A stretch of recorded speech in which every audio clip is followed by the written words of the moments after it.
Nice to be here again. First time casting with you. Base defender. And SF first pick it's a very good opening because I remember in the recent big tier 1 tournament, EWC, it has one of the highest win rate, and SF can never go wrong. There's a lot of ways to build this hero. We could go hybrid, the magical Kaya Yasha into Blink, or you can just go back for the traditional light click build. So it's a very flexible carry, and it's very strong. I like the opening a lot from level up.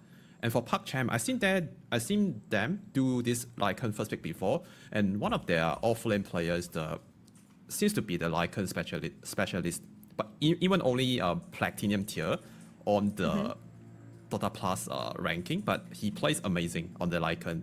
And they also have Tiny, used to be the very cool strategy during TI back then a few years ago. The Lycan Tiny with the Wolf by combo. Looks like they managed to get get the Tiny again. And it looks like both teams they are preparing the best hero for this game. We're about to see some very exciting game. Yeah, for sure. I mean, I'm mostly curious because there's some interesting points on the side of PUBG. Like the Snapfire does seem to be a little bit overpowered right now. Like a lot of teams are prioritizing her even as a position 2, just to keep that ongoing aggression and ongoing aggression further on into the lanes that are definitely going to need to have a little bit of a strong pickup. Like SF wants a good early game with which she can just get those early items and destroy everybody, but can the Lycan counteract it during the laning stage? Because we do see this prioritization of the creeps, of dominated units, Eidolons, and whatnot, and SF does seem to have a little bit of a struggle with those. True. SF, he has really good single target base damage with the light clicks. But he also can build around with his magical spell, which means he could go for item like Shiva to like amplify his AoE damage output that kind of do well against Summon's type of hero, or those Zoo hero that might struggle a bit against SF. But in the lane, I think SF should be okay. He has some magical nuke AoE damage with the Razors, can somehow deal with the Wolf a little bit, but until after like can complete his health overload, might be hard for SF to deal with the big creep. Yeah, for sure. And then you can later on utilize that creep for a very aggressive tower push. Like by the time the Tiny gets that right click damage going on, he's going to be deleting towers.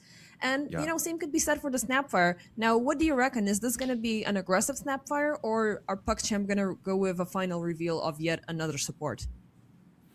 I think that's the beauty of this early Snapfire pick. We could keep this hero flexible until the last pick. We don't know yet. We never know. Even the player might not know where they want to put this hero. Can be support, can be mid, and it's depending on the hero matchup. But currently looking at the level up draft right now, might be the Pangolier mid, and Snapfire can do kind of okay against most of the melee matchup. Like the power you mentioned of Snapfire, his innate just provide too much damage amplification, like 35 if he has the closest range. It's kind of unbalanced. Yeah, it can be indeed. And Level Up have been known to be a team that likes to make these mix-ups in terms of the hero and go in for these ultra-aggressive stats sometimes, like even throwing the SF as a mid laner, keeping the Pango as an off laner. I am a little bit interested about this Earthshaker ban. Like, usually Earthshaker being banned out does allow for some crazy plays to show up. Like, I don't want to see like a Phantom Lancer, but it would be fun to see a hero as such. It is a little bit far-fetched, but it's a warning shot because Level Up, they can go crazy with their picks. Yeah, now you mention, I find this ban kind of weird. I'm not sure why they banned out the Earthshaker right here, because it's not as strong as it used to be. It's not very good now in the meta.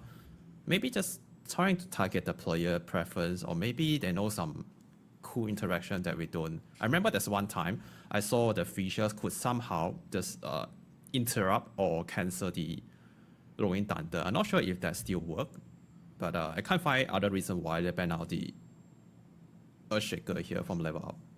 Kind of interesting. I mean, yeah, it does it could be because of the Pango or something like that. It does give Yeah. you. I mean, I was looking at the stats in the meanwhile, and PuckChamp haven't opted in for an Earthshaker during this entire Master season, so it does feel a little bit out of the blue. Last but not least, for Level Up, we are seeing Tidehunter being brought in the mix, and that's a Wabo combo that goes back, like, you know, since the start of time in Dota. The Ravage with the Requiem combination, and we didn't really discuss these supports much. We have the Wind Ranger as a part of Level Up's draft, and that is a huge support that can easily execute anybody who's like ultra squishy and, you know, keep up the chase with the Wind Run. Hatred onto the Enchantress. It is always a very bait hero for you to chase. You know, she's gonna heal up, she's gonna be very annoying, she's gonna force you to waste time and, you know, maybe go in for the wrong target.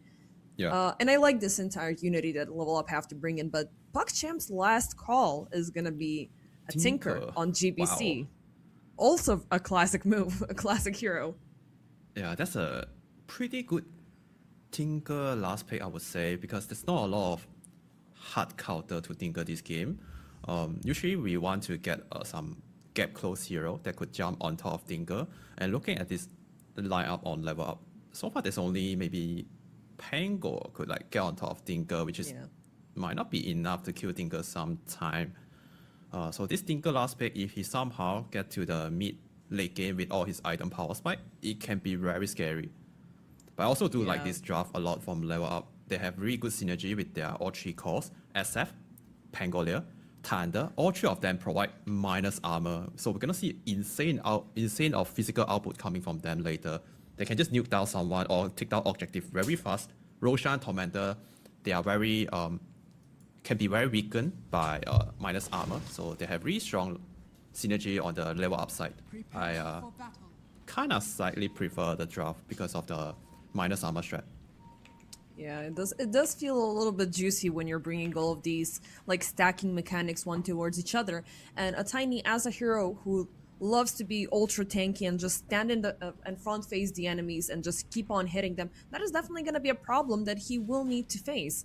But late game, I do agree that PuckChamp have the stronger output because they have a lot of things covered. They have an aggressive lane push, they have an aggressive tower push, and prioritization is going to be tough for PuckChamp because everybody is going to be scattered away. Tinker is going to come out of nowhere. Snapfire prefers to be way out of the team fight so she can safely throw in the Mortimer's Kisses, and Tiny can soak up all of the entire damage. And of course, as you said, we could even see the Lycan bite. Yeah. One of the weaknesses of one of the main weaknesses of the Dire draft is their lack of cow control compared to Level Up lineup. They have like a Vacuum from SF, the Ravage from Tidehunter, and these two ability provide insane amount of teamfight potential. Even they have Lowing Thunder too. So there's a lot of cow control on Level Up side, and I'm not sure if Dire could match with the teamfight potential coming from them. Yep, it is gonna be tough, and also like we have the shackles to fill in the gaps as always, so that's always very toxic for you to deal with. And four bounty runes claimed. That's quite an opener. Yeah, that's a dream start. 4 bounty runes, and with the extra goal for the bounty hunt for the Pango, he's gonna get a very fast bottle timing than Tinker. Yeah, and you wanna have that additional resource because Tinker does love to be spammy, and ever since they returned the March of the Machines, it does feel like a very strong punishing power, especially when you're facing off versus a melee mid laner. So Darknia, it is gonna have a tough time, but Pango is known at about the time he gets the level 2 Swashbuckle, he's able to very heavily punish the counter hero on the enemy on the mid lane, and at the same time provide for farming.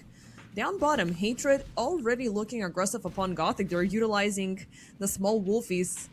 I mean, he's trying to secure some farm for his carry, but this is he got a one of little the bit best punishing. Neutral creep with a slow. This might be enough to. Okay, might not be enough. I thought it might be enough to get some extra damage on the Snapfire with a slow from the neutral creep. But this is a very good technique from the Snapfire by pulling the wave, try to get a better lane set up for the Lycan. For the top lane, Tidehunter with Ranger against Tiny and Greenshock, and this might be the kill lane. And I expect we will see maybe First Blood in this lane once they hit level 2s. For level up? or for PugChamp? Yeah, PugChamp do have a better kill potential, I would say. Maybe like, cause right now like Thunder is very low on HP. Looking at the HP bar right now, so it's hard to say. I do believe in the Tidehunter, not gonna lie, because right now he did opt in for the Anchor Smash to, you know, assist him with some farming and stuff like that. But later we're gonna be having the Kraken Shell, and within this early segment, it's gonna be tough for Tiny to land those additional hits, you know. And you want to ideally set it up with the Inkswell for the stun, for the Toss Avalanche, that triple combination. And Queasy is gonna be on the side, so you'd better double down on the aggression currently. But again, this Wind Ranger is. She's pesky, you know? She's like a substitute for a Hoodwink that has been known to be ultra aggressive. She's been insanely popular. Like, I don't think that we have seen these past couple of putts just without Hoodwink.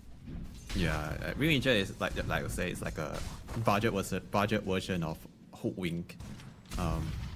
It's a pretty good range post for support hero that provide a good damage nuke with a power shot and then some follow-up stun from the Shackle. He also has a transition. He also has a potential transition into the core or carry, even from the support position. So it's a good hero. It's very fun to play. I really miss out. There was this, you know, fun time, especially when Dark Willow was a little bit more broken, if you recall, when she was picked up as a support, but then she had this hard conversion into a hard carry just because the Shadow Realm damage and everything coming out of it was so dangerous. And speaking of danger, Polgash, he did feel the wrath and hatred of the Shadow Fiend. Yeah. Very close to being executed. Currently is the lowest last hit hero. The last hit on the ranking. He struggled against SF. Because of the races, the nuke damage from SF is not easy to deal with. He struggled to keep up with the sustain too, but I see him like have a very rough start in the lane previously, but somehow in the mid game he gets some kill, wins some fight, he bounce back. It's a really good icon player. Hyuga, topside, we might be looking at first blood here. Squeezy picks up the pace, nice avalanche from Yuragi. He's gonna put things to stop, but the arrow will find its mark, and Hyuga goes down. Gothic joins in. He will add one kill for PugChamp to call it even, but the damage had been done. It's a good start for a level up. Yeah, for sure. Getting the first blood, forcing a TP from the Snapfire. That's like minus 100 gold net worth on the Snapfire. Even they get a kill in return. But which means they also like totally abandon the bottom lane. Lycan forced to jungle a little bit just now. And at this stage of the game, you never want to go into jungle. We would just want to play in the lane, get X Y XP as we can. Here in the mid lane, we might see a kill too. Both support they're rotating. Darknea is looking a little bit aggressive as HYDRA and Queasy are gonna join in. Yet another rotation coming in from Hyuga. GBC's gotta be careful as he's quite low. One shackle around those trees might be a bigger problem, and Darknea will initiate once more, and with this swashbuckled crash bash, and it's done. But yeah, going back to the Lycan subject, it is very problematic. Like, he's been completely forgotten, and what his needs are. You really do want to have a good Lycan game, because he's going to be the one filling up your gaps until the Tiny gets hyper aggressive. And already looking at the CS count, he's 19, SF is 34, and translating that into net worth, that's almost 1k. Yeah, that's a huge gap. And now SF almost got a solo kill. Okay, that's a solo kill. It is a kill. Very nicely done, Woe and Hatred. And Yuragi topside, looking ultra low. Queasy almost landed. He needed 2 more hits. But the fact that Yuragi is forced to fall back, and like both lanes are not both lanes. All 3 lanes are actively under siege. It's looking bad from the get-go. I mean, we're not even at the 6-minute mark, and they're charging towers, they're pushing heroes. We might be looking at yet another team fight around mid, and Darknea has the Rolling Thunder, so things are about to get really spicy here. Yeah, 6 minutes, there's a 3,000 gold advantage already on level up. And looking at PugChamp lineup, Linker and Tiny, both of these 2 heroes, they love to get more items. They need farms to be useful. And Lycan also don't really have a good start, so they don't have the tempo hero from their off lane. The transition into the mid game is gonna be rough for PugChamp. Not sure how they're gonna survive. during the mid game. Once Time Hunter get more items, they're gonna start to run down to all the lanes. They might lose all the map control. PUBG might not have the map to play. Yeah, I don't feel so good right now for PUBG because of this rough start. It is indeed. I mean, I'm looking at the levels. I mean, the fact that Coalgash just turned level 5, it is a very tough feat to take over. Topside, though, they might be looking at BP3X, who is so freaking close of getting the Ravage. But there's 4 at him. They cannot do much about it. Once again, a hyper-aggressive rotation coming in for PUBG and getting nothing in return. Lycan is being actively punished. BP is now going to turn this around. And Yuragi, slow down. Will they get the strike? Nice avalanche, but the shackle, oh, it's not gonna connect. Queasy loses that opportunity, but again, look, Ford just arrived once again. Maybe Hyuga can get this connection with the Inkswell, but look, they're scared. They're scared, they're not willing to commit. One small overextension and level up are gonna bite them in the butt instantly, and the SF's got the Requiem, the Pango's got the Rolling Thunder, Darknia decides to jump in, but it was a little awkward kickoff right into the pit, but still he will find the right vector to jump onto Hyuga. Nice setup by Queasy. Yeah, 4v2 and the team with 4 heroes is running away. You know something is wrong. And GBC also, we didn't see that. Oh, that was a big one. Okay, he got solo kill by the support enchant somehow. That is... Oh no. Like, not good was the statement from 2 minutes ago. This is reaching a point of embarrassing. And I don't want to be so harsh on words, but you know, your Tinker is being hunted down by an Enchantress. The rest of your crew are suffering. And I really do like the support duo that is ultimately really aggressive, but they haven't given us anything, you know. PUBG are fighting on 3 fronts actively. Level Up are actively pushing in. They might as well end this before we even reach 20 minutes. Yeah, that could happen. Looking at level up heroes positioning right now, they are playing on the enemy side. They are taking their farm and trying to kick out whoever trying to farm the jungle.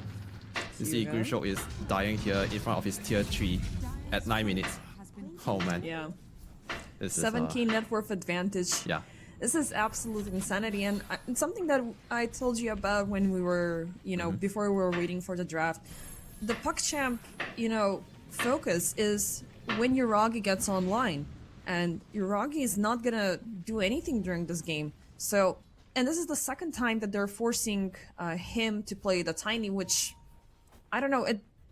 They definitely need to rethink their overall strategy on which lanes they're trying to focus more on, and not necessarily everything to be thrown onto Yuragi when he gets into 35, 40 minutes into the game. Gothic gets taken down mid lane, Darknia rolling in, GBC, he's trying to fight against them around the trees, but he's completely surrounded. With just one ultimate committed, 2 birds, 1 stone.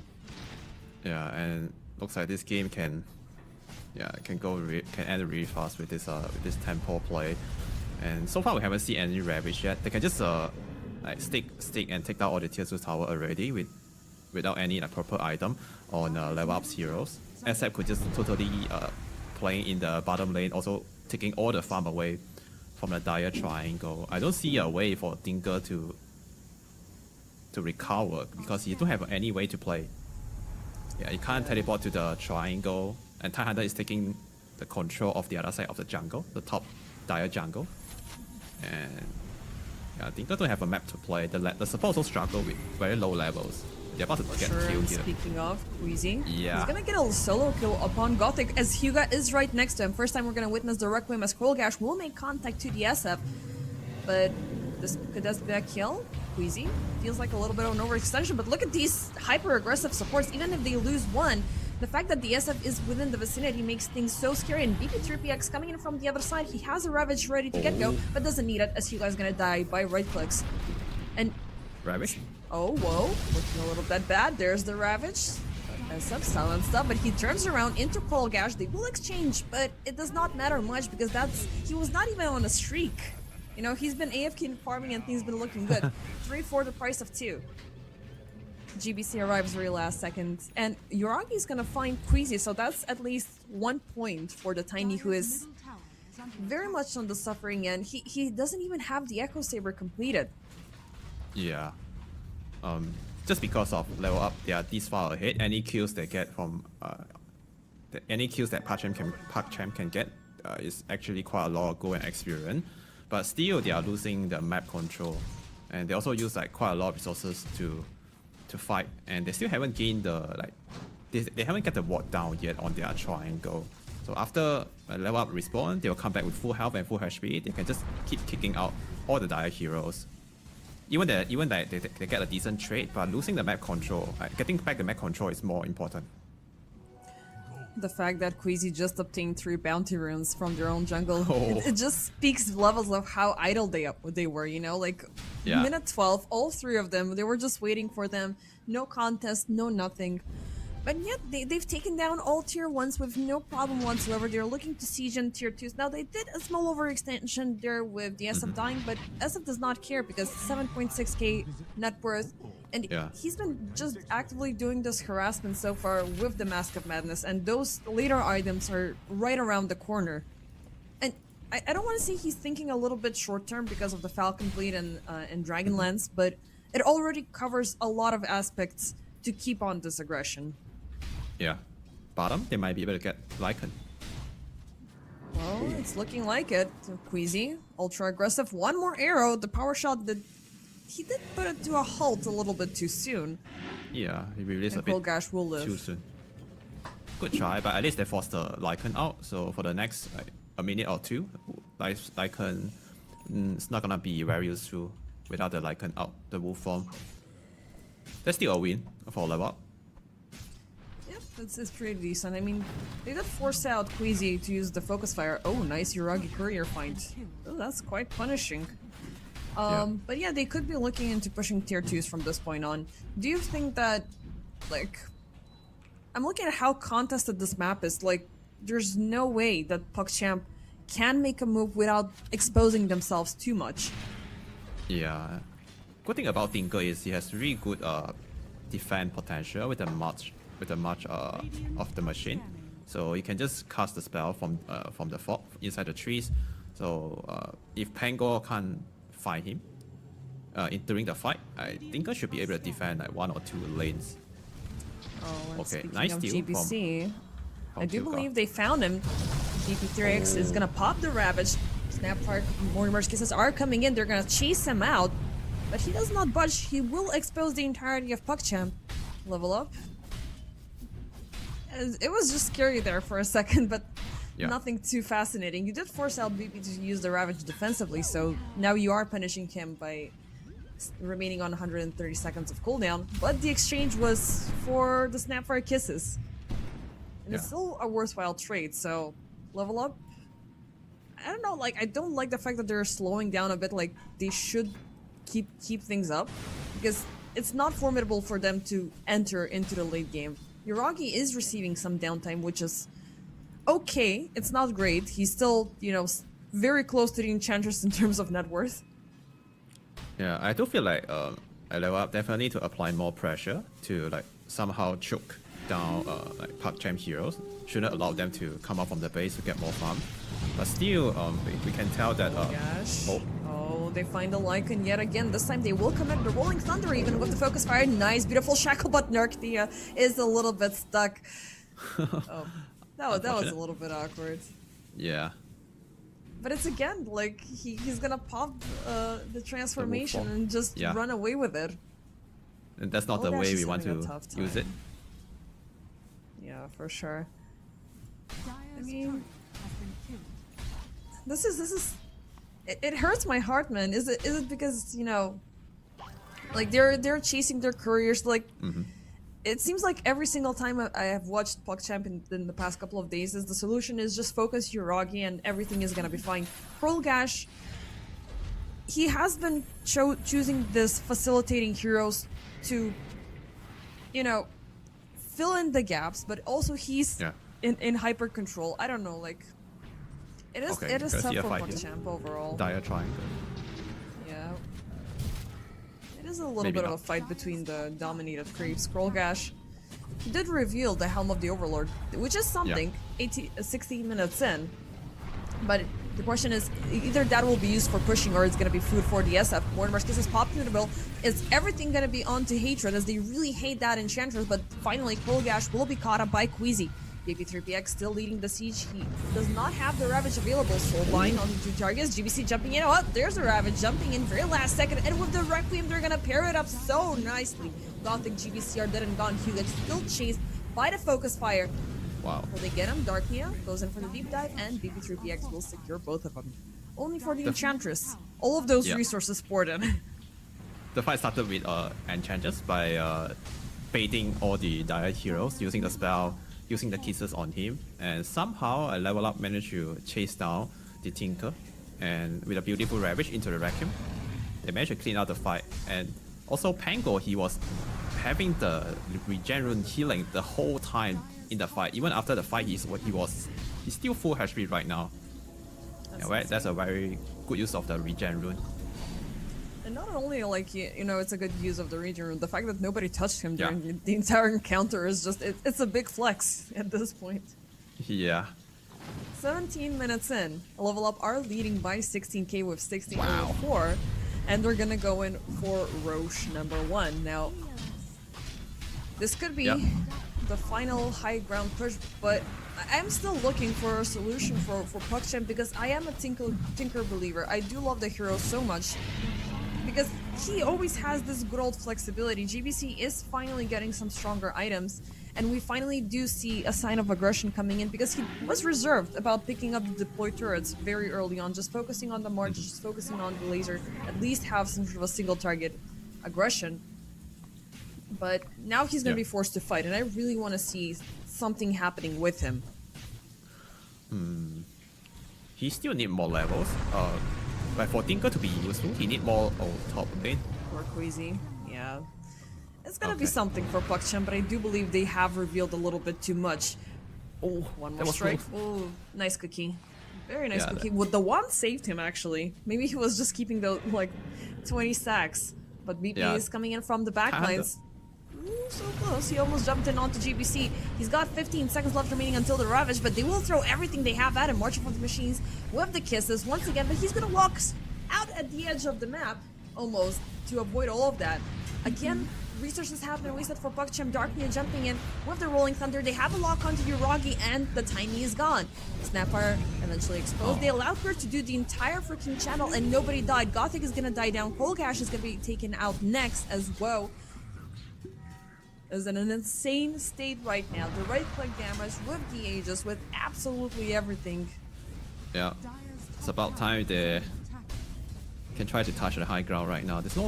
If there's no Tinker, it should be easy siege. So Tinker has to come back and use the march to defend the top tier 3. And that team fight, it looks so easy just because that level up they are so far ahead. They almost have like 1,000 gold per minute advantage. Looking at the mini mark and the goal advantage right now, that's kind of insane. They're just gonna pile it up because we already are seeing the tier 3s under siege. Uragi wants to jump in, but you really want to challenge this guy. The Ravage is gonna be connecting onto 4. BKB used up. There were 4 heroes here just a second ago. I swear. Now they're all gone. And before this, I wanted to say like they only used the Rolling Thunder for the fight, and Level Up they have everything equipped to proceed with sieging, and they just killed everybody, and top side is gone. Yeah, they can even go for the other lane here in the middle. At least take down 2 set of racks. Even without a Ravage, they can still fight. They still have Aegis on SF. And I don't see a chance now for PuckChamp to win this game. They can't out-team fight level up heroes, and they don't have the net worth to snowball the game. And they also lose the tempo. And yeah, I think it's already done and dusted. It is done, and especially since they overextended like 24k in 21 minutes, so they're above 1.1k per minute. Per minute, yeah. Mid lane cleared up, top side cleared up. It's only that tier 2 dividing them between the Megas, but PuckChamp, not sure if they're yearning to make a move or they're gonna pop that smoke defensively just because they don't know what level up we're up to, or they're gonna reinitiate again. They don't have the Rudge, but they do have the Requiem once again. Instead, they're gonna do what teams are generally doing at minute 20, and that is gonna be taking off the first Tormentor, and it's gonna be for Queasy, so the Gale Force. I love that spell so much, because if this was aggressive, this is just gonna double down things on aggression. Do you think you're gonna run back into the fountain? That's not happening. No way, Jose. Oh, Duraki. Okay, you don't see the TP. He needs some extra kills now for the bonus goal to recover. And if right now PassionUA can somehow catch someone on the map alone, they can somehow get a kill and delay the game. There will be a chance for them to recover. But level up just stick as 5, giving no chance at all to PassionUA. Nope, they're sticking as a unit. Like they're a whole package deal right now, and you gotta admire the fact that they are sieging Megas, and they're very close to taking all of them down within the Aegis timer. Hyuga gets taken down as a beautiful shackle will land in the back, exposing Yuragi. Again, a triple ravage. This is absolute insanity coming in from level up. They might lose at least one of the heroes. No, actually, you're not losing anybody. PogChamp are way too late with the setup. There was a buyback on Hyuga, but he is instantly going to be converted into a dieback. Gothic also returned amongst the living, but his Grandma is not able to do anything. The Snapfire places were already used up, and GG is going to be called up. Level up, they end game number 1 in, well, I did say 20 minutes, so they gave us like 3 more minutes of show. This is insane. Like, this play currently explains what happened during the play-in stage. Like, they were at top of the groups, and it doesn't seem like they're willing to stop anytime soon. Yeah, it's my first time to cast level up game, and I didn't expect they storm the game so hard like they are smurfing in a pro match. And this is not a game. This is a bully. I think they should stop this. And I don't even show us the numbers here. It's not balanced. Oh my god, the score is definitely very one-sided. The kills and the KDAs. And from the lane to the mid game. Like level up, they're just leading all the way. Yeah, they didn't stop. Like the aggression was felt even from the drafting stage. PogChamp, they were like, okay, maybe we can overcome this. Maybe we can survive for the first 20 minutes or something. But level up, we're like, you don't have 20 minutes. We're not gonna give you any space to breathe. So right now, either the idea could be we're just gonna focus away these heroes, break the synergy, force them to pick something new. But like these are not your ultra meta picks, like Wind Ranger and SF, they are entering in that pool, but Tidehunter, it is a hero that does not stand out as much in current meta. But look at BP, 5-0-13 on the Tide. Yeah, you don't see that every day. It's Christmas for him right now. Yeah, definitely. And I do feel like PogChamp need to like switch something up. Really cool. It's like the win condition, almost a win condition for PogChamp in the ultra late game, but level up not gonna give them the time. They have really greedy lineup. Tinker needs farm, Yuragi on the tiny needs farm until like at least until his Shadow Blade or Blink. Until before that he won't be able to joy fight. And Lycan also not having a good time. And so all 3 lanes struggle, and they also have no like tempo, no way to recover. At least they need a hero that can do stuff on the map. Maybe a spirit hero in the mid lane could maybe somehow could buy more time for the other 2 lane to recover. But this game they go for the Tinker. That might be the reason why this game ended so fast. For sure. I mean, there was a lot of wishful thinking, a lot of dreams and hopes for PogChamp with this draft, and unfortunately we didn't see any of it. Still, this series is not over. We have game 2 to watch, which may or may not lead to a game 3. I will though point out that this is the second, maybe third time PogChamp are trying to force out Yuragi on the Tiny, which hasn't really worked out. Tiny, he's had his fall off as a hero for quite some time, and like either stick with the meta. Like I think Drow was still available. Lone Druid, it does put you on a short time, on a long timer as well. Pick something that is fast, that is effective, to measure up to what level have to bring in, because any hope for you reaching a later stage of the game is going to be destroyed, because we're still in that tempo-based meta. Whoever has the aggressive laning stage, who has the more aggressive mid lane, that's where the game is going to end. So it's still either 25 minutes or 55 plus. Yeah, that's right. And PogChamp definitely need to match with the tempo. They gotta match or they gotta get better. So with Yeah, that, we that's right. are ready to take the small break, ladies and gentlemen, and we shall be back with game number 2.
ladies and gentlemen, we have returned for map number 2. Alongside with me is Yuhin, and we have PuckChamp and Level Up. So, game 1 was a stomp. There's no lighter way to put it. It was a pub bully matchup where they got completely counteracted across all sides on all 3 fronts.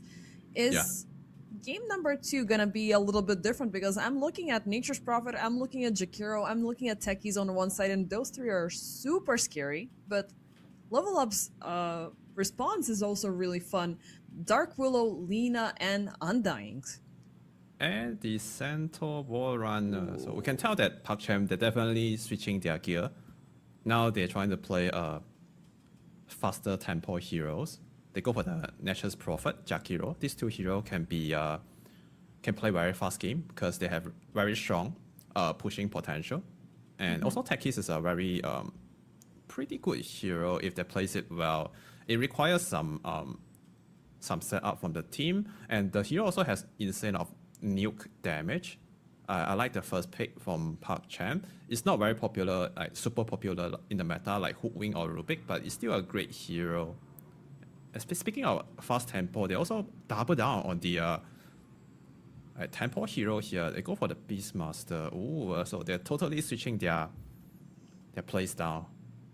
I'm not sure about the Beastmaster. Like, I do love him just because he's got this big control, especially during the late game when we have all of those BKBs arriving. And it's something that Lina will be fondly dependent on. But it's not something that I'm looking for to pair up with the Jakiro, because Jakiro is as effective as the control that you're having on your team. And if the roar does not land, or if it's used on one target, you're either going to be forced to overextend, and on the other side, you do have just the Sprout. So, I don't know, like, it feels ultimately a little bit too squishy, and there's not a... I was looking for something more from the soft laner is what I'm trying to get to. Either Underlord, either... I mean, Enigma got banned out, so that would have been a good addition. I don't know, it doesn't... It feels good, but it feels still a little bit detached. Yeah, I get your point. And again, the Shaker ban from Level Up. So... It's another interesting ban. I guess they are trying to target the players, or maybe they know something we don't. Maybe they just know that maybe GBC plays a lot a Shaker in the pub, and they take away one of his comfort. Maybe that's the case. And they also have Lina now, which is a very good hero in the meta. Can be played in the mid lane or the safe lane. I think it was during the last 2 weeks in EWC. We started to see a lot of Lina showed up in the pro match, and it's a great hero overall. I really like this Lina pick from Level Up. Tiny ban. I mean, it's okay. It is something that, I mean, it feels like they're doing PuckChamp a favor here by taking him out so they can, you know, observe with something else. You did point out earlier that it would be a good incentive for PuckChamp to, you know, maybe go for a spirit, but looking at the bans, they took away all of the spirits. Oh, yeah. They, all 4 spirits got banned out. Yeah, it's insane. Like, I don't think I've seen all of them being targeted at the same time, because right now all of them are reliable in their own way. So wrapping things up, this is going to be a Pango going in at mid. Yep. Could Level Up make the switcheroo and throw Lina into mid, or are they going to roll her into a carry? I think it's fine to put Lina in the safe lane and pick another mid laner that could match with the tempo. Because Lina mid is more like a static hero that want to stay in the lane and farm and looking to skill. So it's better they pick another mid hero that could move around. Okay, I guess that's the mid hero for Level Up, the Slaughter. Very mobile in the river. Yep. I mean, the Reaver is his favorable terrain. He can do whatever he wants with it. It does contest the movement speed that GBC will get eventually. I would have been scared, genuinely, for Lina going in as mid, because you do want to farm, you do want to have zero obstructions, but Pango does not agree with you. Pango just wants to strike you down, he will chase you down, and Lina's got nothing to protect herself with. So Pango is less effective when you're facing against the Puck, for say, or maybe a Queen of Pain, or Lina is super static. So I do like the addition for sure for Dark Nia. Overall, There's a lot of control. There's the Undying that we really haven't discussed, and Tombstone is something that you can use even for a first blood potential, and later on harass the lane ever more so actively. And HYDRA is gonna pick up this hero. We saw what he did on the Enchantress. Let me just do a double check if he's going as 4 or 5, because you know every now and then we can see the changes. He's gonna go as 5, and that is gonna be something that could be a problem for Krolgash that we saw earlier with the Lycan as well.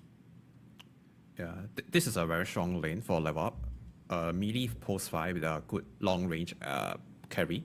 So they have the classic safe lane combo. Lina Undying is really strong against Beastmaster plus maybe Tetris. I would say that level up should have a good time into the lane.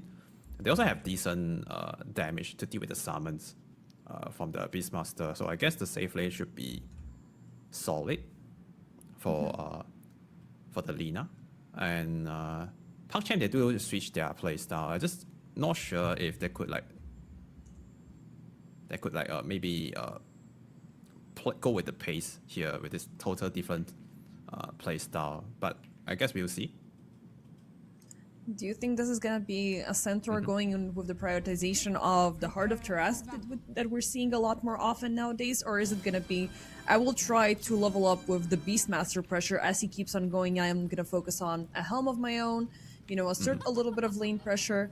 Because ultimately, it is a similar notion as it were during the previous game and during the previous appearances from PUBG.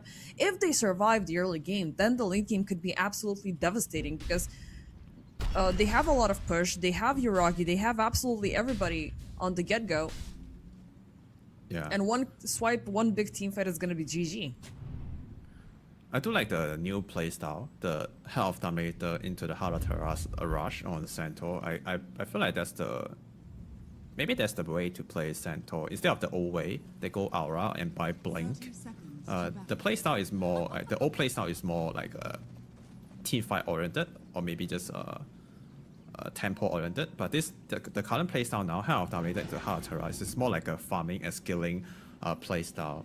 And in this game, he could maybe get an early Aura. It depends on the tempo, depending on how they want to play the game. But if he got a good start, he will always want to go back for the Heart of Taras rush.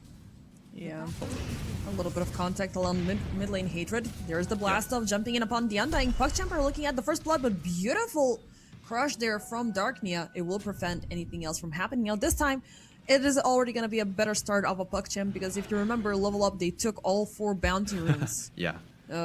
During game 1, so it's feeling a little bit more stable. They're feeling a little bit more comfortable, which is always a very good sign to have in your game.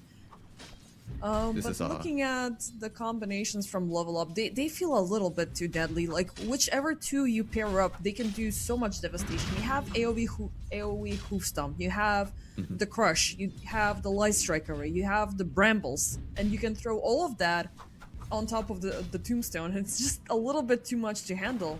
PUBG, if GBC does not break out, they're not gonna have a fun time in controlling the upcoming teamfights. Yeah, I totally agree with you. The teamfight potential has to come to the crowd control from Pango there. Besides that, it's not easy for PUBG to teamfight against level up lineup. Like you mentioned, the Tombstone is one of the best teamfight abilities. They also have a lot of stun and nuke damage on level up. And look at the lanes here. So far, all 3 lanes looking great according to the last hit. Like all 3 of the dire cores, they are on top of the network ranking. And in this lane, the bottom lane, Centaur with Dark Willow, I will predict this might be the lane that we will see first blood. Because with double H, they have a very high kill potential. Okay, he didn't put a skill point on it. Maybe we have to wait until level 3 on Centaur. But this should be the kill lane compared to other lanes. Sure. This has the highest kill potential. I think this is one of the squishiest combinations you can opt in for, like Nature's Prophet with the Jakiro. Like both of them are notable. If they're caught up, they're absolutely dead. Like it's, I don't know if this is the squishier combo or per se Lich and Drow. Like eventually they will grow to be a hyper menace because they're packing so much damage, but that early survivability is at stake, and you are facing a Centaur in the offlane who does love to punish, and the Dark Willow does these quick resets every single time. You try to be aggressive to her, she's just gonna jump back with the Shadow Realm and keep on punishing you. So Nature's Puppet one might expect to be at the top of net worth, but currently he's overcome by the Centaur. Mid lane is doing so far really good for a level up, and we're gonna take a glimpse of what's been happening topside. So WoW and Hatred, you said this is the combo to look at as well. Yeah. Undying with Lina is a solid laner, because Undying can just soak out all the damage and then body for the Lina, allow Lina to just get good last hit by standing at the front, drawing all the attention away. He's doing a great job fighting, keeping the Tetris busy. Tombstone? Yeah, Wants we're to gonna go see the aggressive. 3-minute Oh, it's for Lotus the pool fight. Lotus, yeah. Yeah, the Tombstone just to secure the Healing Lotus. That's a win for Undying. And they're also out trading with the Lina here with the extra attack speed and attack range. He just out trade and constantly damage the Beastmaster, putting him on very low HP. Two or one more Dragon Slave might be able to send Beastmaster back. He's also running out of regen or tangles on Beastmaster already. Yep, he's completely out. I mean, the only thing that he can rely on is that good old magic stick, which is your go-to item when you're facing off against an Undying, but Gothic will decide to make a move instead. Whoa, looking a little bit low as HYDRA has been a little bit away. Nice Fairy Fire pop. Gothic is determined to chase under the tower, and he shall perish as first blood. Gash eventually gets the kill, which makes this a little bit of an even situation for both sides. Yeah. You do lose the first blood, but you are punishing the enemy carry. Yeah, but Lina is the one who got the first blood, so with the she's gonna get the extra gold from it. And good use of the level 2 ball from the Beastmaster. Hyuga. Oh, there was a little bit of aggression coming in from BP Yeah. and Queasy, but again, it seems like Queasy is doing the same thing that the Undying is doing. Like, waste your time on me. Hello, I'm here with the lights. Focus all your attention on me. It's doing a great job so far. And I look at the skill build here. Centaur actually put 2 points on the passive. And with that skill build, I don't think they have any kill potential. But right now, looking at the HP also, Centaur is out trading both of the heroes here. Oh, this might be a kill. Oh, yes, grenade. indeed. Hugo looking super low.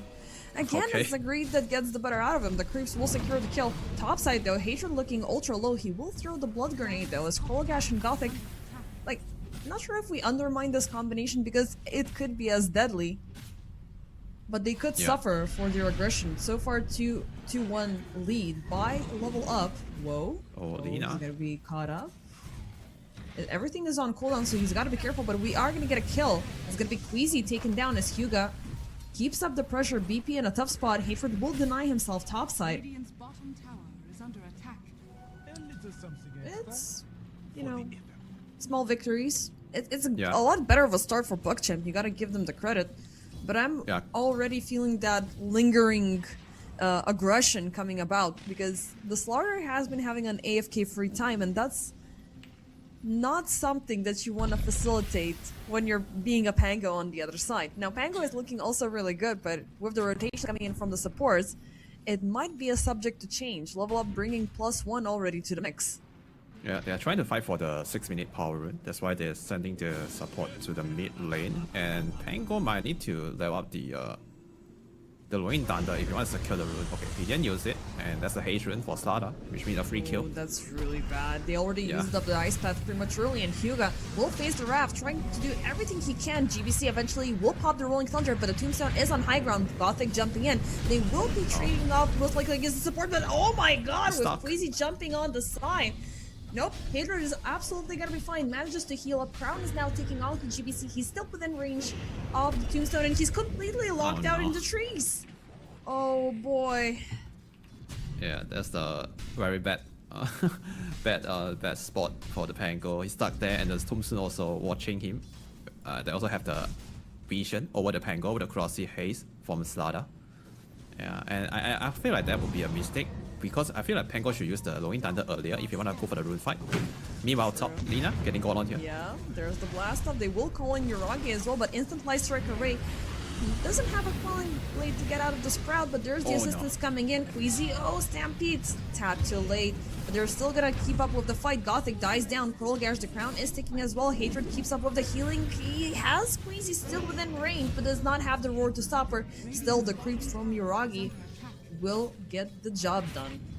Good play from Iraqi. Teleport to the top, realized that most of the heroes they were fighting in the middle, and Lina was alone on the top, and they take the advantage of that TP cooldown of the rest of the Dire heroes, and they somehow get a kill on Lina. That's a really good play of Yuragi. Yeah, for sure. I mean, this Playing is the with first the time map. also that they're like pushing this aggressive playstyle for Yuragi. I mean, I love the change. Yeah. After seeing so many tinies on being thrown at him, now he's playing Nature's Yeah. Prophet. He can be flexible. He can, you know, put in that extra effort that PuckChamp were ultimately missing. Like we saw it during the previous game. There were a lot of close chances for them to get the executions, but they don't have anything, you know, to throw at him. So now the Nature's Yeah. Prophet, not only that he can teleport, he got the Wrath of Nature. So, and in contrast to the previous game, we have level 6s very early on. But let's see, Olgash is Lina gonna use again. it. Whoa, once again in danger. The Ice Path will connect. He throws the Light Strike away, but it's a little bit disconnected still. He will die. Yuragi once again jumping in the very last second. The Tombstone had been dropped out with the Flesh Golem. They are trying to fight this out. They're not hitting the Tombstone. Excuse me, Dota 101 hit the Tombstone. Hugo eventually breaks off with the zombies. GBC joins in. Okay, we don't need, like, we have a plan for the Tombstone. It's gonna be gold afterwards as GBC jumps in the very last second, evening out the score to 7-7. That was almost a disaster for PuckChamp, but somehow all of them survived. I thought they would die to the zombies. And also the rain drop and magic one, it helps a lot, helping the Jakiros to survive during the very moment, and somehow they outlast level up heroes and end up making a very good trade for a 1-4-3 on the top lane. Very good exchange for PuckChamp, and there's only 1k advantage on Yeah. level ups compared to last game. At this point, I think they have like 7,000 or 6,000 gold advantage. So I mean, PuckChamp, they are getting better. doing the 1k per minute, but Yeah. vengeance is upon them as Yuragi. He's gonna be targeted by Darkney and VP3PX. Wow. And thank you for the money. That's a dominating streak taken away. Oh, that's a lot of gold, and that's gonna speed up the Blink Dagger timing on the starter. Once he has the Blink, and he's gonna be more active on the map. He has a really good start against the Pango in the early landing phase, but with this extra gold that he gets from the dominating streak, yeah, it's just gonna speed up the Blink Dagger. He might have a Blink Dagger around 11 minutes. Power rune up soon. They are rotating. This is We're Pusha seeing rune. that. Gothic with the blast up. He will jump upon Queasy. They're gonna use the Rolling Thunder just for the Dark Willow. And Yuragi is gonna get the kill. And those are two ultimates for contesting a support for the Invis rune. It feels Yeah, a it's a little bit bit- awkward. Yeah, I agree. It's a bit overkill, but I guess he has to, right? Because he worried about that there might be a Blink Starter coming from the other side or somewhere. But I guess it's okay. They need some extra gold, and also they need to secure the power rune. Rolling Thunder is a spell that almost allowed them to secure the Rolling Thunder, the power rune. But I guess it's okay.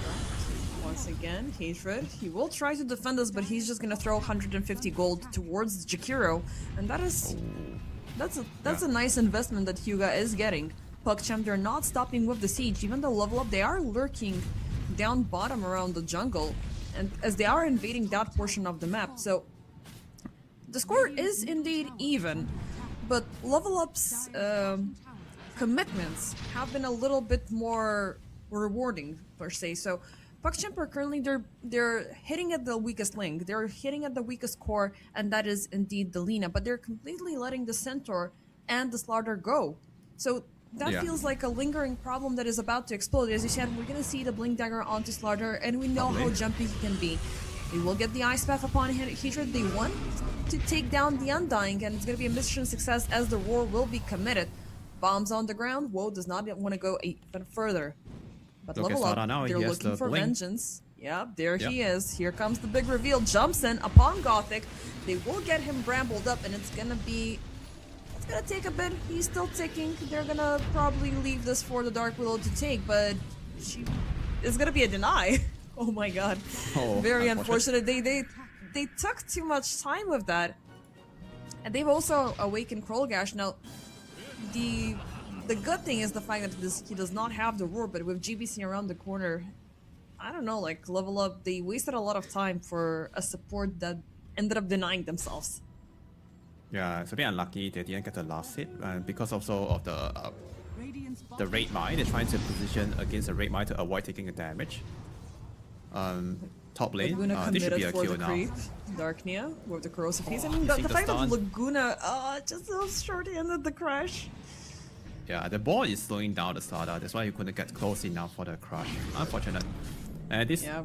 first blink review from Slaughter wasn't very successful, but like you mentioned, the way that level up plays the map is they only allowed Lina like taking the pressure, but the other two lane, the Slaughter and the Centaur, they are getting quite a lot of farm. So the allocation of the resources of the hero, they are actually slightly better on the Dire side. Even they are fighting a lot, dying a lot on Lina, but Centaur is getting a lot on the bottom side of the map. It's halfway to the heart of Terras already. They're gonna catch up to the Undying. And this is just additional food for the Beastmaster. Krolgash is definitely compensating for his losses during the previous game. And I do appreciate a good Beastmaster game because eventually he will make things a lot more difficult for a level up. Yeah. But I'm still looking at the offlaner. Like, the Centaur is a weapon in disguise. The only involvement he's had is just popping the Stampede. Yeah. He has pushed him down bottom, and he is very close to completing the Heart of Tarask, which will make things ever more so problematic because the lockdowns are great for PuckChamp. The damage is mostly coming out from the supports. Everything else is set up. Nature's Prophet, Yuragi's been doing great, but I do have the stance that he's been allowed to get lucky. You know, they're stuffing him up like a pig for Christmas, like a turkey for Thanksgiving, and they're just taking him out every single time he's, you know, fat enough so they can sustain themselves, you know? Yeah. I still believe level up have the upper hand, is what I'm trying to get to. Yeah. They just need to play around with the Slaughter blink, but they may not have enough damage with only Dark Willow and Slaughter. Just now we can see the first blink reveal on the top fight. They struggle to get a kill with even on the support. They also need to stop going toward to the Beastmaster under attack. because they're also feeding quite a lot of gold away to the Beastmaster. Even the support should just like don't cross the line. They shouldn't go too far.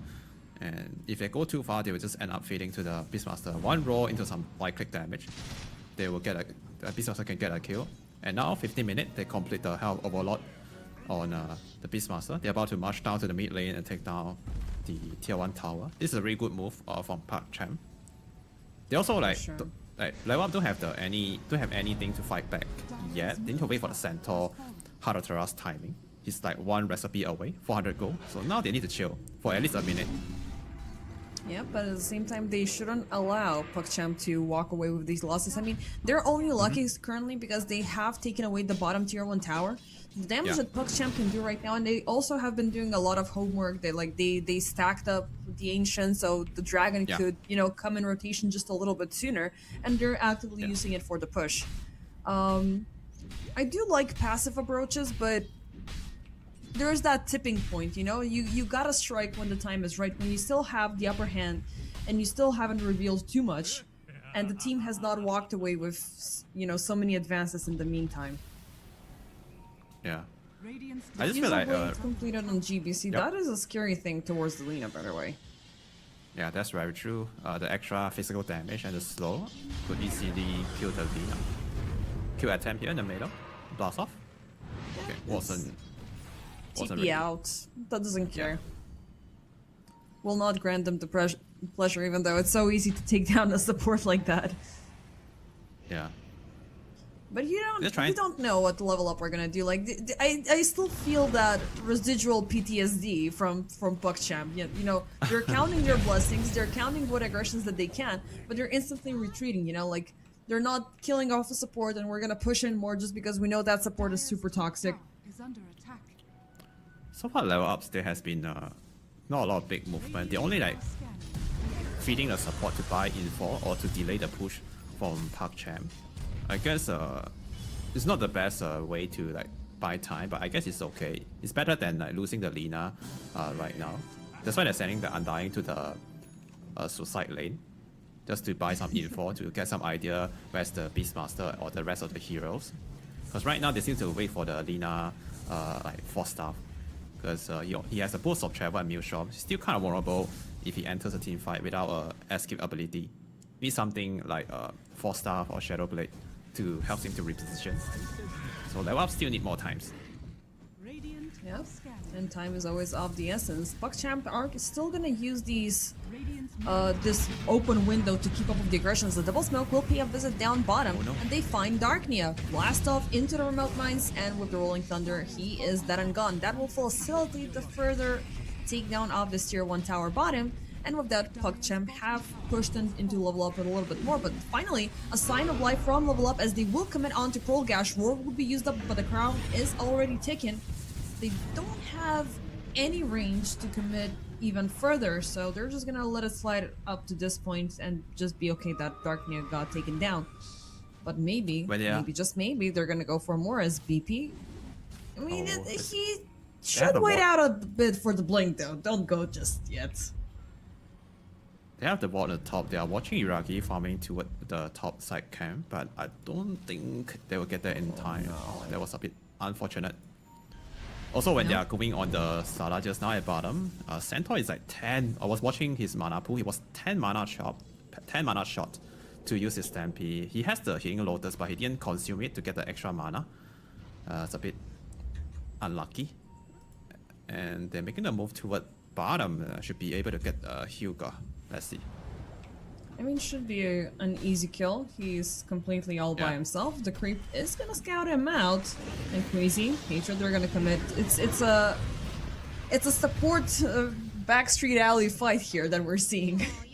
He's even Yeah. gonna pop the flesh golem. I don't know why he did that, but better be safe than sorry. Top side, PugChamp are still residing across this region, and it's been a fruitful, location for them. They've been pushing out. They've had all of these Beastmaster Uragi kills, which have been absolutely great, but even with all of these advances, the net worth hasn't dramatically changed 19 minutes in. So Nature's Prophet, Level Up are still withstanding strong, they're still standing well, and Lina is getting also most of these benefits because during all of these skirmishes, she's not involved, she's AFK farming, and top tower also there's this little bit of a fall off of the Pango. are scattered. Yeah, And we that do is see something that Pango- one usually sees around this point in the game. Under attack. Yeah, we do see Pango making a lot of good moves. So far, it's only Beastmaster applying the pressure with his summons. They managed to take down a good tier 2 tower on the top lane at pre-20 minutes. That's very good. And the next objective should be the Roche or the Tormentor right now. And the Roche is on the top side. With the help of Overlord and high levels on the Lucky Shot, I believe PugChamp should be able to take it down. I wonder if Level Up want to react to that move. You're gonna see a fight here. Oh, yes, we will. Darknia, they will commit for a jump as Hugo is going to be target number 1. Ice Path, putting a temporary halt to the Centaur, but he's not going to reach the stairs as he goes down. But now it's going to be a little bit scary for Level Up given the fact that there's a huge minefield waiting for them onto high Wow. ground. GBC jumping in, BP with a beautiful double lockdown. They're going in for the Terrorize. They have the Beastmaster, they have Gothic first. Stampede is going to be used up. Hatred will die here, but they will wear off the effect of the Rolling Thunder. Polgash is going to be taken down. Whoa, looking low, and this is not good. They still have a grasp onto Uragi. Nice play from BP3X. The wild card of Level Up has decided to play, and it's absolutely insane. Like, look at this bullying. Both Darknia and BP3PX jumping in. They have GPC, and he's using everything that he has. He's using the ring to heal up. He's Bash. eventually going to get his abilities off of cooldown.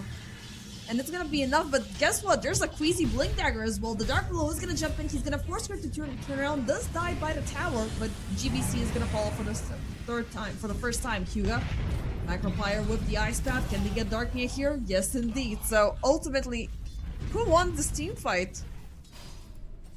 I can't tell yet. The fire request is not showing me the proper full goal and experience change, but I would say it should be Level Up flavor. Because right now, should be the PugChamp timing. They have the map control. They are taking over of the dire jungle. They can just go for the Roshan without like losing a lot of heroes right there. That's a great fight, don't get me wrong. Pangolia played amazing in the team fight. He started the fight with Rolling Thunders, nuked down the Undying before he could get any spell. So there's no tombstone at all for Level Up in that fight. He also used his remaining duration of the Pangolia Rolling Thunder to almost solo kill the Lina, giving no chance for Level Up for the good fight, but somehow their chase the Pango all the way to the tier 3, tier 2 tower. They get the kill, but they also pay the price. So I think level ups end up doing okay in the team fight because they slowed down the timing. But right now, I'm not sure if they could stop this Roshan. This is the very key. Yeah. They need to make a move, but there's a BKB complete on Beastmaster. That's a very strong team fight item. 9 seconds if you cannot touch him, and all of, like, your main strategy is depending on all of these stuns. Let's see what happens here. Gothic, he's gonna be caught up. Big3PX jumps in down the river. They're throwing everything they have on the center. So far, no, not so far. He just gets completely obliterated. Didus in the package deal with Yuragi, and this is completely gonna rob off the good team fight that Level Up finally had with this draft. I was re-looking at the graph to see how much of a bold conversion we saw for Level Up, but now it's pretty much back where it came from. And after this, PugChamp are gonna get the Aegis. Yuragi is gonna flourish with the second life, and this will mean finally like a stronger push, maybe down the mid lane, maybe up top side. But still, the net worth is not budging. You know, I'm still surprised with that moment. Like, the Level Up are still standing strong. They had these good pickoffs, and they're gonna find Gothic down bottom. So it doesn't feel like much has changed in the long run of things. So both teams are still really strong and pretty equal into breaking even further. Yeah, Level Up, they are doing a really good job keeping up with the network, and they also have a better like movement on the map. And the Roshan should happen before the fight at the Dire jungle. They shouldn't take a fight in the jungle, and they should just go for the Roshan. But they somehow make a wrong move, take a wrong fight. But it's okay, they got the Aegis now, and they should be able to take map control with this Aegis on Yuragi. Oh no, he got caught. Looking at Yuragi, yep, they will instantly jump upon him. Laguna Blade will be used up for life number 1 as Roar thrown onto Woe, but there's no follow-up from PugChamp. This still puts Yuragi in a tough position. He does have the BKB though, which is gonna go through. Is it gonna be a TP out? No bash, doesn't go through. Very lucky. Yeah, it wasn't again, the another first hit bash. Yeah, another bad movement here from PugChamp. It happens before the Roshan too, right? Almost at the exact same spot. To take a fight without the numbers, and they also don't have to like do this. They can, if they want to go, they have to go with the full squad, with the Beastmaster at least. The Beastmaster is there, but the rest of the team, they are not ready for this fight. End up feeding the Aegis away, also the Jack Hero. This is a bit unnecessary, I feel. And maybe this could be the reason why they don't have the network advantage. Even looking at the game state, they are winning, but they don't have the goal advantage on their side, on PugChamp. No, I mean they were. I guess they were trying to, you know, keep up with the push. You know, yes, we have the Aegis, we have Discomfort, but at the same time, their positioning was completely off. It was Level Up's jungle. They had vision. They were planning for this move. And it would have been a lot better if they took down the Nature's Prophet at the same time. But you know that he's going to be AFK for the upcoming 85 seconds. You know that you wasted the 9 seconds of durability, and there was nothing that the team could have done to commit even further. Now, Darknia down the mid lane, they're looking at Krollgash. The crown is ticking. Roar through the BKB, but the Terrorize is going to connect onto 3. BP3PX jumping, and they don't have the damage. The hold off is pretty good, but the Rolling Thunder is making a lot of problems in back. GPC rolling about. They find BP3PX, who's going to get completely obliterated. The Tombstone didn't do much here at the same time. Centaur went a bit for Level Up. Yeah, Centaur went a bit too far right there in the team fight. I think he overestimate how tanky he is. But like PugChamp is doing a great job. Isolate the Centaur and drop all the spell to make sure they kill the Centaur first. And the Rolling Thunder at the backline from Pango, they're also like doing a great job. Not allow the Lina or the Undying to walk up to connect with the Centaur in the team fight. End up losing the Centaur and for nothing. Great team fight from PugChamp. Yeah. I mean, they also threw the Primal Roar onto a freshly bought BKB from the Slaughter, and pretty much they dropped the timer from 9 seconds to 8 seconds, and this was like a 3.5 second duration of the Primal Roar.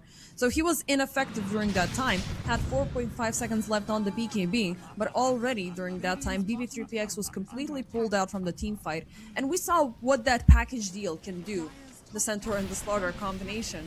And the fact that they completely, it's like, you know, those two friends in elementary school that are always together, that do like eat and sit in the same bench. Once they get divided, they got no power whatsoever. Yeah, that's true. Level Up, they need to understand the team fight formation. for them. They need to play around with the Lina. Lina is a main constant damage output for them. Slada and Centaur shouldn't go too far away from the Lina. They should fight around with the... Oh, this might be a kill. Darkia, they're gonna get the terrorize off. He's got the Rolling Thunder and manages to use it in the very last second. Level up, this is a huge mistake. I mean, yeah, if you want to be happy that you wasted 2 ultimates for Darkia, kudos for you, but this is not a good play. And this is a completely polar opposite of what we've seen during game number 1. Pangolier, he went for the shield crash barrel talent at level 15 on the left side. He actually gained quite a lot of barrel. He's really tanky, and people underestimate how tanky he is. If he get a 2-man, just a 2-man shield crash, the extra barrel actually keeping him alive. And the mana burn from the diffuser blade stopped Slada from using any BKBs or crush. And without the extra follow-up perfect control chain stun, they couldn't kill the Pango. And again, they need the Lina. Lina is the main source of damage output for level up. Yeah, I mean, they're still keeping her on the sides. Like, now it's a different hero, you know, placed on the bench until they can get a little bit stronger, but... Yeah. I don't know what to make of this. Like, there's not an ideal scenario where... I mean, there is a chance that level up can still win because it's 28 minutes, they haven't really lost much, but the Nature's Prophet is getting out of control. The Pango is absolutely annoying. The way they're lining up these ultimates is also really good now.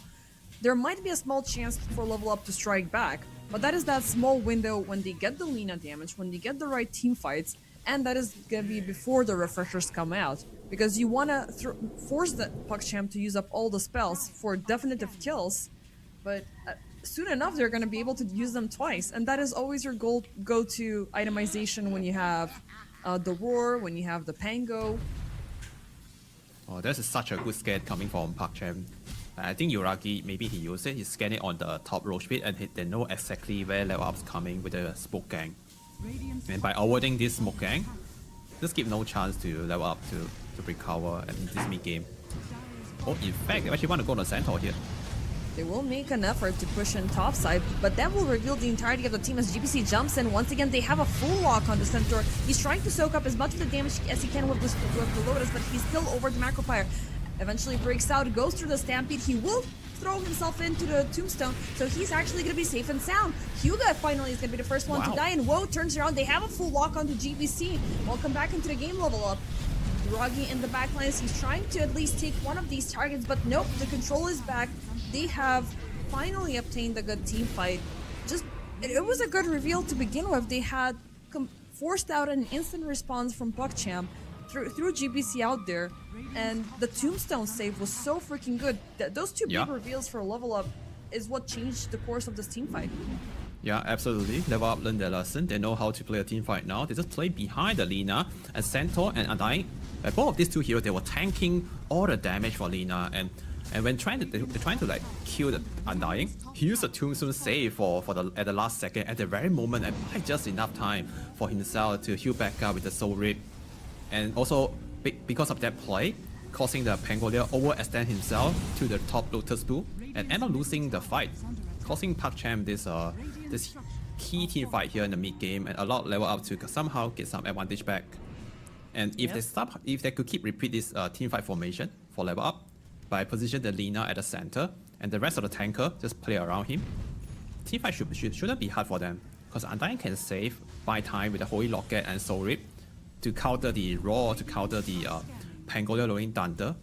They have the right to, they just need to use it well. Yep, I mean, at one point when you're like overwhelmed with spells and not even like BKBs can save you and stuff like that, it is ultimately the healing that you know manages to push through, and you already have that built in with the Undying. Like, I used to underestimate the Soul Rip, because at the same time you are losing just a little bit, but the benefit, like during a team fight, it's a day and night difference that does save the day. Yeah. Oh, another and they're smoke. gonna go for it again. Yeah, GBC, they have eyes on the Pango.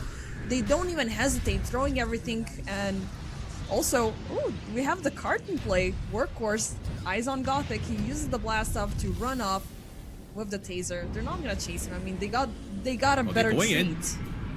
Wait, what? They're going down mid? Yeah, they found Jakiro. Oh, they want Jakiro that badly, who already used up the Macropyre.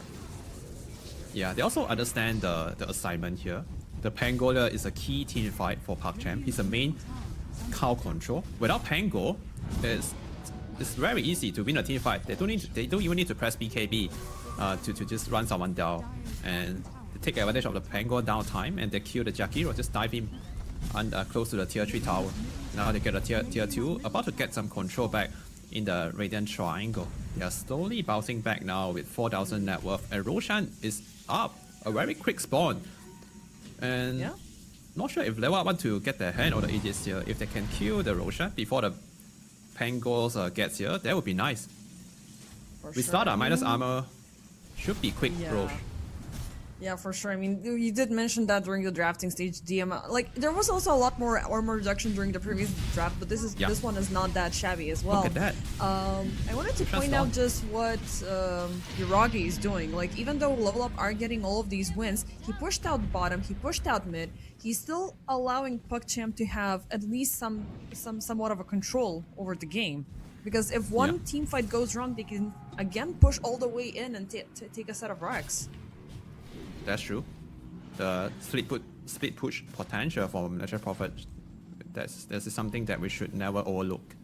He's doing a great job split pushing on the side lane with his summons, also with his Wrath of Nature. Oh, get a free career kill in the triangle. Yeah, and that is withholding flick. a portion of the Shiva's Guard for the Centaur Warrunner, who is ultimately busy in the mid lane harassing supports. Here's the temporary Yule's Gothic is gonna be enough for him to blast off, but oof. Even across the taser, Dark Nail will Yeah. land the stun, and it's ultimately really good. The So we crush have is 4 just minutes in on time. the Aegis, so they can just keep on going. This is a sign of life. I mean, they also, during that previous team fight, they swung back that 5k net worth difference back into their Yeah. favor, up to 2k, and now it's 6k. Roche banner dropped on the ground, and I mean, I love the fact that PuckChamp, they're not even here. They're still feeling very comfortable from the fact that Yuragi is still pushing in, but Level Up, they broke high ground. You gotta go back home, boys. This is not like something that you want to contest against. You're gonna be struggling with the lanes Yeah. as things keep on going, regardless of having a Beastmaster in your team. Yeah, bring the full squad here if they want to defend, because there's a banner protection, the crit wave with a. Okay, they did kill the banner, but they also lost almost the full set of Rex. And meanwhile, Oh, top, they're top catching the side. Beastmaster. This is scary stuff. Darknia will isolate a very nice find alongside with Queasy. No There's the TP. war being pocked up. A lot of BKB trade-offs, but they're still committed as Woe and Hatred now are showing up from the other side. And Cruel Gas Shield Purish. Gothic is gonna get solo killed by BP3PX.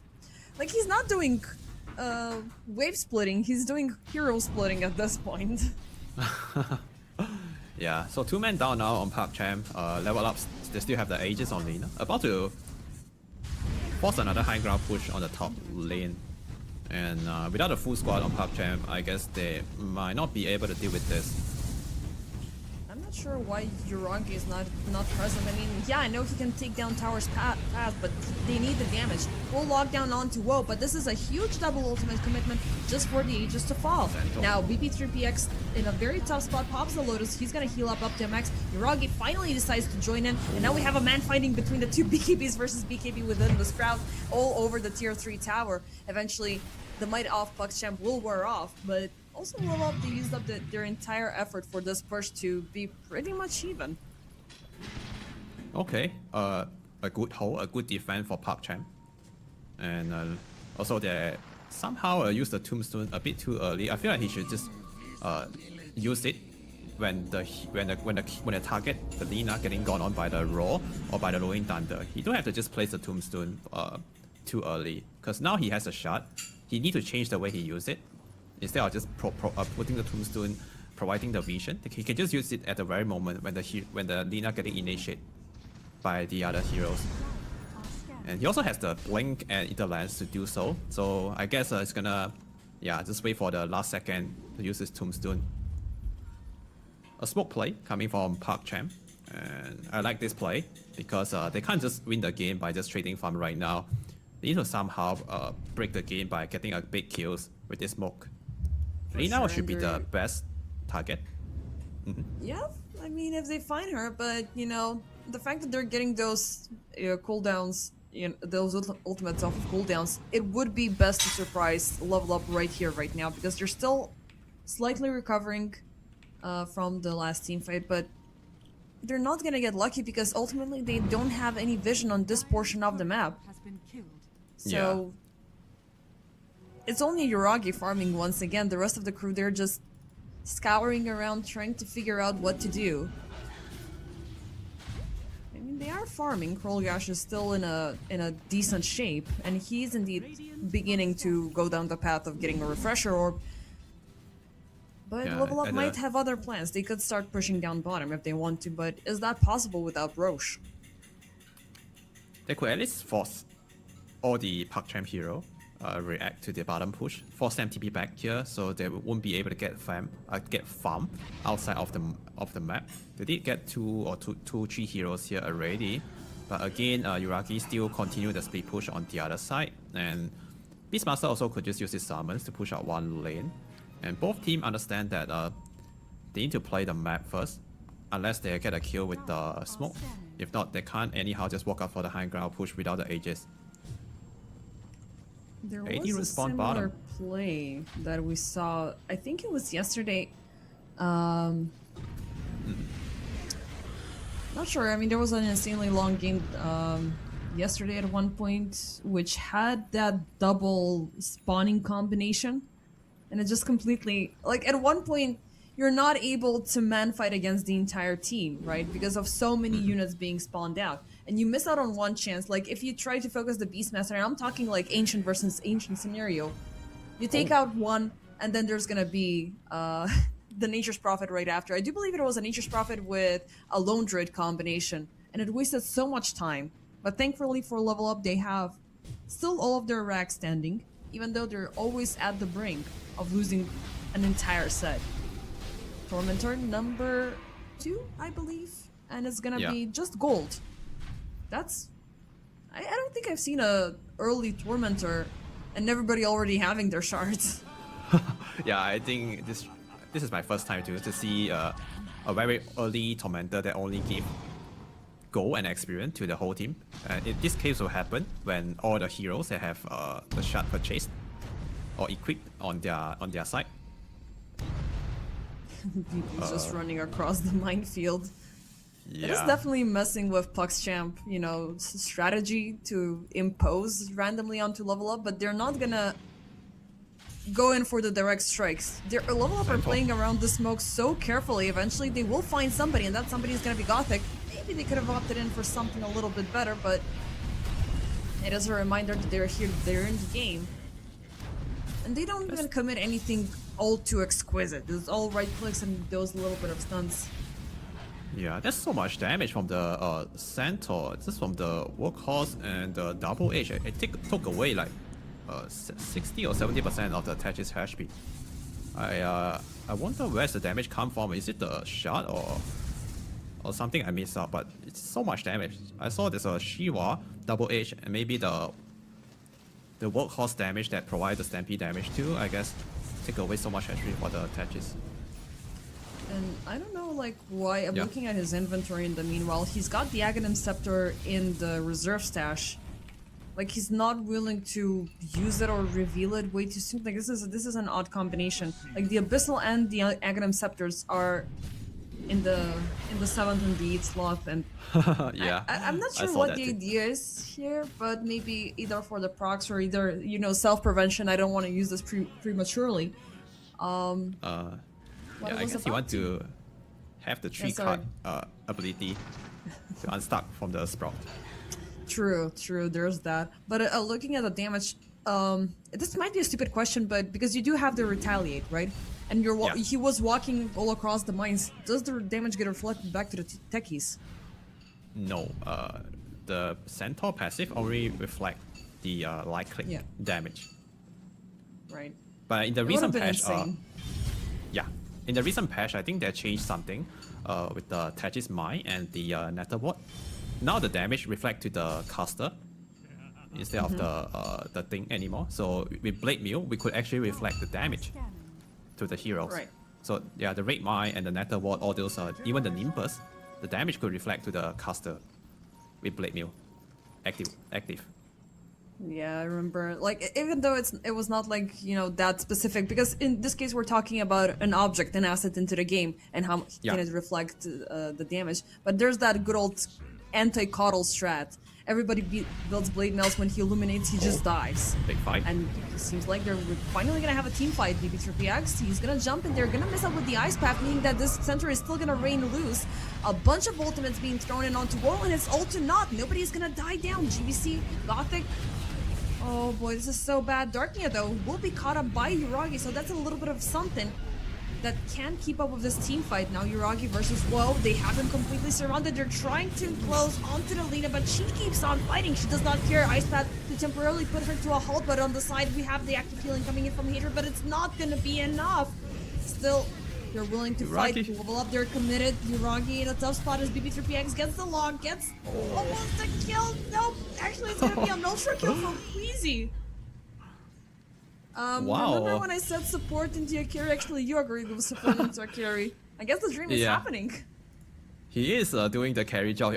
Even the fire cap was showing he did the highest damage, but in the team fight, when Tetris jumped into the backline, it was the Dark Willow who handled the Tetris who overextend, and somehow he get a lot of last hit in this team fight. I think he used like at least twice Bad Luck in the team fight, dealing most of the damage on the hero, getting all the last hits, and that was kind of impressive from Dark Willow spell casting. He also realized that he's not getting focused, so he has the room to do all the perfect spell casting in the team fight, and end up winning the fight here for level up. There was a slight mistake from level up because we saw the overcommitment coming in from PogChamp, and that's the moment where they threw the Tombstone into the Lina BKB. So if the Tombstone was prolonged a little bit later, it could have been the saving grace either for Darknia, either for Woe. But I guess I agree. they're just like, if they're going hard, we're not sure if they're gonna overcommit right here, right now. But we already saw GBC rolling back. Bottom side under siege, top side had been cleared out. 25 seconds until Yuragi comes back. That's a really good point coming from you. The way that the timing he uses Tombstone, he could be a bit better, because Pango was about to roll away, but he used the Tombstone on the Lina during the BKB is a bit unnecessary. If we wait a bit longer, if we wait until when the Lina went fighting the MP and he used a Tombstone to turn that fight, that might be a perfect moment. But anyway, they still won the fight and now secure the third or fourth. Okay, that was the third general shot with the chase ages and everything, refresher shot. Meanwhile, Queasy is harassing Yuragi in the jungle. Yeah, by himself alone. I mean, I got out of an ultra kill in the last team fight, bro. You don't even have that many kills, you know? That's a big flex, you know? He's just walking around, like, imagine Dark Willow with the biceps running around the jungle. Yeah. How does that convert into items so far? I mean, it's just a Yule, Blink Dagger, Force Staff, just a bunch of, you know, how am I gonna get closer to you sort of items. Yeah, he's just pretending the whole squad behind him. I like the way he plays. I love it as well. I mean, I used to undermine the strength of a Force Staff, but Force Staff can save you so many times out of these awkward situations, or your friends. Lina going in for the push. Again, everything is going to be thrown onto her. This time the Tombstone was okay because the BKB hasn't been used, and with that the Rolling Thunder will evaporate. BB3PX jumping in onto the high ground. He's going to find Yuragi. Force Staff to save him. He's caught up into the ice path. They're trying to push him out. They're trying to get some distance away from level up. They're persistent. They want to go all in. Darknia, he's going to get the ward. We don't have the refresher available, but Woe will lose life number one. Darknia, he is going to perish, but BB, he's still there. They're going to overcommit. Oh, god damn it. The BKB was already used up. Instead, they should have focused on Megas. Yuragi venturing out. He's willing to fight, but is this a good idea? Because the rest of your team are not in close proximity. The Stampede is going to be used up way too late. Satanic, a little bit of healing. BB3PX still on the chase. They have him stunned down. And can he die by one more decay? No, now here's the Satanic coming into play. He's going to heal up. BBX still chased down. Not looking good. They're going to pop the second ward. And PogChamp successfully defend high ground.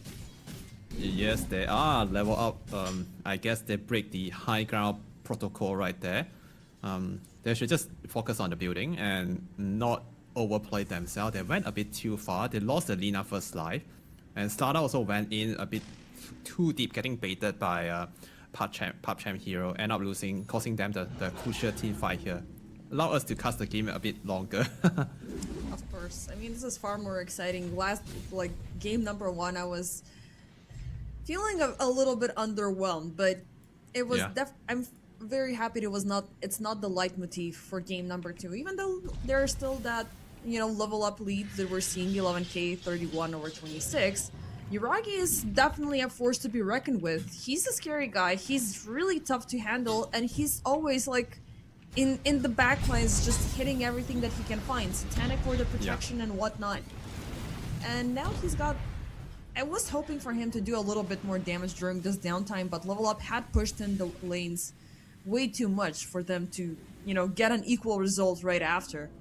So yeah, Level Up already took down 2 cell racks, so the crit rate is gonna constantly push up toward PUBG. That's one advantage for Level Ups. But also right now all the dire hero respawn, and we are almost back to even. Even there's a 10,000 gold advantage now on the Level Up side. But if they lose like one more fight, this game can turn. For sure. I mean, so far Level Up have been a little bit more successful in taking away the general infrastructure of PUBG, but PUBG, they do have a similar problem in hand, and that is the fact that it is tough for them to break high ground. Yes, they do have all of these additional units, you know, to push out instantly, but they gotta have a distraction, you know, they gotta pique a Level Up's interest that, you know, this is something a little bit more interesting for you to catch right now rather than defending your own base. Yeah. Now they're trying to make something happen here by holding the dire triangle. There's a smoke play from Level Up. We might see a big fight soon, and there's a lot of raid mines set up by the Thatches. Can be tricky in this teamfight. Yeah, VP3PX is getting Thatches. the detour from the back lines. Gothic is going to be scouted out first. Darkman jumps in, but he's going to miss out on the opportunity. Instead, they turned around and focused Gash. Now, Huga on the back, they're trying to throw everything they have onto VP3PX. There's a Stampede going through. He does not have a BKB or anything for safety, but the trade is going to be there. Gothic, Huga, they're going to die down for Gash. Whoa is going to explode as Yuragi will get a perfect block upon him. Or VP3PX, he may have been a distraction, but he's gonna die down. Buybacks are coming from all sides. Everybody's throwing themselves out there in the tombstone. Our good old undying friend is hiding, but does he have the ceaseless dirge? If not, he's gonna die in vain. Meanwhile, Yuragi in a tough spot. He's gonna be taken down by Wolf, who's once again locked into the ice pad. Instant buyback, he returns with the trust, and the Satanic is gonna help him out. Yuragi dies for a second time. Oh my lord, what is happening here? Well, is ultimately very low. He's completely surrounded. They have to jump on him, but he's landed the he's stunned. Gothic, Huga, VP3PX on an ultra kill. What the hell happened here? Oh my god. Nice try. Very nice try from the Natural Prophet. Buyback trying to kill the Lina. That might be the game. If they somehow kill Lina twice with the Natural Prophet, I think, yeah, PUBG will just take this game. But as we can see, Lina outfight all of them, and somehow Lina survived against the MP second life, and that was a key moment. That was absolutely insane, but I mean, 9 buybacks were committed for that team fight. Yeah. 9 buybacks. I think the only hero that didn't commit a buyback was the Pango, because he died pretty much at the end there. It was an overextension, but you gotta...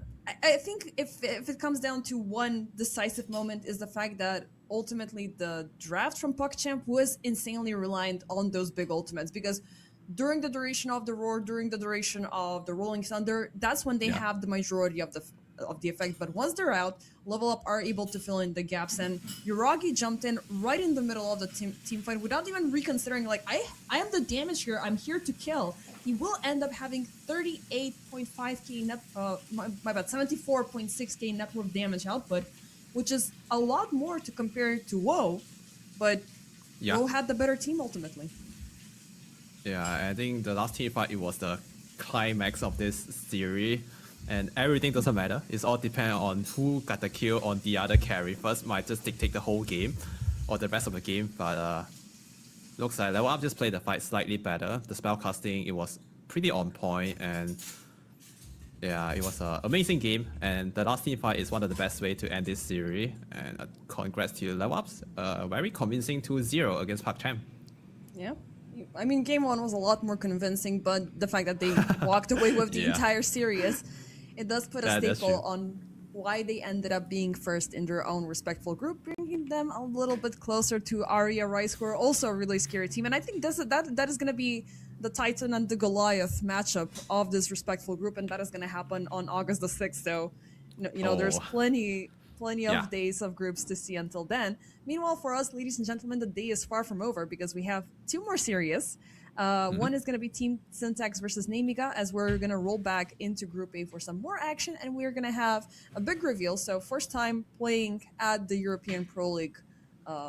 Well, it was technically supposed to be last season under a different name, but we're finally going to see them, and that's going to be Team Bold playing versus KW. That's, Any final remarks? Because we have a 1 hour break. We can play, or we can talk for 1 hour. What happened here? Yeah, I'm not gonna talk for 1 hour, but Team Ball versus I remember I watched them during the TI qualifier on Gossi's stream. They played really well, and I'm kind of surprised they are still playing here after the TI qualifier in EPL. It's a very solid roster, even that like people don't when I heard Team Ball, it's like a streamer team, right? When Gossi plays it, when he first played with the team, they play for the content. But with this roster, they look kind of solid, kind of professional, and they also stand a very high chance winning this EPL and almost close to a tier two pro team. Yeah. I mean, we have evolved into a tier 2 league, so definitely, we were taking the teams one level plus. I did say earlier that this current composition from Level Up is a set of known players that used to play under the name of HYDRA, who had tremendous success in EPL. On the other side, Team Bolt, they have the former squad of Rest Farmers, if you remember, Shad, Sanctity, Sibe, Bengan. They used to play together. So again, it's a strongly composed team with a very good synergy to begin with. We just want to see how they're going to play things out, and of course give them a warm welcome into the European Pro League. But that's going to be not this one, but the series right after, as we're going to take a full hour break until 2 o'clock CST, where we will see the whereabouts between Team Syntax and Nemiga.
And a good day to all of you, ladies and gentlemen. Welcome back after the long break. Me and Yu Hing are here to witness what will happen between Team Syntax and Nemiga Gaming.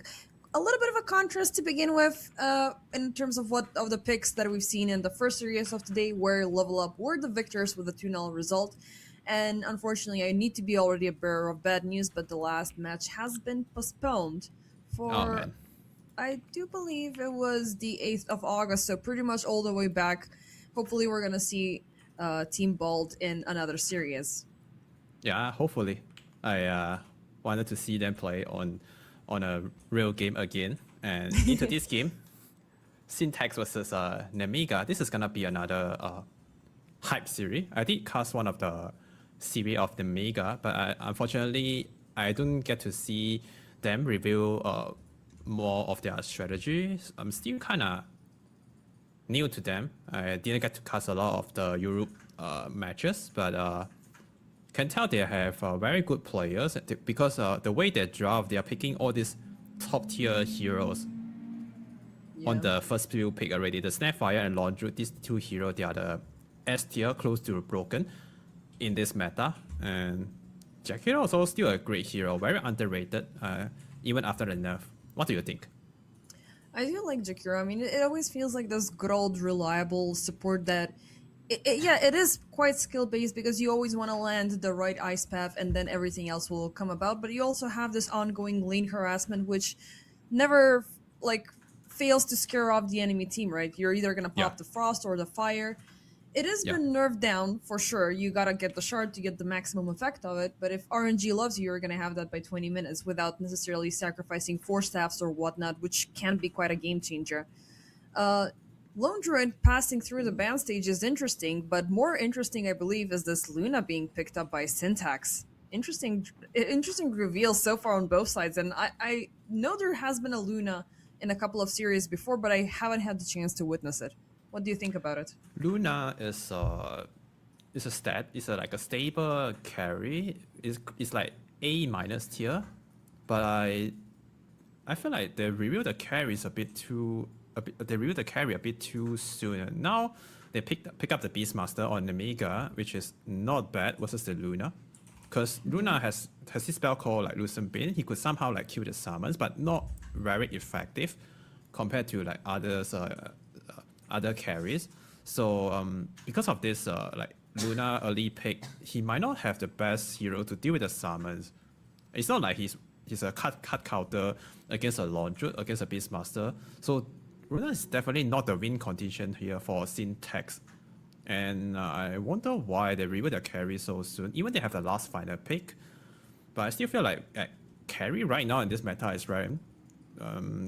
Reveal the Luna here and without having a good counter or a good synergy with the lineup, I kind of worry for the drafting for Syntax here because of the early Luna pick.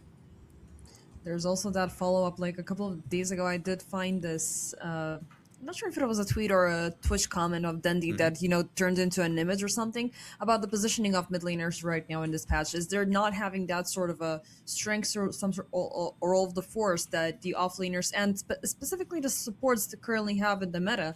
So it's the least impactful hero currently because it eventually falls off, disregardless of the fact that he's supposed to carry the game. Now, we were rooting for Spirits earlier. Finally, we're going to get the Ember Spirit, and that is going to be on the side of Nemiga. And with that, I do like how strong this draft can be, but it is indeed a very greedy one because Beastmaster will need a lot of space to farm. Lone Druid has the same needs and requirements. Ember is great with dictating the tempo, but can he pull it off with just the supports only to punish a Luna that can pretty much outfarm both of these guys? Yeah, Ember Spirit definitely the right pick for Nemiga, and they needed a good hero that could enable the Jack Hero and Snapfire. You talk about the Ice Path, that not the variable stun, but together now with the Ember Seeing Chain, they have another good setup to enable the Jack Hero to follow with the Ice Path or the Macropire, also the Kisses from Snapfire.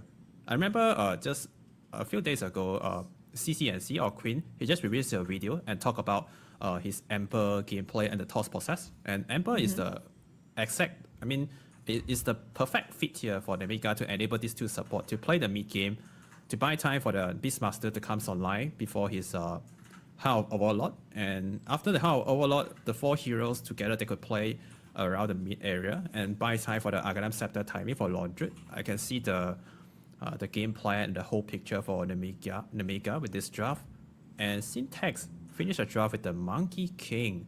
So I really like this Monkey King pick because I don't like this. Quite the you contrary don't? for some reason. No, I don't. I think we've seen a fall off of Monkey Kings in general, and because it feels like Nemiga after minute 15 they're gonna have so much burn damage, and it's gonna be tough to keep up with the Wukong's command. Of course, you can call out on my bullshit, but I'm not a fan of this guy, and it is good because there's not like a direct counter to him, like a techies that will sabotage she's jumping around. You're gonna get a lot of intel as well and pair it up with the Dawnbreaker, but it feels a little bit too ambitious.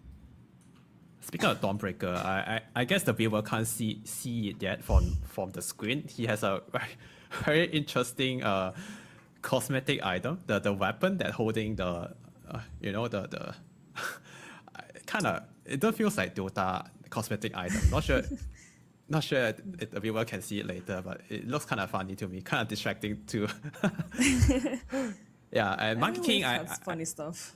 Yeah, I do agree with you. Monkey King don't have really good success in this recent patch. Not the best mid hero in terms of win rate or according to the statistic, but it's good versus the speed hero. Most of the speed hero, they are melee, and Monkey King is just really good against melee hero because of his passive. He can just out trade and maybe out lane most of the melee heroes. And if he somehow can like own Ember in the mid lane, Nemiga they might not have a good time to transition into the mid game because they rely on Ember in the first 10 minutes to make move, to control the game, to be the playmaker and make all the ganking stuff. But if Monkey King shut him down, and Nemiga may have half time farming, finding space on the mid game, in the mid game.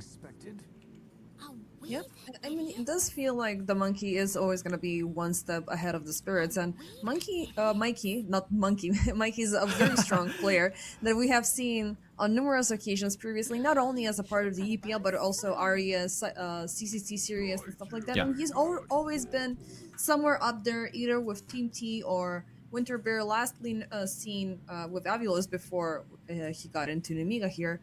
And I don't know, like, this guy can be scary, and he can pull off these quirky, interesting, ultra annoying plays that, again, can be further on enhanced by how both Jump Beat the Clockwork could be, the big initiations coming in from the Dawnbreaker as well. And I think this could be a decent 4 Protect 1 strategy overall. So, but Yeah. if we're looking on the course of downtime, like if we're looking at 30 minutes of AFK farming and not a lot of skirmishes happening, which team do you think will benefit the most? For the first 25 minutes, it's gonna be Luna Flavor because he's gonna farm faster with his Grave, the Moon Glaives that could bounce around, allow him to like, it's like a range form of Battle Fury, allow him to clear wave and camps a lot faster than the rest of the heroes in the game. But after like 30 minutes, I do feel like Laundry is gonna out carry the Luna, sorry, because he just play without commit the hero in the game. He's just playing from MOUZ behind and only sending his Spirit Bear to fight. And then if the Spirit Bear die once, he could always resummon again.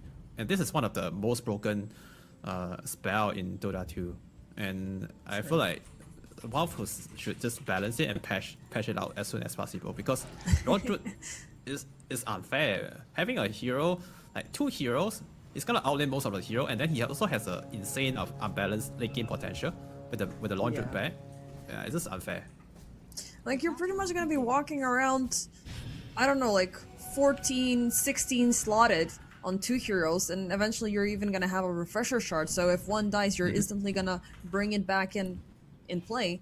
Nice Bune that's right. takeaway there for the bounty is gonna be 1 for Nemiga, whereas in contrast, Syntax will reclaim the 3 of them. I mean, Laundry late game is ultra scary because when everybody stops scaling, he's still growing. So, Yeah. and also the fact that you will be forced to either pick and choose. Like, either it's gonna be the Beastmaster that is gonna be the center of attention because he has so much control during a team fight, or if it's gonna be Laundry because the damage output is gonna be absolutely insane. Do you think like when we get into those big encounters, it's gonna be enough for Luna's glaives to clear out those creeps just a little bit sooner and make it easier for the team to control things? In the early mid game, yes, but into the ultra late game, the Moon Glyph is not gonna do much, and he also require a lot of item to do that, like to clear out all the creeps and summons and all these minions, and it's not gonna be that easy, and they're also not gonna allow him to do so. There's a lot of like control to like focus on the Luna, and there's no good frontliner also for the Luna in the team fight. Monkey King is not a good frontliner. Yeah, they have the Dawnbreaker counter initiation, but someone still needs to stand at the front for the team fight formation, and it looks like it's gonna be the Luna. Well, we'll see. And Yeah. you were talking about the barbell cosmetic, by the way, right? For the Dawnbreaker, it does look very ridiculous in game. Yeah, it doesn't look like this cosmetic should exist in Dota, and it just looks kind of funny. I don't know. I mean, we've had funny little skins happening, like we've had the Centaur Courier and the Ogre Magi yeah. shenanigans. Meanwhile, down bottom, Ariel's receiving a heavy amount of damage, but it's not going to result in first blood. No, the problem that I have with the hammer is, if you remember those cartoons that were usually they're just inflated, and in reality the hammer is way too easy, it doesn't add weight to the hero, you know, because when Dawnbreaker strikes you down, that freaking hurts. Yeah, it does. Yeah. Looking at So the lanes far, right now, I mean, it's looks pretty even so far. yeah, it looks okay on the Dire side. And I wanted to talk about the mid lane just now. They were showing on camera. On the first wave, Emperor, he just used his flame guard to push it out the first wave. So the trick he's trying to do is he double wave the wave by pushing out the wave faster than the Monkey King. Because of the flame guard, it does AoE damage. It clears the wave faster than Monkey King. And because of that trick he does, he actually has a decent levels now. And as the lane get higher levels for Monkey King, might be harder for Ember, but the first few wave, Ember's he actually did really good. Yeah, He also start with a yeah, you're getting those like extra points really fast on, so once you get like 3 spells, it's gonna be a little bit more manageable. yeah. But yeah, Mikey's gonna be very, very ugly as the game keeps on going. 3 minutes Oh, soon, sorry. we might see a Lotus pool fight maybe. Bane has this spell called Nightmare. It's pretty good in terms of contesting the Lotus pool, but oh, he's like 1/2 second late to cast a spell. Couldn't get that in time. Unfortunate. Yeah, it happens. I mean, you know, you're either confident that you're gonna get there in time, or you're just gonna be pushing out the enemy. So, but still, there's Yeah. gonna be a lot more Lotuses there, because I don't think that he would like to leave Luna's side for the time being, because as strong as she can get, she needs that additional support. You know, somebody to hold her hand in the first, I guess, until the first 10 minute, or you know, until she has her tier 1 still standing. Yeah. And Syntax doing a great job on the top lane by breaking the lane, pulling the wave, dragging the wave behind the towers, allow the Dawnbreaker to have a better time. If they just play the lane normally, on the bear, that's a lot of gold if they get a bear kill. GZ, he wants that extra gold, but it feels like he's gonna be baited, rooted up. They will take the bear, but GZ is gonna die as first blood. Now, was this worth it? I think not. It's worth it for Nemiga because of the first blood, and the bear used to be more rewarding by killing it and also giving a ton of XP and gold. Used to be like, I guess it was 300 or 250 at the start, but now it's depend on the levels of the bear. So in the early game, it's not as rewarding as it used to be, but it's still quite a lot of extra gold. Yeah, but also there was, like, you can see this as a little bit of a winner for Team Syntax, because the Lone Druid does not have enough mana to spawn yet another bear. So he's kind of limited in terms of that point. Finally, he is gonna pop a Mangoes, but down bottom, Nefrit, Nefrit Soig. That's a favorable trade-off for Syntax, but now Lenny's in danger as Jantra comes in, Ariel super low. Ooh, it's gonna be 2 for the price of 2. I mean, Yeah, I don't great like rotation. any one of these dying here. They're way too crucial. Yeah, by the way, Jakiro just hit level 4. He's the last man standing in that fight. Get quite a lot of experience from both of the kills. And experience is very crucial for a hero like Jakiro. If he hit level 6 earlier, it's gonna enable his team to do a lot of stuff on the map with the early Macro Pyre. Yeah, Looks like they're about to take another fight here. It is a Bottom. very big spell changer, game-changing spell, but let's see if we're gonna get a glimpse of what's happening down bottom. But Yeah. it seems like also we have some action topside as Bune is being chased in. Jeezy, nice cogs catch. Emptiness is trying to get in on the other side, but it's taking a little bit too long and the cogs are gonna push him out. Still, it is gonna be enough. It's an eye for an eye across both lanes as Nemiga, they are gonna lose a carry for a carry, but I was gonna ask you something else. And yeah, we're gonna get a glimpse of mid once again. And there was this back and forth between Mikey and the Ember Spirit, and every single time the monkey looked seemingly low, he would just throw in the Boundless Strike and get back up on HP. So Yeah. having Ember Spirit a little bit contained, kept on a leash, it could be a growing problem for Nemiga. Regardless of the Jakiro macro player that you also want to utilize very early on. That's true. And now Lone Druid, he just died on the top lane to the Crowell and Dawnbreaker. He don't have the bear available for 10 seconds from now. And that actually mattered a lot for the hero because without the bear, he's like a different hero. And Dawnbreaker is actually already level 6. Might be able to make a Aerial. move.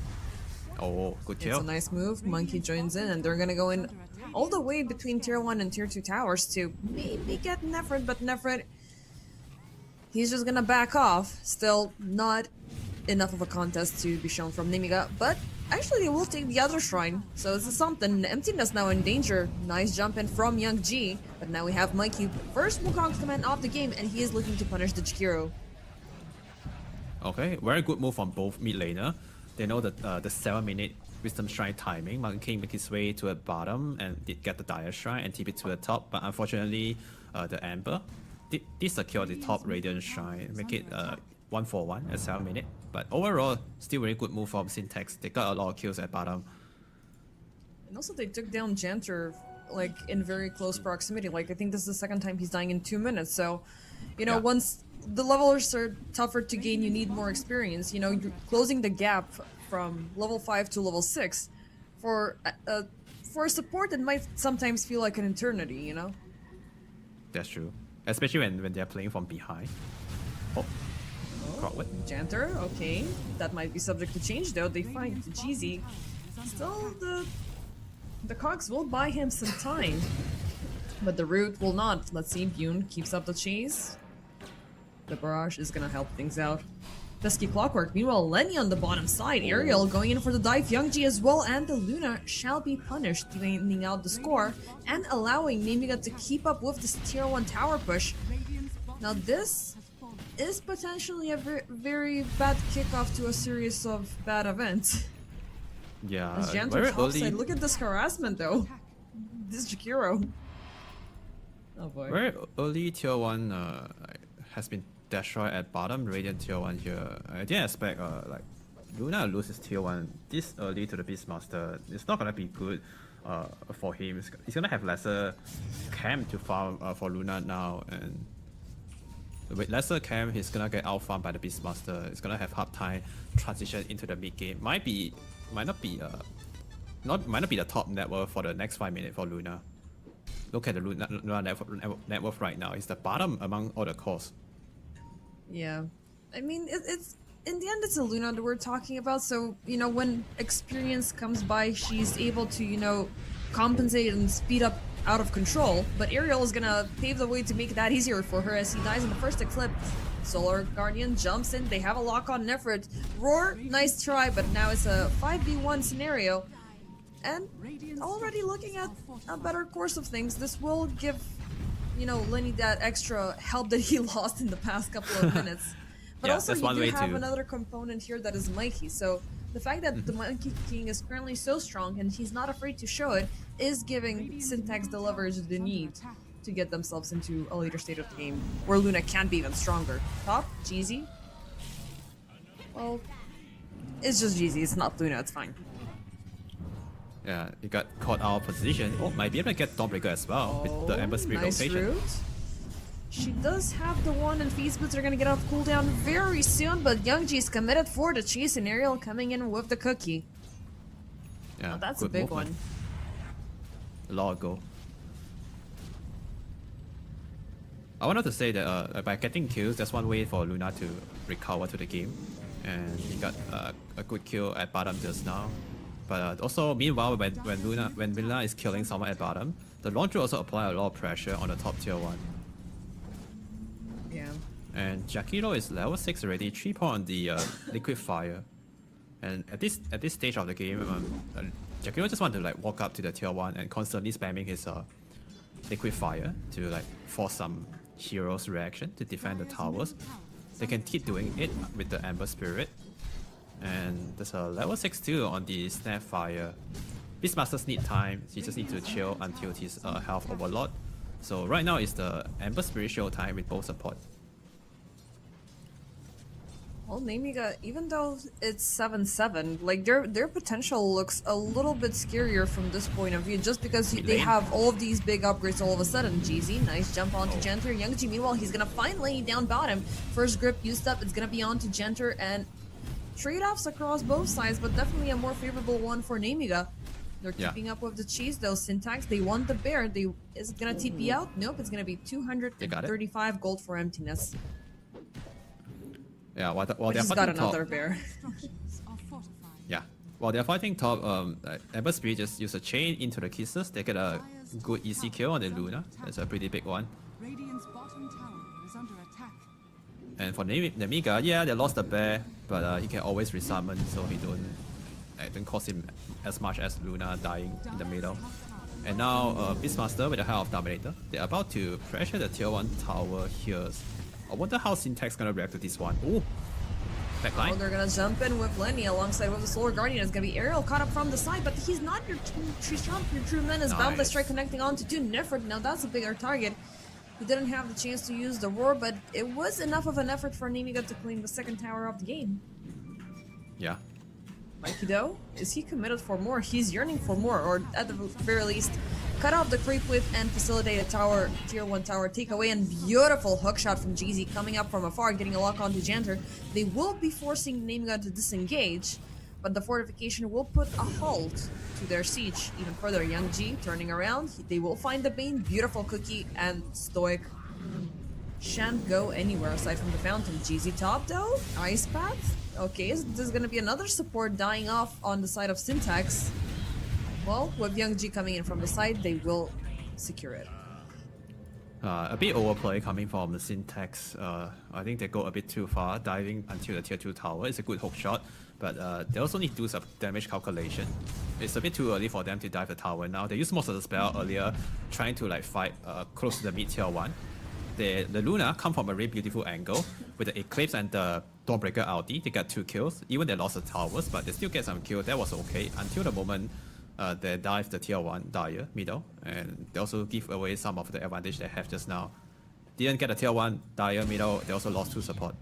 Now they are back to even. Yeah, it feels like nothing has changed almost 40 minutes in.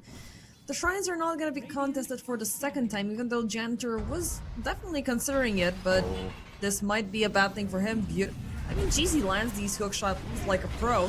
This time, it's looking like Janter will die, even though he was trying to prolong it with the Ice Path. Okay, nice try from the Jakiro, trying to contest or steal the 40-minute shrine. Even he dies right there, but I guess it's okay. He bought quite a lot in for this, at least like 3 heroes he saw on the top. And because of this, Young G about to make a move into the Radiant jungle to get this kill on Luna. Oh yes, they're gonna go for it. Once again, the Wombo combo with the kisses. They are gonna commit the Solar Guardian as a counter reaction, but it's gonna be way too late as the Luna is dead. Mikey, they're looking for Ariel. They're beautiful play from Youngji. He's gonna pop the Searing Chains. Now Emptiness looking a little bit too low, and as Emptiness is sticking, he's still committed. Gets the final hammer strike. The bloated hammer will take down Ariel, but Mikey, Wukong's command, cancelled. Roar, very nicely done. Nemiga, they are very close to claiming 3 as another catch. Emptiness is gonna take out from the urn. Actually, Wow, from the Ember vessel, it's been Spirit. upgraded for quite a while. Yeah, really good play from Yangji. It all thanks to it has to thanks to the Jakiro movement on the top. Because of him, he bought quite a lot of info, allowed Ember Spirit to make this confident move into the Radiant jungle, get the Luna kill. He also killed the Dawnbreaker and Monkey King. Ember Spirit is on fire this game, despite He having took all a of the course, man. yeah, despite having a not easy landing phase. But in this mid game, he just owning and giving a lot of space to his team as well. Yeah. By drawing I mean, that all was a the very attention nice to play. him. Like the fact that Yeah. everybody was up there, and at one point, even the Clockwork, he spotted out the bear, and Syntax were seemingly willing to make a move Yeah. onto the Lone Druid, but Nemiga were just a little bit faster, and they almost went in blind here. Yeah. Or they're going in. They have the overlord. But Young G, once again, Lenny has been found. The grip that will make a catch. Bane, nice counter reaction, takes away the wicked streak. Is under attack. okay, Oh boy. I guess that's that's a bit too much. There's a bit fine too line between brave and stupid, you know? yeah, that's a bit too much for Emperor. Now I guess now he needs to like give some respect to the Bane creep, because there's no good way to cancel it. There's no Dawnbreaker on their side, so it has to depend on the Ice Path or the Code Key to cancel it, and also it's not easy. Just need to position better, or maybe just kill the Bane first to start off the fight. Yeah, I mean, that's definitely a very strong objective, because you know that the Clockwork is always going to be the first one to initiate, then there's going to be Yeah. either the Dawnbreaker or everything else, but this guy's going to be lurking in the back, you know, waiting for that one move to just pretty much neglect an entire hero from a team fight, and if you cannot control him, it's most likely going to be the Ember Spirit, who just got punished in the same manner. Now, Ember Spirit, we played yesterday about Husker players being built different in terms of how aggressive they can be, but Ember Spirit players can't have the same level of aggression just because their power curve, once they get damaged, is a lot more aggressive compared to the rest of the spirits. But again, it's looking like it's gonna be punished. The Ice Path into the Solar Guardian, and yet another overstep is gonna be a kill fed into Lenny. Yeah, Monkey King is just baiting the Emperor in, and there's an Orchid or Monkey King. At the top, Emperor thought he can just random in and out, but the Orchid right on time to stop him from going back, and now he just got caught again, dying twice in a row. And these two deaths actually is gonna slow down the Nemiga tempo a lot. They need to be more careful now, not to fit too much go away on Emperor. Yeah, for sure. I mean, this is the second time it's making mistakes. It's allowing Syntax to have some extra room, because they have lost, you know, a pretty good portion of the map where they can feel comfortable, and they're Yeah. actively being pressured in, and all of this is resulting in downtime for the Lone Druid. Nefrit is indeed proactive here, but you know, he's just setting the path for Lone Druid to get further, and it's obviously going to be an objective for Syntax to try to chase him down. Triple Man Smoke going in up top. Yeah, let's They see if have Lone Druid- vision for quite a while there, so actually they know this is cooking. Mikey, grip Okay. on the bear. I mean, Dire's top is he on tower is under cooldown? attack. I don't think so. Yeah, you can just resummon now. Or maybe they're Yeah. playing with them. Like, now Bane does not have the old try to get us, haha, something. I don't know. Well, Oh, now they're going Roche because of the Bane grip they're taking advantage of the Bane ulti cooldown to go for this quick Roshan with this Hell Overlord. That's a good play. Very good read of the game situation. Dire's top tower is under I don't know. It feels like they almost allowed them for this to happen, because you cannot just allow mistakes as such to pass when you have a very early Roche taken combo. I don't Yeah. know. It feels like a very overlooked mistake. This is just gonna allow Nemiga to push it even further. They have the Ember right now, who's not gonna get punished for a second time if he chooses to overextend. I do like the fact that he's opting in for Lincoln's, but Yeah. is it gonna be necessary for him to go in for a BKB right after, or just focus on the damage output? Lincoln Spear is good enough. There's not a lot of spell that could break his Lincoln. Even it does, it just gives him enough time to react, to use a side of face or to random out. A Lincoln Spear is good enough. He could still go BKB right after that, yeah. And either way, it's good for Ember. Oh, Speaking shot. of the devil, he's gonna go in for the invis catch, but GZ is gonna hook shot right after him. Thankfully, he had an invis room, so now he's looking for the turnaround, jumps and reinitiates once again. The magnifier will land upon the clockwork, but he's gonna melt in his own armor, but Janter will be the follow-up right after. Both mid laners getting a kill. Meanwhile, topside, Lenny, he's going in for the harassment onto Bune, but the Solar Guardian will not connect. It's gonna be a double ultimate for the Baron. They're actually, gonna get it, but what are these syntax commitments? First time they used up the grip, now they're using 2 ultimates.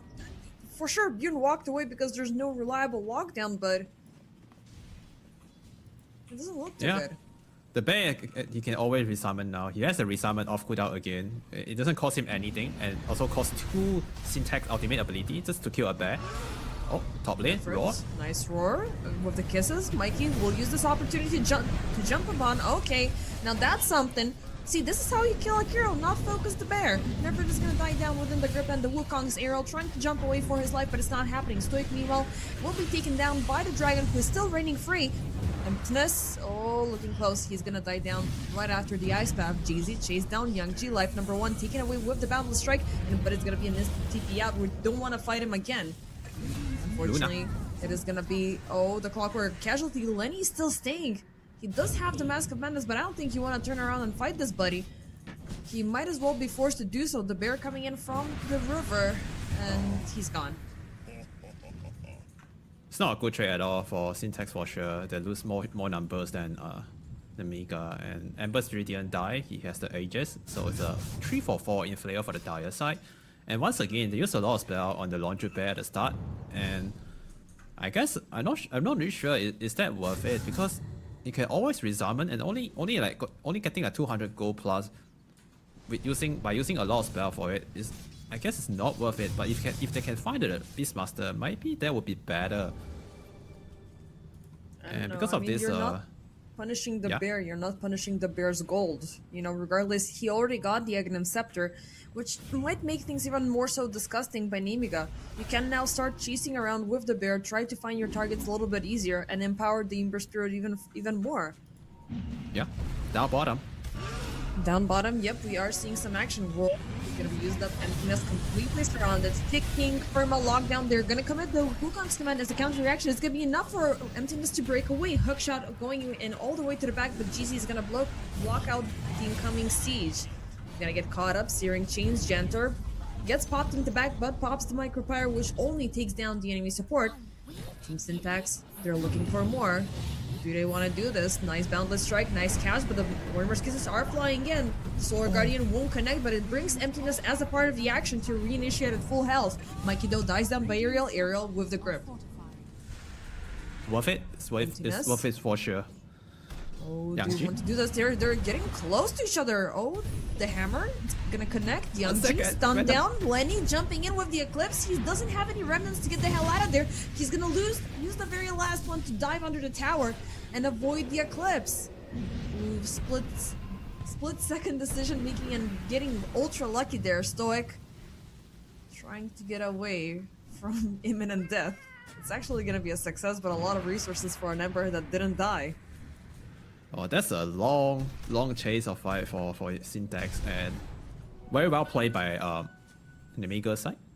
Because of the good trade from Sapphire, he traded his life for the Monkey King, jump in with a set of combo from the cookies and the Scatter Blast, somehow nuked down the Monkey. I guess it was the Monkey King, and then the Ember Spirit almost it's like 1 or 2 seconds away from using his random, but the trees buy him enough time for him to joke around and allow him to random out, and that's the best scenario for the Nemiga. And somehow they are having a decent amount of goal advantage already. 24 minutes with 6,000 goal advantage. That's pretty impressive. Now we are safe to say they are back. I mean, it could be a subject to change. I mean, looking at the gold graph, it was a similar situation about 7-8 minutes ago in the favor of Team Syntax, but Nemiga, they're looking to strike yet again. But this is like the previous teamfight was an example of what could happen if you do not strike the Ember first. I think that's the one hero that is making your life a living hell. And this is where Mikey is supposed to step in just a little bit more. He's the one with the Orchid. He's the one that needs to isolate Young G, because the rest of the pain train is not really gonna arrive. Nemiga will be forced to pick and choose. Jeezy though, he's gonna be put to sleep. Roar used up. Beautiful hookshot back to the safety. Yoon though, Mikey is gonna find Jenter, so that's a very big kill already before things kick off. So no Macropire. Yoon's bear is in danger. That's 325 gold for the Luna. Team Syntax. Now, they should stop here and just hold the line before Nemiga can do something about it, because every single time they overextend after such a good kill, they get instantly punished for it. Yeah, Nemiga I think still did okay. Even it's not the best smoke, they didn't run into the target they want, and also Snapfire don't found the cookie target to connect with the stun to kill the Crockword at the start. And Jakiro also somehow walked into the triangle, get nuked down, get burst down by the Monkey King at the start of the fight, but they did cut their losses. They didn't feed more heroes after that. So I would say that's okay. They are taking away the bear for a second time. No resummon so this time. Is under attack. Yeah, for quite a while, and Lenny is gonna take the final tier 1 tower, so I mean, it's still going back and forth, you know, even though Nemiga are holding this 5-6 lead. Like, Team Syntax have gotten away with a little bit too much right now, and getting, you know, in the way of the Lone Druid might be bad. How long is he being punished for? About 45 more seconds. Oh, there's a Lincoln Spear complete on Yang Ji. Syntax already having hard time killing the Ember Spirit before the Lincoln. And he is looking for more. Jeezy gets caught up. He did try to hookshot. Actually, it was a good hookshot because that mini stun, well, not mini stun on Young Ji to prevent him from moving forward and, you know, focusing the Bane down. But they ultimately lost this triangle. The outpost will be taken away. And next Roche is gonna be in a minute and a half, so that will pretty much coincide with him switching sides. Yeah. Well, not fully, but it's gonna be quite close. Jakiro. Oh, Mikey. I mean, not a fan of this unless they commit for something more.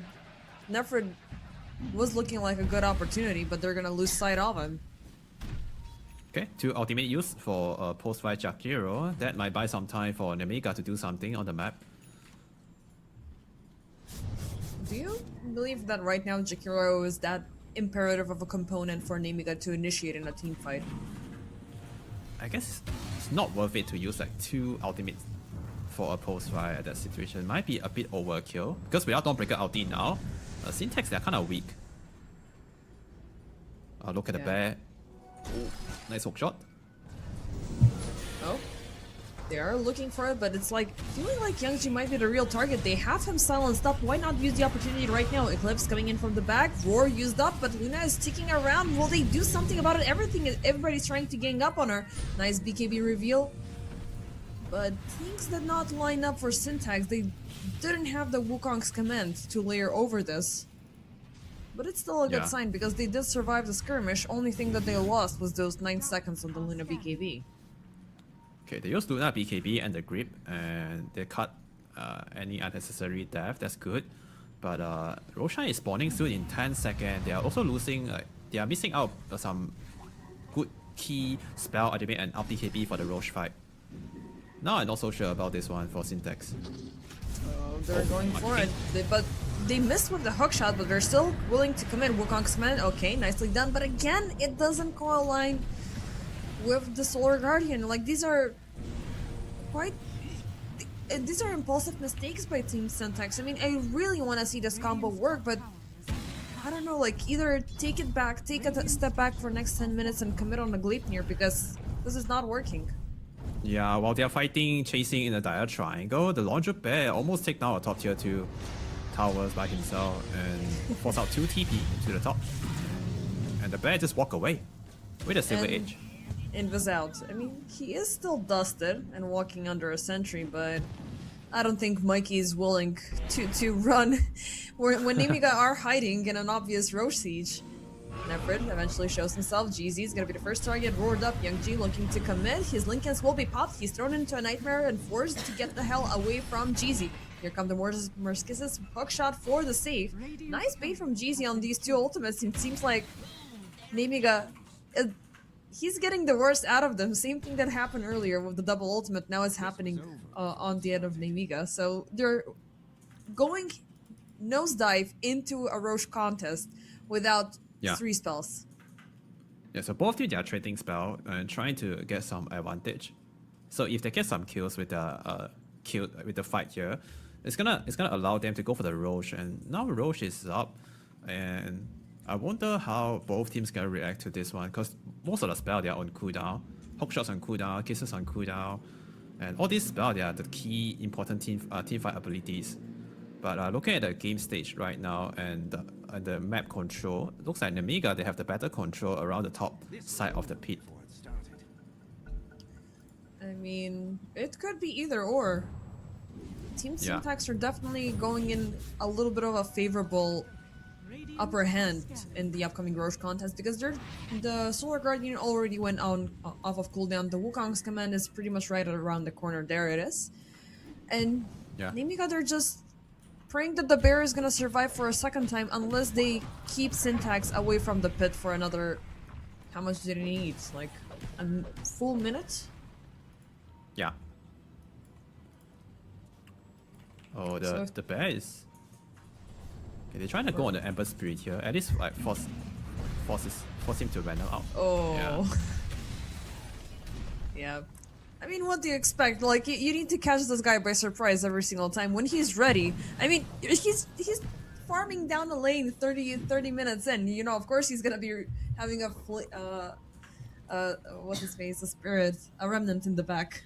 Yeah, and that's why he's not going for the BKB. He just feels so confident and he knows his limit. And he always the Ember Spirit always pushing the hero to the limit. Yeah. They're a different type of a spirit, man. Like, just the fact that they're on fire, they're literally on fire, you know. They can have this like carry type of a mentality. I don't know, like there used to be a time when Ember was even played as a carry, you know, and it was super ugly once he jumps in with the Battle Fury and just jumps around every single target and they're completely obliterated. During this time, it's gonna be indeed Nemiga jumping in for Roche first. They definitely have the firepower to do so with, you know, the entire zoo coming in. And this is I believe it's the 2nd gen Roche, and Roshan is about to roll, which means Syntax, they should know most of the Nemiga heroes that are inside the Roche pit. They need to get that right now. They have the hook shot, they have the Dawnbreaker outies, and they definitely have to fight this one. But who's gonna be your sacrificial lamb? I mean, the Clockwork is currently a little bit far away. He does have a TP, so he can get there on time.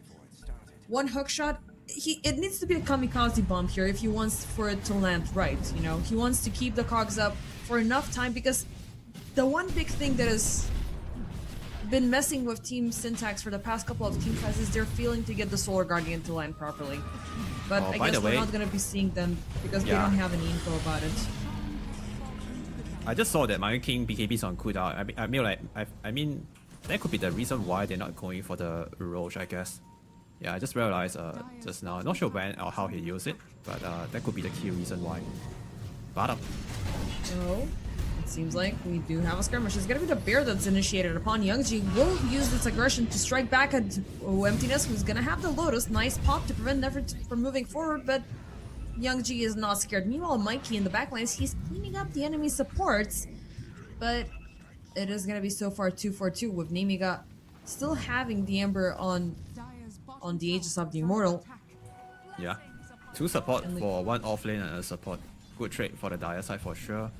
And Nemiga right now, maybe they could just play around to the top area to take away the Radiant Triangle, or maybe take down some extra farm and some towers, take away some map from the Luna. Or they can go for a Tommy, you know. Yeah. That's also an option. There's gonna be Nefrit that the game RNG is gonna choose, so he's gonna have the empowered wild access. And the fact that this is, you know, it is scaling, it's kind of feeling ugly, you know. It gives the Beastmasters a very stronger of an output. Topside, Yuns' bear is harassed once again, but it feels like chasing an Arc Warden right now. It feels completely useless. He's doing whatever the hell he wants. He's been having this AFK game. Like, we really haven't seen much of the Lone Druid 2-1-6. That's nothing compared to what Young G and the rest of the crew have. Yeah, every time I see the bear keep surviving to like 2-3 heroes, oh, I just feel like this is just so unfair, so unbalanced. Savage Roar is such a good spell. I mean, like, you can just survive with that one spell and just ran away with very high movement speed. Oh, might get a free kill here. Oh, looking at Look at GZ. That's gonna be one. Easy peasy. This could allow Nemiga to push in for more. I mean, they have their big tower aggressors on the get-go. They have a stone golem, they have the boars, and everything. They take down tier 2 tower, so that's good. Well, in the meanwhile, like, this is the moment where just a little bit more tilting, right? Like, you do have the bear that is pushing in, you're seeing how much damage it's doing, and it's... Yeah. The money printer is still pumping in the back. The Lone Druid is still lurking in the trees. He's still taking stuff, so it's double the benefit. Currently lingering at 23k net worth.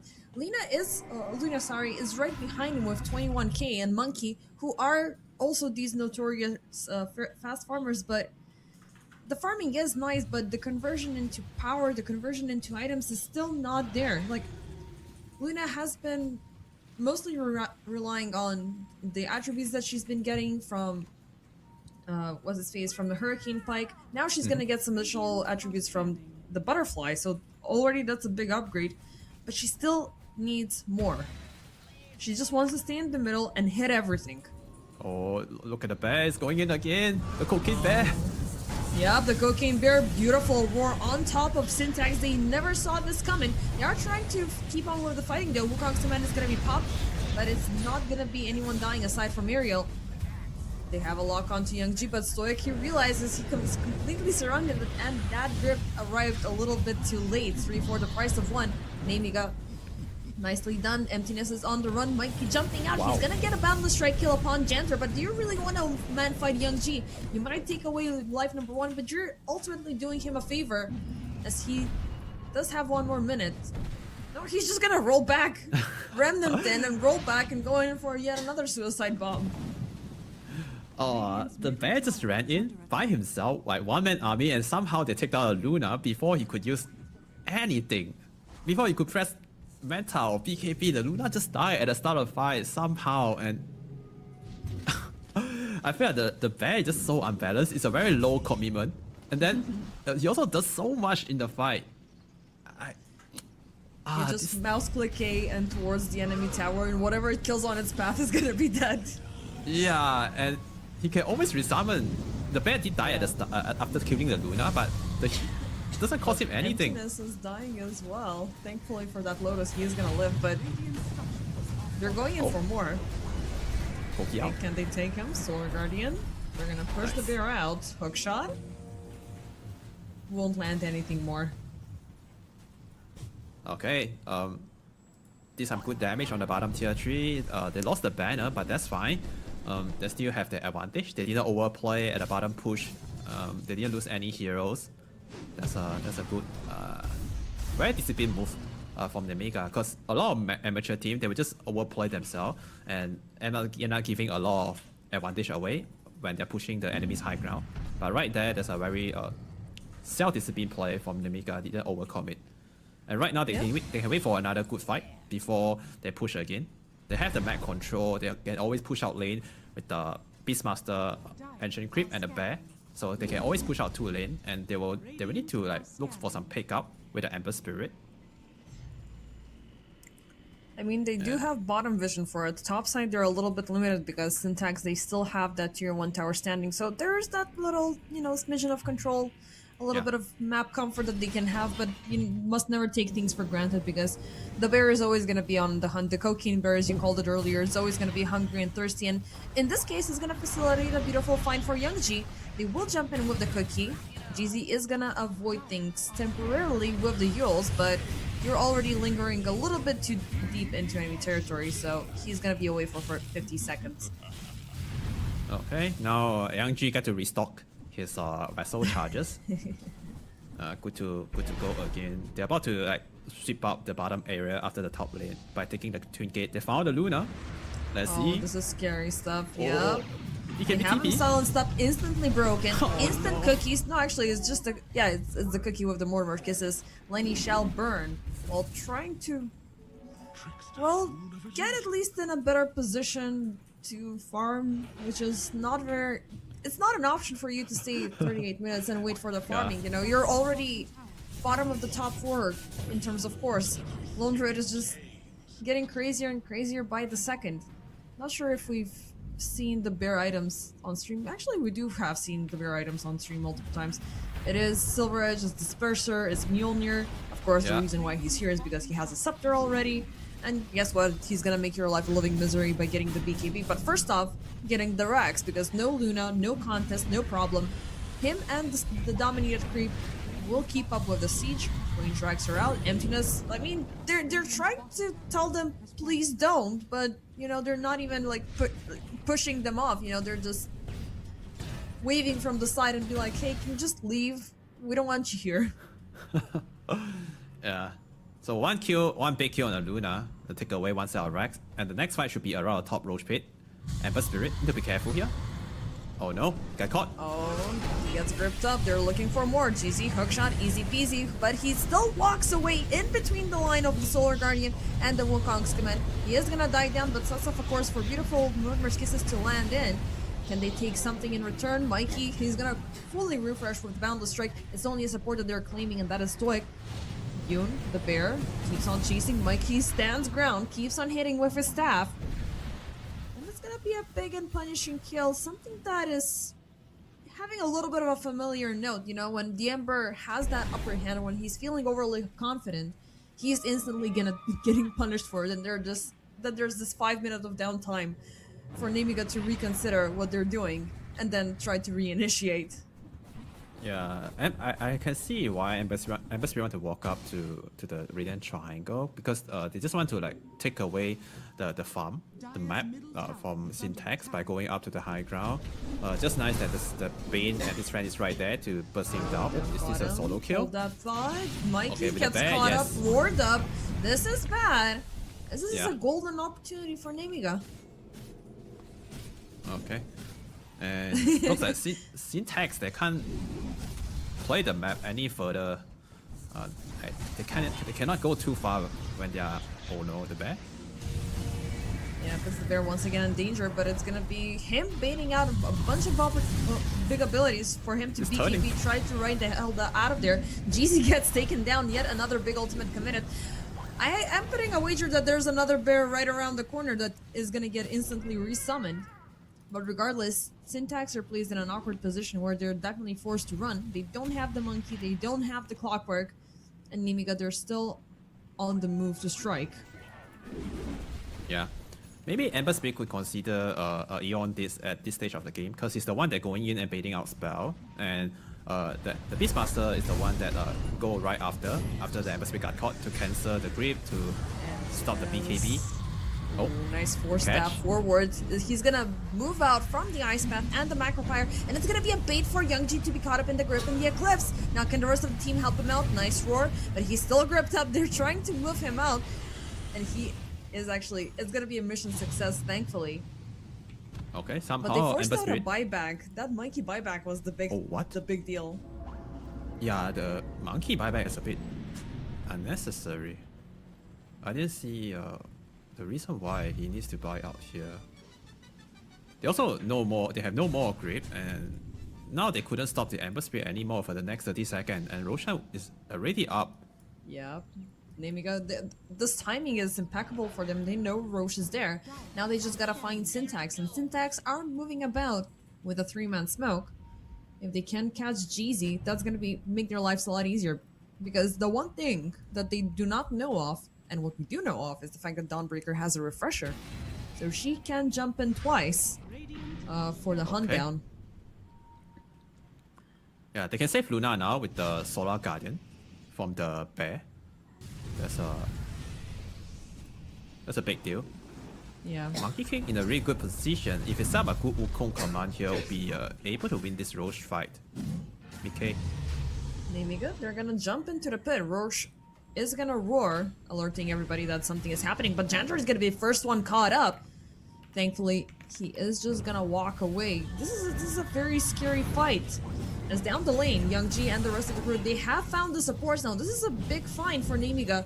GZ trying to run out, but Young G still keeping up the chase. Stoic is not gonna be back. GZ does not have the money either for a buyback. So, just these 3 cores are not gonna be enough to initiate Roche. But Nemiga, they're gonna use this position to force out mid just a little bit more, and Radiant's middle tower is I under love this discipline from Nemiga. Both of us have watched series from these guys where sometimes their impatience can get the better out of them. So far, they are on point, even though there have been some mistakes back and forth. Young G, they go in for a deep dive. This time, it is gonna be Emptiness taken down, while Mikey, he finds Yoon down the lane. The fact that the Monkey King is distracted is enough of a green light for Nemiga to keep on pushing, but they have suffered a strong casualty. Mikey still fighting off versus the bear. He's gonna take down Jantar, and he is gonna take down the additional bear gold. Now rolls back to defend mid, but mid is slowly being pushed out. Young G, he is staying. He might be overstaying. He really wants those tracks, huh? Oh, Come he on. got it. He got him, but now you gotta get out. Thankfully, the remnants is the back. Yeah, Mikey, he got like two good kills. One on the Laundry, one on the Jakiro. But still, they lost the missile Rex. You kill the hero, they respawn, but the Rex never respawn. And that is still a big loss for Syntax. And Roshan still on the menu. They still have way back to the game. If they somehow can win this Roche fight. And Syntax need to come down here right now to get the outpost, to get the vision down here. But the Roshan already switched toward the other side of the pit. So they need to get to the other side right now again. At least I put some wards down. Can't give them a free Roshan. Yeah, I mean, you can give extra points for Nemiga for having that into consideration, because, you know, it was either we using Roche right now when we have the upper hand, or we punish them, but we're still gonna have the upper hand because they cannot really move out far, and it's gonna be even tougher when they have lost 2 lanes. Dawnbreaker is gonna be back in 2 seconds, so we are pretty much back where we were in terms of Roche contest, but Nemiga have pushed a lot of Syntax in, and they don't really have any control aside from the small radiant triangle, so it is gonna be a challenge. Roche should roar again, right? Yeah, He's under Roshan is gonna attack. roll again if Nemiga is hitting the Roche. Yeah, I like this smoke play a lot from Syntax. They're trying to wrap around, going from the back, trying to surprise someone and kill someone first with the Eclipse. If they could delete a hero to start the fight, that would be nice. Dire are scanning. I mean, it was very nicely played out earlier by Nemiga, because the fact that they found the supports way too early on, it did take away the element of a surprise. It did take away that instantly strong lockdown, which, you know, it is enough to take away the Ember, who, mind you, is still running around without a BKB, so he's still vulnerable, but, and of course the Lincolns can be easily popped. It's quite a flex. Yeah, he does have the buyback potential and Venom back into the team fight. He's saving up almost 6,000 gold in the bank. Yeah, he could afford to buy some items now, also to have money for the buyback as well. And look at the minimap right now. The bear is constantly applying pressure on the top area. He even tried to look for kills into the jungle, which means Dawnbreaker has to be here, like, to at least delay the push on the bear. And right now with these items on Dawnbreaker, he can't really like man fight the bear yet. But the Celestial Hammer might be enough to slow down the bear, like for the pushing. Is under attack. Radiant's top tower Emptiness. Double Blink Dagger arrival on the side of Team Syntax. I do believe I saw both the Dawnbreaker and the Luna just getting it. No, maybe the Dawnbreaker, she did skip for it, but Luna with a Blink Dagger. Now that is an interesting addition. Of course, the upgrade later on with the Swift Blink is a lot more formidable because you are gaining agility. But I don't know, I would have opted in for something a little bit more interesting. Mid lane. Maybe the Aghanim upgrades would have been a little bit better. Meanwhile, Around the mid lane, there's a catch. It's gonna be the... Well, Misclick on the catapult. Illusion? Unfortunate. oh goddamn. That Top is lane. very bad. Okay, Nemiga, they're gonna instantly use this as an opportunity to roar upon emptiness. The Mortimer skills are flying in, and it's the additional 8 projectiles coming out. Mikey, Solar Guardian landing in. They have Genter, they have the barrel locked down completely. But can they give us something more? Emptiness will force out a buyback here. He can use the Solar Guardian once again, and they might be looking at an opportunity to get a lock onto Youngji, but he's still running free, jumping around, and he backs off. Not willing to overcommit without the Jakira, but they already used up a lot of resources from Syntax. Now Emptiness keeps up with the chase. They have a double lock onto him and Lenny. Mikey, I'm not sure if they're baiting them or if they're legitimately scared of them. They turn around, Bune gets the second bear, there's a second roar coming about. They do try to throw everything they can on the Monkey King, but it's hard for them to pick and choose. Meanwhile, GZ still jumping trying. in, quite an overextension from the Clockwork. That could be one casualty, but they will jump in with the bear, who gets gripped out. No second bear available for Nemiga for the time being. Okay, all that just for a launcher bear. This refresher from the Monkey King and the Dawnbreaker, they hold their high ground, they kill the bear only. And a very good play from Nemiga. They know that the buyout on some of the Radiant hero, and they kite back to the the center of the map and allow the bear to connect to the team fight. Even the bear died twice, but still a very good scenario for Nemiga because they force out a buyback coming from the Radiant side. Now they need to buy time until the next resummon, so they need to chill for Nemiga. There's some objective Syntax on are the looking map. to push though. Like, they cannot take Roche right now because it's right before the timer. Yeah. Syntax is trying to get some kills. They know there's no bear for a while. Roshan is right on the manual. They could try to get the Aegis. In 5 seconds. Oh, It's a little bit tough. Youngji, he will no. detect that there is indeed a siege Yeah. coming in from Syntax.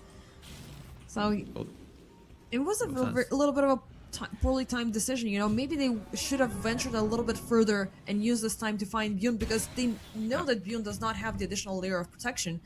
And now they will allow Nemiga to have the chance to contest this, as the next barrier it's about, well, it just got summoned, so... yeah, it's up.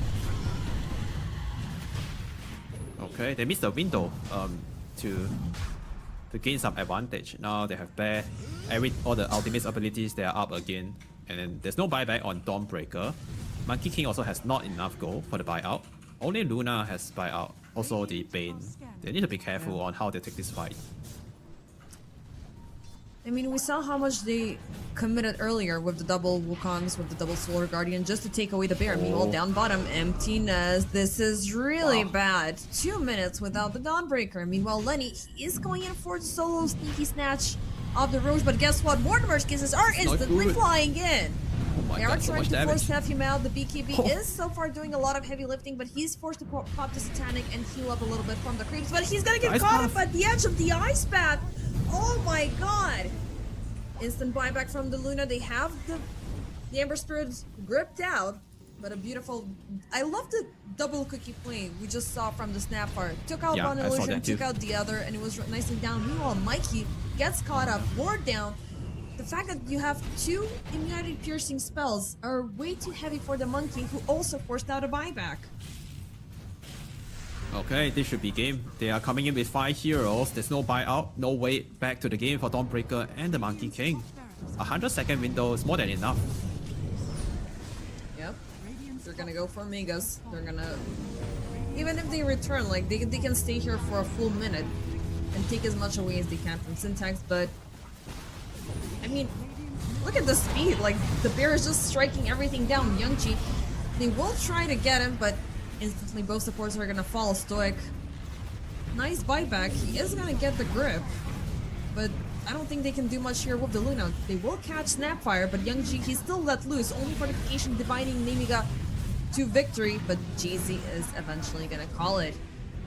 52 minutes of ongoing onslaught, out of which the first 20-25 they were pretty much even, but it all came down to calling the right aggressions to the right moments. And I'm surprised that Nemiga, you know, made things to look so easy by the end of it.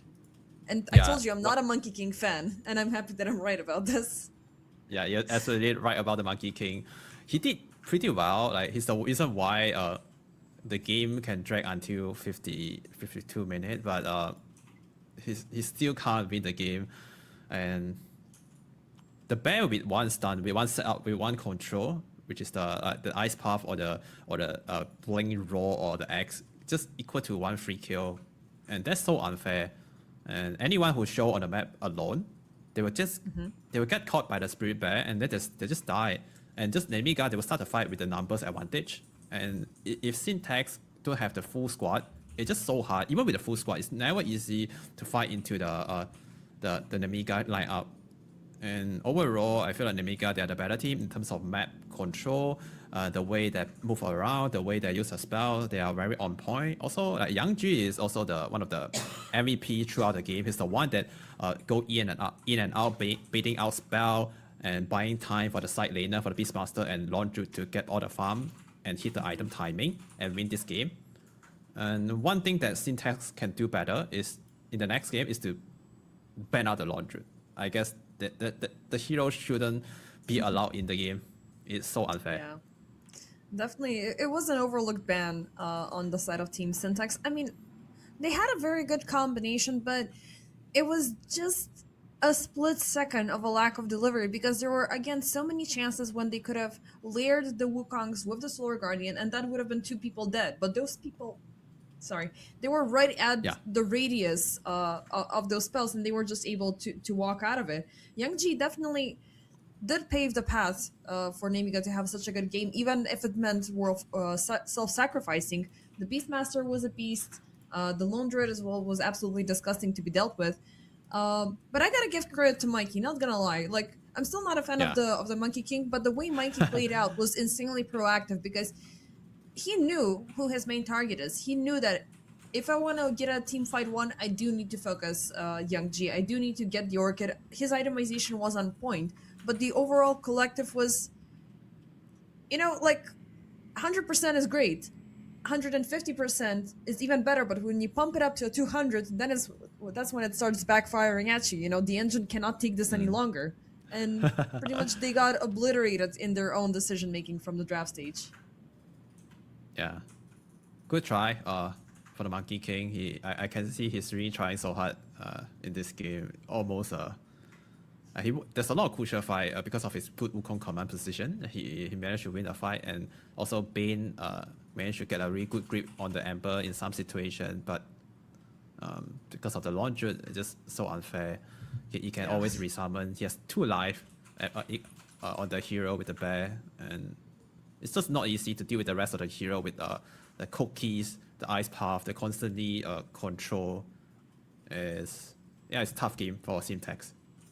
Yeah, and we shall see if Nemiga are able to replicate this score, because they did kick off the group stage a little bit awkwardly, even though they did get a 1-game victory yesterday against Ilbers. It is indeed in their best interest to keep pushing forward with a higher score. So 2-0 maybe game 3 with 2-1. We shall see after the break.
And ladies and gentlemen, we are back with game number 2. Me and Yuhin are here to bring you the action. Nemiga and Team Syntax. Game number 1, it lasted for a pretty long time. We're just waiting for which team is able to break out with more control, more aggression, more pressure. And the answer was Nemiga.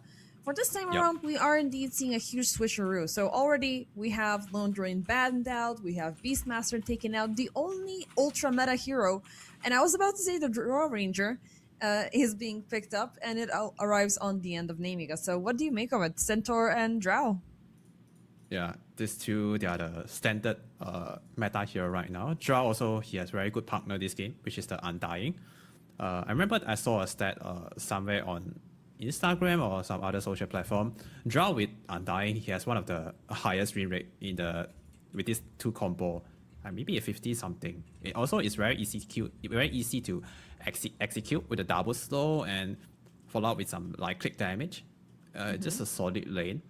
And then Ringmaster and Centaur also have very good laning potential. And we were talking about the Tut getting buff, having more charges but reducing the damage, but it's still very strong. Also the first spell, the whip of the Ringmaster, if he managed to charge it to the maximum duration, it does insane amount of damage, which is a pretty good combo together with Centaur. Set up stun into the whip, it does a lot of magical damage. Yeah, I mean, both of the supports are insanely toxic in their own way, because one is ultra spammy, the other one is also ultra spammy. We're gonna be seeing Undying on the other lane.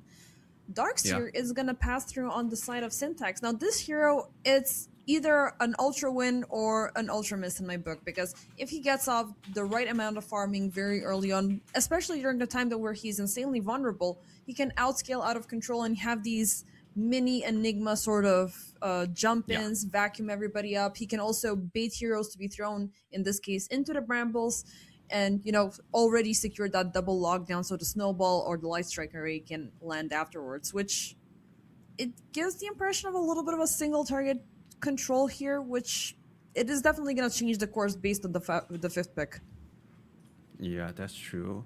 Normally we pick Darkseer into those heroes that have strong illusion base, hero like Terrorblade, Luna, those kind of hero, we want to counter them with the Darkseer, but I don't think Darkseer is a good counter to the Drow, and it's also he don't have good synergy with the Dark Willow. I'm assuming he's the post-war here, because normally you want to pair a melee with a range carry, which is the Tusk and Lina, unless they're putting the Lina in the mid lane. Dark Willow with Darkseer, I don't see a lot of good synergy with this two. Yeah, the vacuum could somehow like synergize a little bit with the bamboo mace by vacuuming the hero to another bamboo to do the extra damage. But besides that, I don't see a lot of good synergy with this two.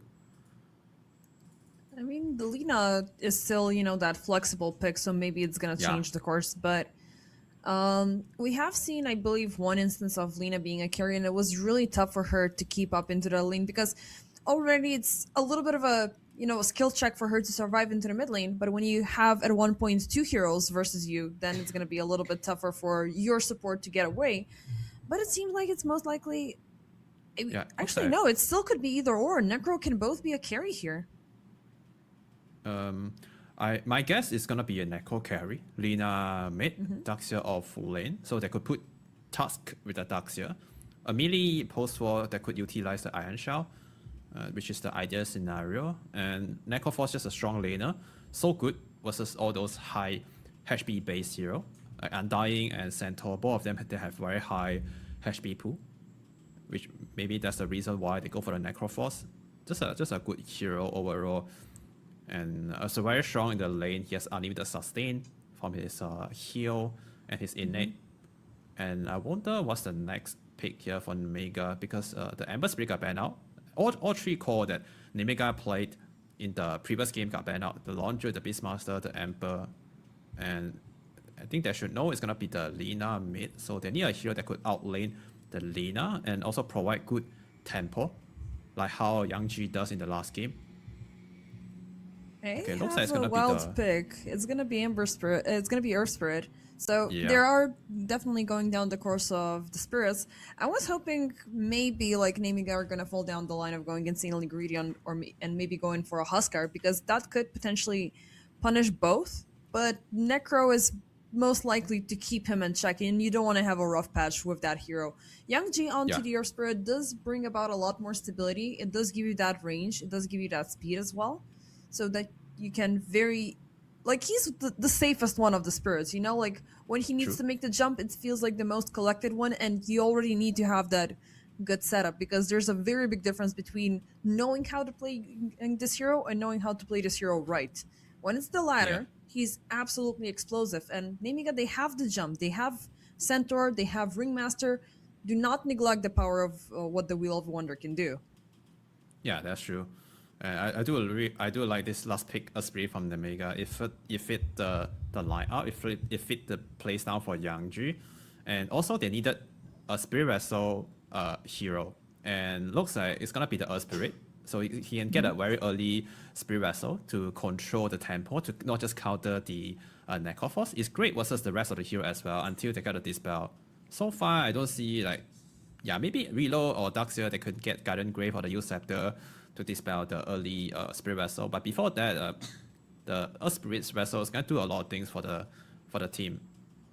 Do you think that like there could be a chance that like maybe the vessel is going to be pushed onto the Undying, whereas the Earth Spirit could go in for those Guardian Greaves? Because we do see the Storm Spirit prioritizing Guardian Greaves, and he does get a lot of benefit for it because he also is, I mean, everybody's super dependent on mana, but he just wants to keep on pushing that narrative even further. Undying has that, you know, healing built-in responsibilities, and he always wants to be front-facing. So is he also a good candidate for this item? Yeah, that's true. In this case, there's not a lot of crucial or important key ability that Earth Spirit needs to dispel. Let's say if he up against Ember Spirit, maybe he can consider getting an early Guardian Grave. But also, he want the early Spirit Vessel to control the good tempo. So it's better on the mid laner. Because he Syntax can get it going in sooner. with the deep dive already. They will intercept Nemiga right on the stairs, and this is slightly gonna backfire as Stoic takes a tremendous amount of damage. With that losing the first blood surprise, now Nemiga popping a 4-man smoke of their own. Okay, I don't think Syntax want to run out high ground against the Undying. Already lost like half HP and 1 tangle of Task. 30 And level 1 seconds to Undying is just so strong. Doesn't matter if he go for the Decay or the Tombstone. It's just so valuable at the level 1 team fight. I don't know, maybe this might have been a distraction because during that engagement, Syntax did place a very nice ward there to check out what's happening between one of the runes and the mid lane. Nemiga will though reciprocate the effort. They're not looking to be overly aggressive, even though they have brought in the Ringmaster and the Centaur up top to secure. Well, it's gonna be 2 for 2, I guess. Okay, nicely done by the Dark Reload. He managed to outclick the Undying and managed to get a 2 for 2 bounties. But they're waiting for Stoic. Nice catch. Nefrit hiding right behind the trees. They will pop the blood grenade. Lenny jumping in. He does have the healing, aiding his support just a little bit, but Ariel is still within range to land those projectiles. But instead, it is going to be the remainder of them thrown onto the Necro. Bunch of damage being dealt in to destabilize the safe line, but no victims yet. Yeah, this is good enough. Starting off the lane with like 0 tango and less than half HP on Task. That's a big win. Neko also lose quite a lot of HP here to the light click damage from Ringmaster. It's a great start. If they can do another set of combo on the same target, might be enough to get a kill. Bottom Down side, here, we're but- seeing a lot of aggression. Syntax are just pushing into as much as they can because Drow is ultimately very squishy. Janter, yeah, he wants to be aggressive, but they're looking for the punishment. But up top, Ariel is in danger as well, who is forced to pop the Fury Fire to stay alive. 2 first blood potentials on both ends for Team Syntax. Yeah. Even Bottom, though we were Undying. talking about their lane being a little bit unstable, still, Janter, is this first blood? Yes, indeed. Those 12 DK stacks really help things out, and he's gonna go in for the deny right after. Yeah, this is good play from Janta. Just get a quick reset, a free trip back to the base, come back with full health and mana. And a bit unfortunate for the Dark Willow, the Shadow Realm, it was like a few second cooldown. But yeah, Undying just Undying. He just out-tricked most of the hero of another kill. Stuck topside, nicely done. This will expose Lenny ever so temporarily because Ariel does want to land as many impalement acts as he can because the Tusk is known to stay into the front line and, you know, body block everything that is coming in. Yeah. Bottom side, just a smidgen of aggression. Oh, actually, no, they are willing to go for a full commitment. Emptiness forces out the surge, and he's gonna hide under the tower. Okay. So now they know they have the skill point on the surge, which means not much kill potential from the Syntax off lane. Without the vacuum, it's not easy to get a kill. But with the rotation from the Tusk, maybe they can make something happen here. But also, look at the Ringmaster, it's already here, prepared for the counter rotation. Yeah, Let's see some fight later. I would be more scared. Like, Tusk is your safety grace here if things overextend. And it's looking like GZ is going to be the one doing so. Ariel, with the early reveal, they're trying to turn things around. There's a Tombstone being dropped down, and now it's Dark Willow being in danger as Tame the Beasts will help out, and Bune is going to land the final strike. So yeah, already level 2, Nemiga, they have this very big power spike. The decay is annoying enough as it is, but the Tombstone is definitely what changes the course of the entire lane. Now this is gonna push things out just ever so slightly, but MTS will get a little bit of a free farm. Dark Willow should be careful on how and when he uses Shadow Realm. Every time when the Shadow Realm is on cooldown, there's a chance that Undying and Drow might be able to get a kill. Level 3 already on the Drow with 2 point on the Frost arrow. The damage on the slow is higher. And there's no boost yet on the Dark Willow, so it's kind of vulnerable to this double slow and damage from Drow. Given that Syntax have these two, you know, very jumpy heroes, what do you want to build on the Drow? Because you are actively going to be under siege. Things are still calm. We still haven't seen those big rotations coming in. But at the first time where Syntax are able to strike, they will try to focus her down as much as they can. Meanwhile, Ariel gets burned out. And with that, he is going to reveal those small stacks down bottom. Emptiness going in with the Iron Shell dive upon Janter, who's got the Tombstone lurking up on high ground. And they're looking for the punishment onto Darkseer instead. GZ trying his best to keep his buddy safe. And ooh, Janter, that's a little bit awkward. He did walk into the bramble, but Bune came back and he was on time to execute Emptiness. GZ, they're gonna miss out with the Impalement Axe, but Bune, he's still right behind the Dark Willow, who's completely on cooldown. Tries to throw everything she has to stay alive. I wouldn't use the wand here, just accept it, you're dead. Yeah. Good trade for the Drow for sure. Undying for 2 kill. Yeah, Drow means maybe a wave under the tier 1 tower, but still a win for Nemiga. And Undying, I mean Darkseer, I know he's trying to do like the wave cut, that's the right thing to do, but also need to be careful not to feed too much away.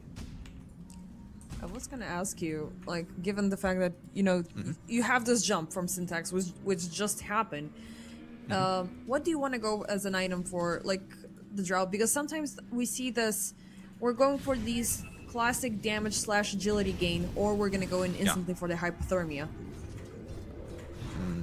For this specific game, there's not a lot of special or like niche item that Drow need to buy. You can just go for the classic build.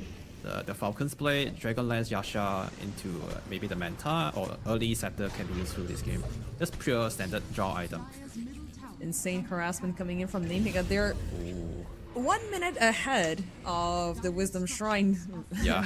you know, getting activated, but they're already diving between the towers, suffocating Syntax as much as they can. So far, as the minute 6 approaches, it is 6/3, with Lina, by the way, having the highest CS count of all heroes. Now, we really haven't paid attention much to mid lane, but Lina having level 6, and I do believe already going in for the rotation, is something that Team Syntax can rely on. Yeah, Syntax, they're trying to attack the weak lane, which is the Centaur lane. Now he's alone, and also Necroforce is getting closer to his level 6. They also utilize the 5-minute catapult, and that's why they are pressing so much pressure here on the top tier 1 tower. Managed to get a tower down. That's a big win for the Syntax off lane, but Nemiga But are doing still- the same right now, and they're Yeah. very close to that wisdom. So maybe GZ's there to protect it, Oh, but he is instantly gonna get caught up by the impalement axe. 10 more seconds remaining. Same effort is reciprocated by Team Syntax, but they're most likely gonna get that shrine for free. Still, kills plus extra experience. It is indeed a little bit of a better trade-off. Mikey decides to show himself as well. Impalement axe are gonna connect. Nice, beautiful double gust. oh. Young G now they're chased up on over the bridge. Stampede is gonna be popped up for them to get the hell out of there. Enough for the snowball not to connect. Escape back around the shards. Ariel is gonna die within the Lotus Fountain alongside with Janter, but he's gonna be back as the Ceaseless Dirge is active. Okay, good rotation from Lina, but still it's a 1-for-1 Wisdom Shrine. That's okay. And Nemiga also didn't manage to take down the bottom tier 1 tower, and now Necroforce rotate to the bottom to take the drow tower maybe, or maybe not. He's going back. There's a big wave under a small wave under the top tier 1 towers. He don't want to miss out any farm. But I like to see all this rotation from Syntax. I'm not really a fan of, heroes that rely on the Radiance build for them to emphasize on their farming, but Necrophos is the only one who can find the right balance for it, because he already has the built-in Death Pulse with the Heartstopper aura, even though Yeah. it's not the main priority, like you don't go level 4 Heartstopper aura at the very start. But it's such a key item, and if you're harassed so early on, you're gonna get handicapped because, like, if you want to have it done by 12, 13 ideally minutes, then you're gonna get it at 18, 90, and that's a bunch of time lost versus a Drow Ranger who can not only outfarm you if she puts her mind into it, she does have the kill potential in between, not only depending on when the scythe is available. Yeah.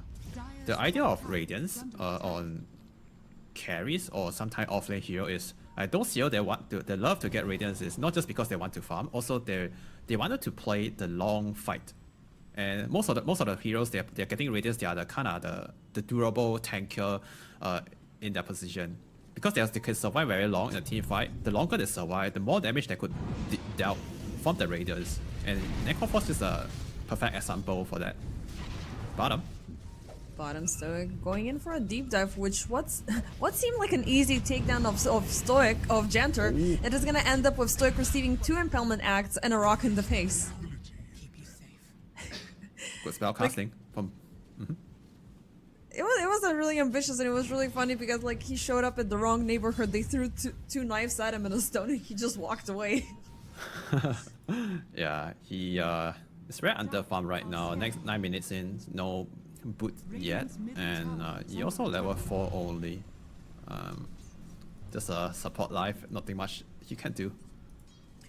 It's not something you choose, but it's usually something that you're forced to do because Yeah. I don't know.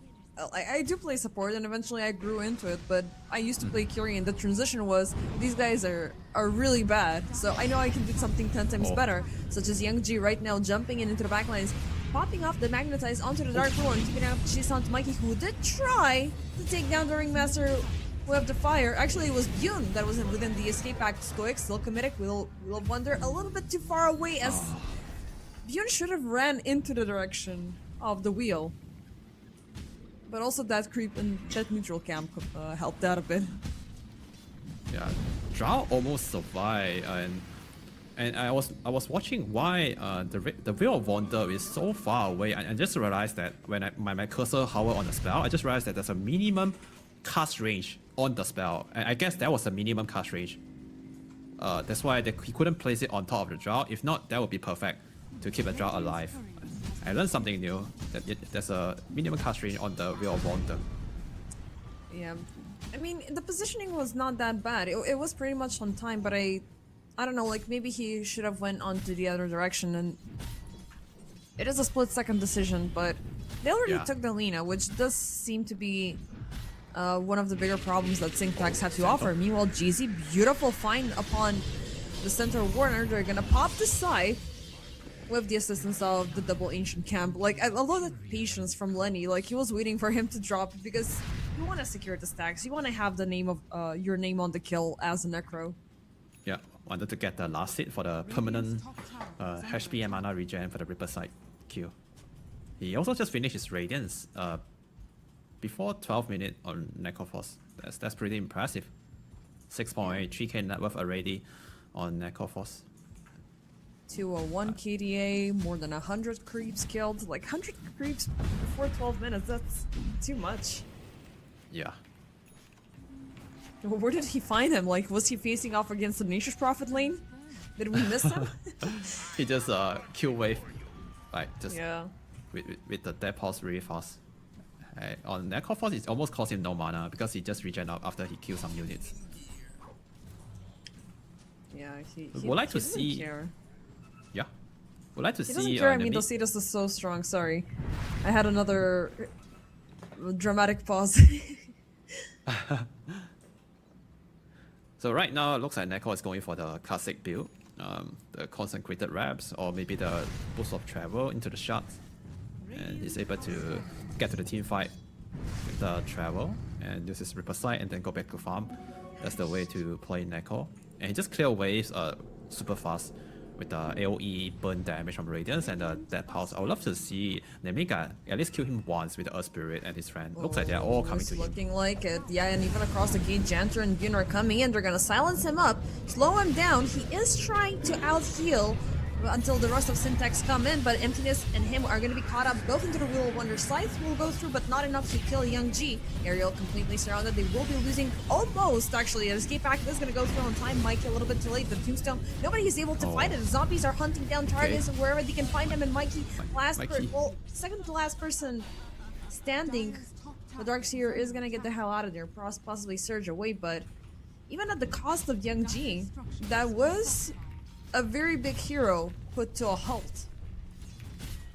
Yeah, I saw Earthspirit, he was tanking quite a lot of spell in that fight. I think he take Ripper Sight and then he take Laguna Blade, and somehow still survived. And then he went back in to help the team to kill the Lina. I feel like Mikey shouldn't go in after he saw the Tombstone, but just try to run in to get a kill. Just trying to like get something out of the fight. It's not a good trade overall, but still, and Nemiga, they are making a good move. Oh wait, bottom. Oh, we do have a plunge Janter going in for the second Shrine of Wisdom, and it seems like he should give it up. Does not have the Dirge for a full minute. Okay. He's gotta be like Elsa and just let it go right now. I'm rechecking at the death summary from the Ember Spirit, and yeah, it was the double big ultimate, you know, being forced upon him, but the Scythe was used as a defensive measure, you know. Yeah. Still, the overcommitment did cost Syntax to maybe even focus on the Drow. Your Spirit can redeem himself, like he's not having that tough of a time. He's had a good lane and he's been facilitating all of these advances for Nemiga. Meanwhile, so down much bottom, damage. Bune, that's insane. The Terror Eyes will be popped, but the arrow will find its mark, and it was a proc. Yeah. Yeah, 1,000. Even Jeezy's shot 1,014 damage just from right clicking. Yeah. So much damage from the draw. That's kind of. Stoic, ooh, nice deny, but he might pay with his life for it. He's still ticking. He's gonna try to shard away, and he's happy about that creep wave getting in between him and the Ringmaster, who, yeah, he did have 2 more charges of the Implement Acts. Middle, a spirit. Oh, Mikey throwing himself up on the rock. Another escape save. Escape back save with the magnetized. Jeezy is gonna die, and the Wheel of Wonder in the back. Nicely done. This Ringmaster. I love this hero so freaking much. Now Lenny, oh, that's an awkward squid jump there. They do see the Drow. They're throwing everything they have. She is gonna die down within the wall, but now they still have 2 targets surrounded versus 4. You're pushing the out Necroforce. Janter in a tough spot. He does have the 1. He's still in 16 strength, but Lenny, he's committed. He's going in deep, regardless if he's being chased by the zombies. But Ceaseless Dirge will activate. Janter comes back. He's silenced out. They're trying to push him out, but they're not gonna get a kill. Now this was a little bit scary without the damage Drow. Oh, from Drow. The Necroforce is a raid boss here. Yeah, like you said, without a Drow, the Necroforce it can do a ton of damage in the long fight. And at the start of the fight, the Centaur come in at the very moment, at the nick of the time, with the pipe. and the Stampede buff, keeping the Spirit alive against the Lina, managed to help the team to win the fight. But just that the Necro is too strong right now. He just outlive everybody and just out-heal all the damage. So Nemiga need to be careful. Also wondering if Ja wanted to go for the Scepter this game, because from the Scepter buff effect to the Force Arrow, it could do regen reduction, which is super effective against the Necro Force. But looks like he's not going for the Scepter right now. He's just going for the Hurricane Pike on the Draw Ranger. I mean, why not? You want to get yourself at some distance away, and it's always a good thing to have a Force Staff around. Yeah. But the one thing, I mean, Nemiga, they've been in like overall winning these past couple of team fights, but every single time they are losing Bjorn in the process. So Yeah. it hasn't really been worthwhile their time, but without it, they cannot balance out these engagements. So, and going passive will mean that Syntax have the green light to just double down. They still haven't shown a lot. They did push out tier 1 mid and top. Ooh, nice catch, Nefrid, Mikey. Oh my god! That was absolutely some scary stuff there. Yeah. Lina just got nuked down by the damage from Centaur. There's so much damage from Osprey and Centaur. That's insane. I was gonna ask you, did she try to Laguna him? Oh, a bit too far right there, Centaur. Yeah, he's gonna get brambled up, but it's a setup for the Wheel of Wonder into the backlines. But the wall is gonna be popped by. Actually, no, they will delay it for just a swift second. It is gonna be not enough though to withhold Nefrit. And this was an awkward engagement for Nemiga. We'll drop the safety tombstone, and is somebody hiding there? It is indeed Janter, who has the Flesh Golem, but he does not have a second life for about 300 seconds, so he's gonna need to get the Laguna in the face by Mikey. Yeah, we can tell that this Nemiga, they have no good way to deal with the Necroforce. And after Lina dies, it looks pretty good at the start, but Nemiga, they need to like cut their losses after they see the TP from Necroforce. They end up losing 2, which is the Undying and Centaur. They actually give some extra gold away back to Syntax after killing the Lina.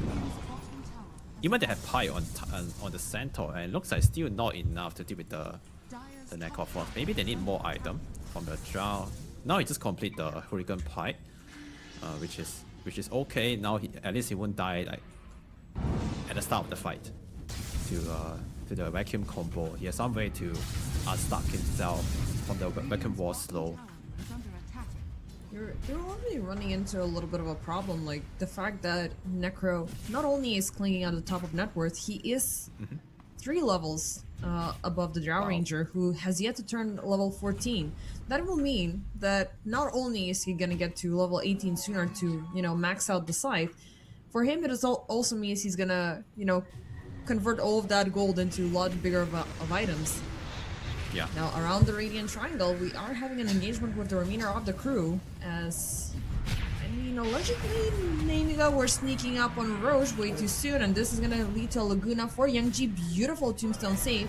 They are trying to go in for the reset. Wheel of Wonder latching onto Sue, but beautiful vacuum into the wall. They're gonna turn things around. The scythe is gonna be popped onto Youngji, and they're still keeping up with the chase. Nice, beautiful lockdown aerial. They have Nefrit as well. Team Syntax, they're looking more and more aggressive by the minute, currently leading by 5k.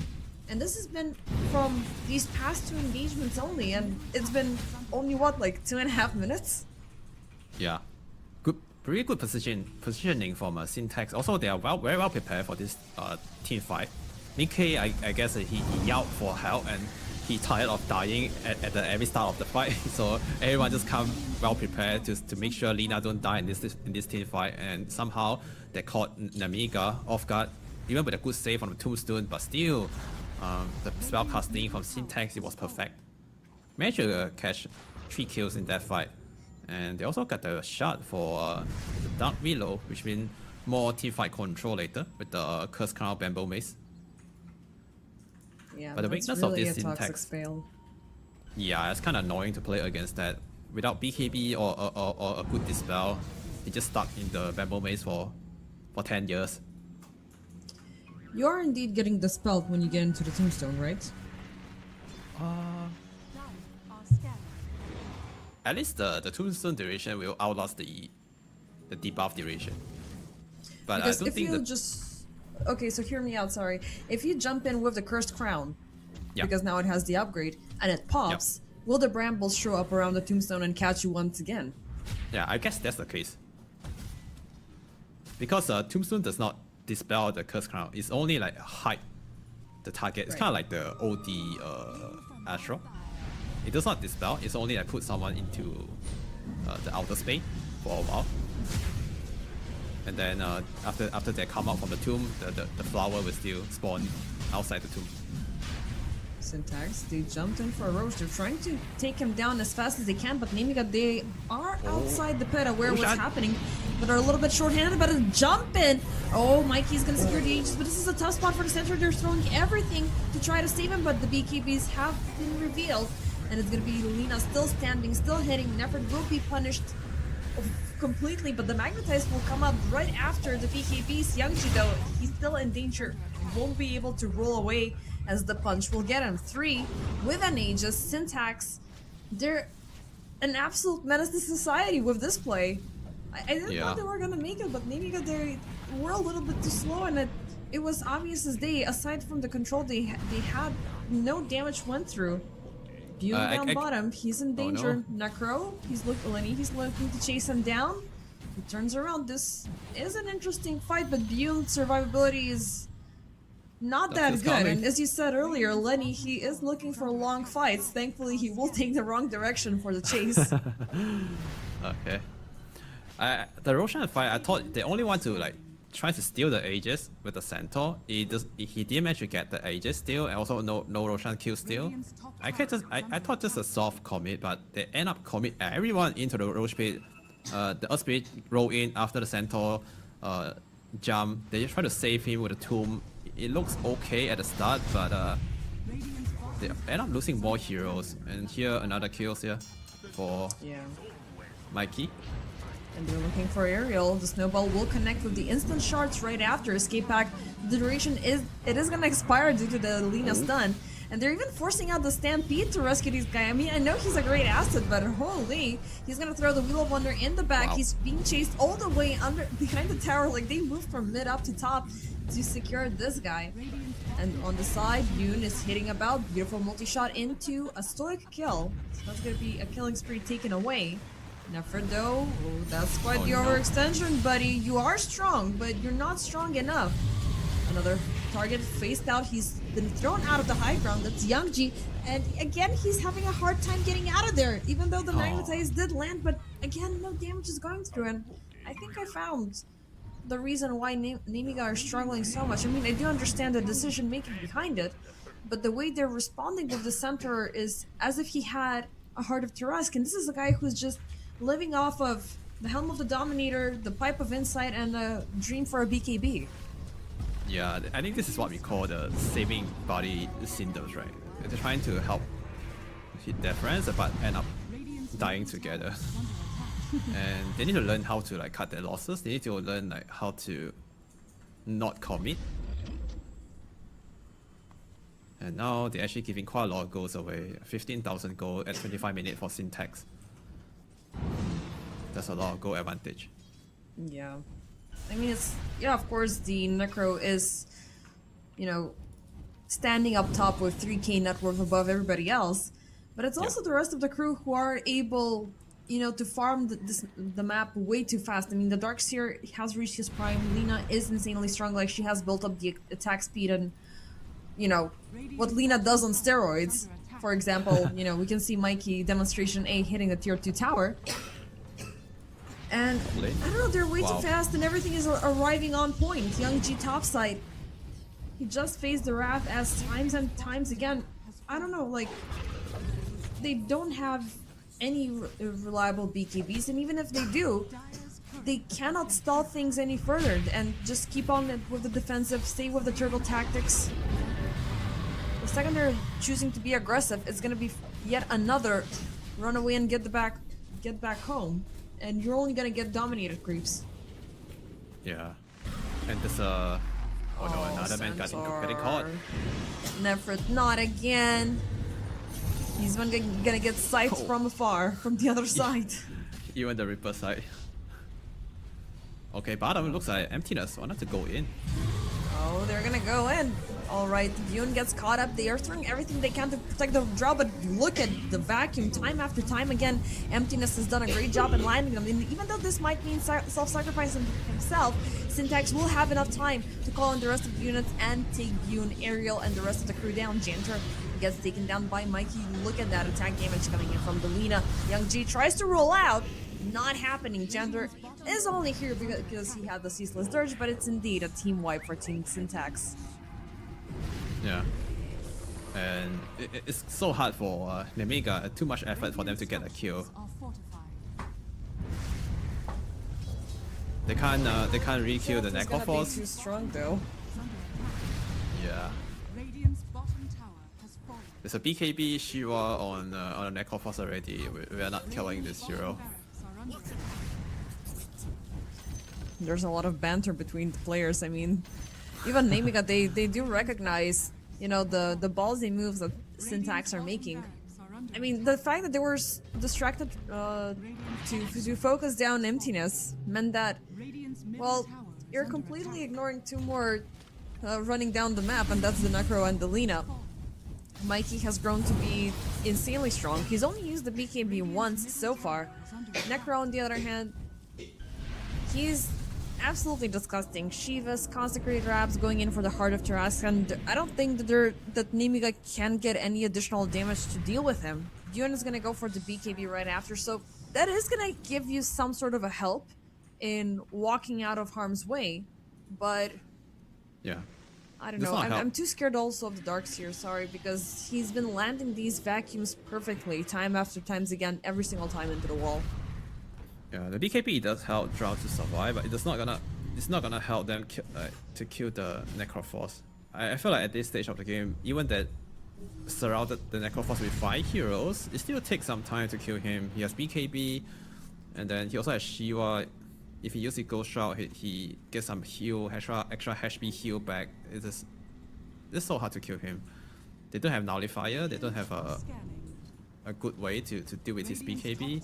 It just I think they need to ignore him during the fight. Need to go on the rest of the heroes first. Like Tusk, Willow, they also have some way to survive in the team fight. The Snowball, the Shadow Realm. It's just make it so hard for Nemiga to burst someone down first at the start of the fight.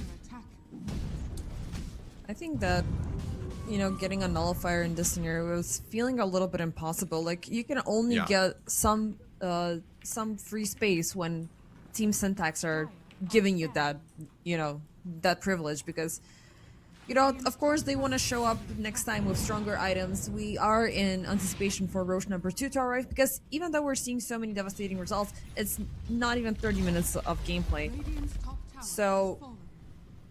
I don't know, like, if it's gonna be enough for Nemiga. They do have their cores decently farmed out, but every single time we've seen a Drow? skirmish, every single time we've seen them 5v5, they're not having fun. It seems like Emptiness will deliver the pain train upon Yoon himself.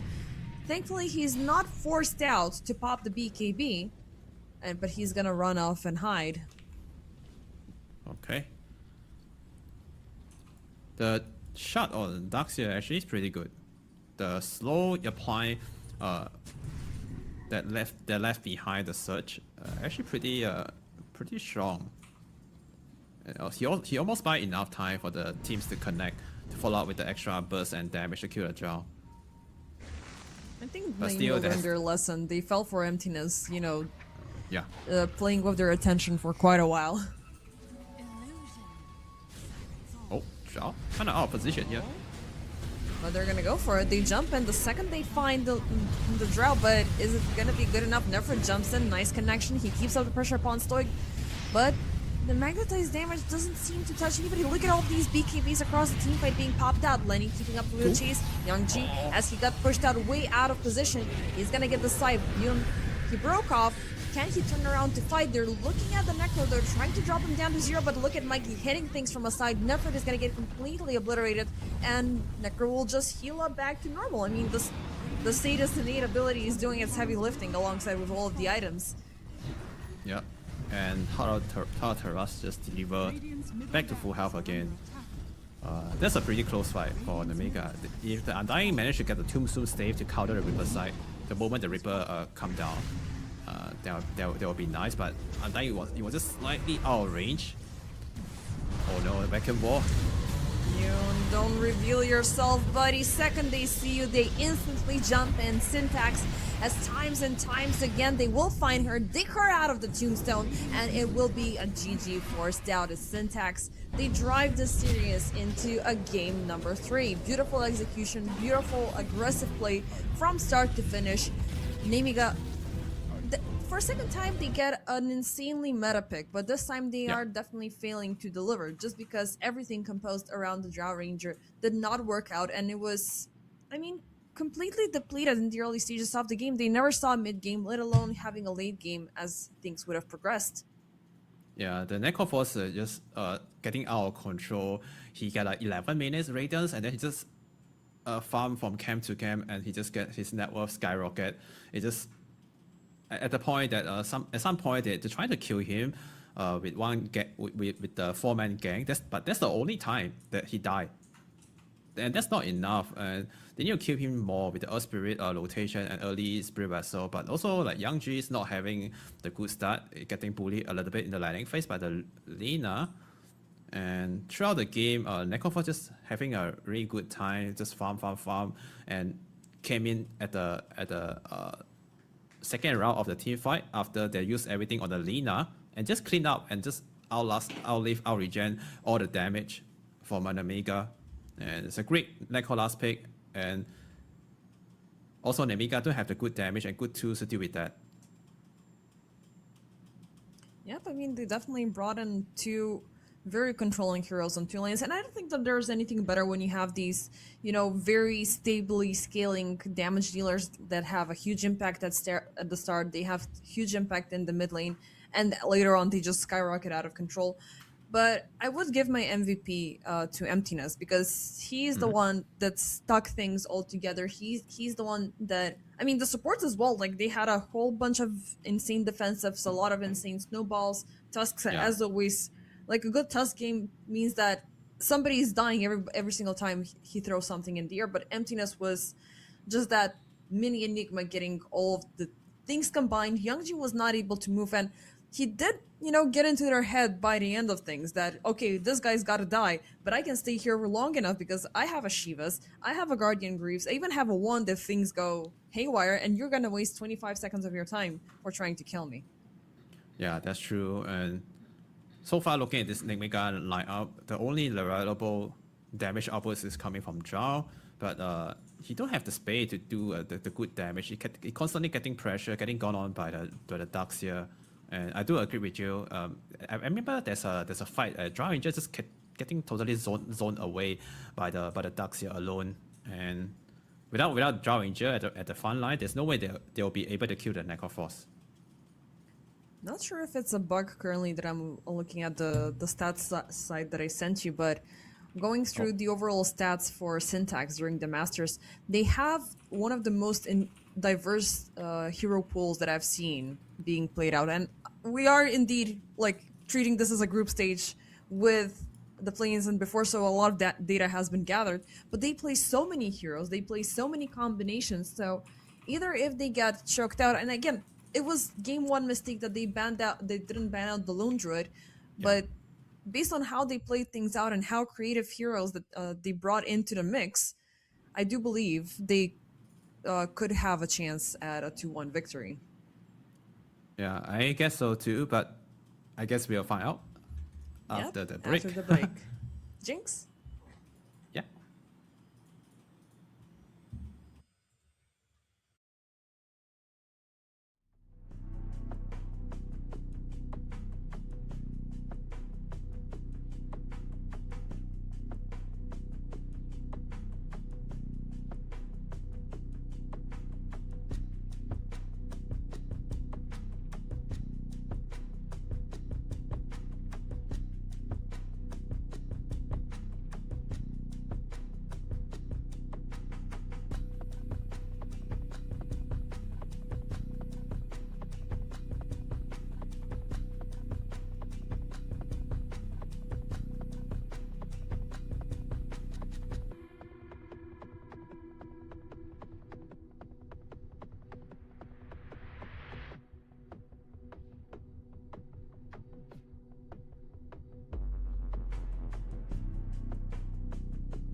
And welcome back for the one last time, ladies and gentlemen. We are ready to see which team is going to take away the series because it went to a standstill. We're at game number 3, and with Shadow Fiend already picked up on the side of Nemiga. So it feels like they're just switching out from one of these meta heroes. So they had the Lone Druid, they had the Drow. The Drow ultimately failed.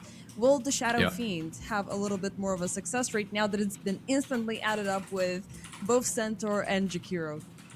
Oh, it looks like all this hero that Nemiga has chosen for their team, they are very strong in terms of damage output and landing phase. And SF plus Jakiro, that's another a hard lane to play against for X plus Crowd or Snapfire. Even Snapfire or Crowd, both of these two heroes, they are the top tier hero in the meta. But still, going up against SF and Jakiro, both of these two heroes also has insane damage output in the lane. Syntax go for the Life Stealer, which is great. He has this built-in BKB with the Rage, could somehow negate the spell damage output coming from most of the Nemiga hero. Also, it's great versus high HP hero like Centaur. He just gained a lot of HP back from the Life Steal. And overall, that's a good Life Stealer pick. Just a bit slow type of tempo, because the hero does require some time to come some life. It's kind of similar to the Necroforce. He farm Radiance and then he joy fight and then he win games. But it takes some time for this Life Stealer to get his Radiance. Compared to Necroforce, Life Stealer don't have the wave clear potential like that pulse. He farm by light click units by one by one, so it's gonna take a longer time to get the Radiance timing.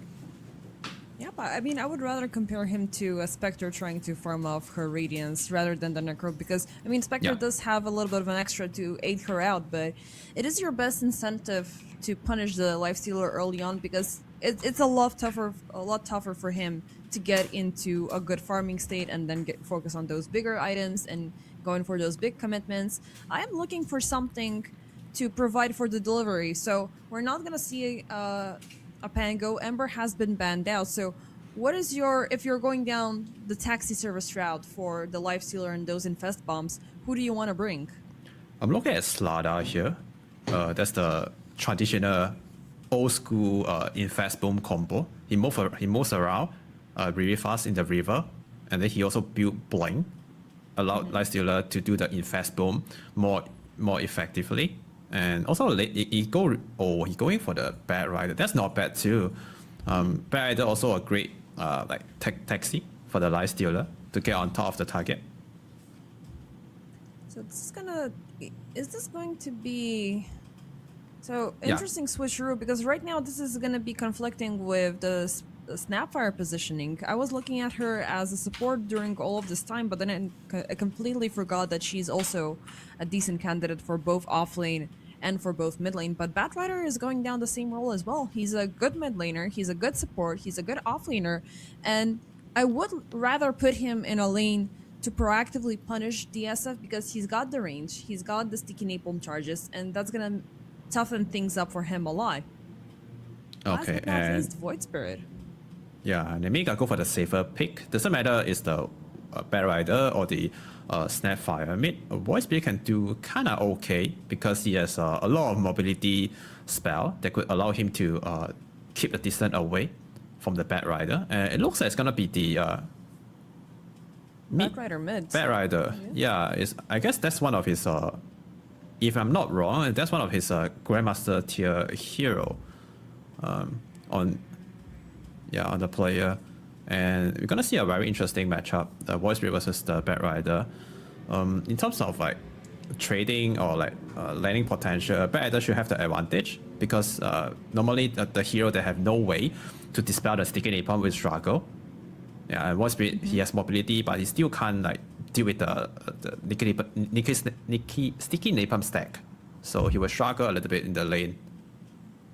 Yeah, I mean, Nemiga are, they're quite an aggressive draft. If they jump, they want to execute somebody.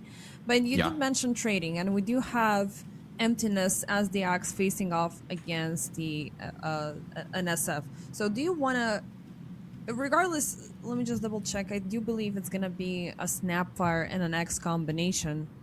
Let me just check because we also have this potential for a switcheroo. Yeah, it's gonna be Yeah. X with Snapfire, so that could be potentially an aggressive combo because Snapfire can opt in for that single target damage with the little Shredder. You can pair it up with the Battle Hunger, and you know you can go in for that early punishment with the potential of sacrificing your X. So do you want to do that?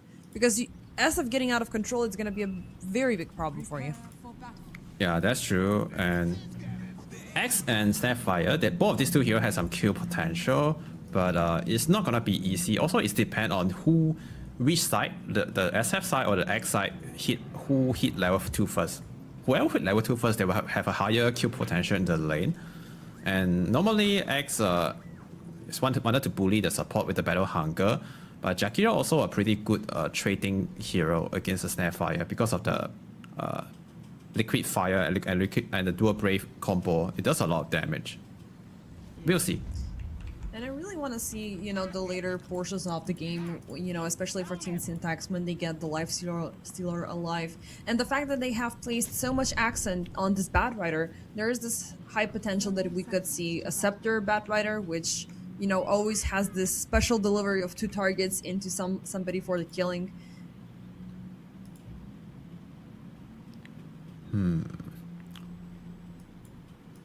If you're going down that route, of course, I mean.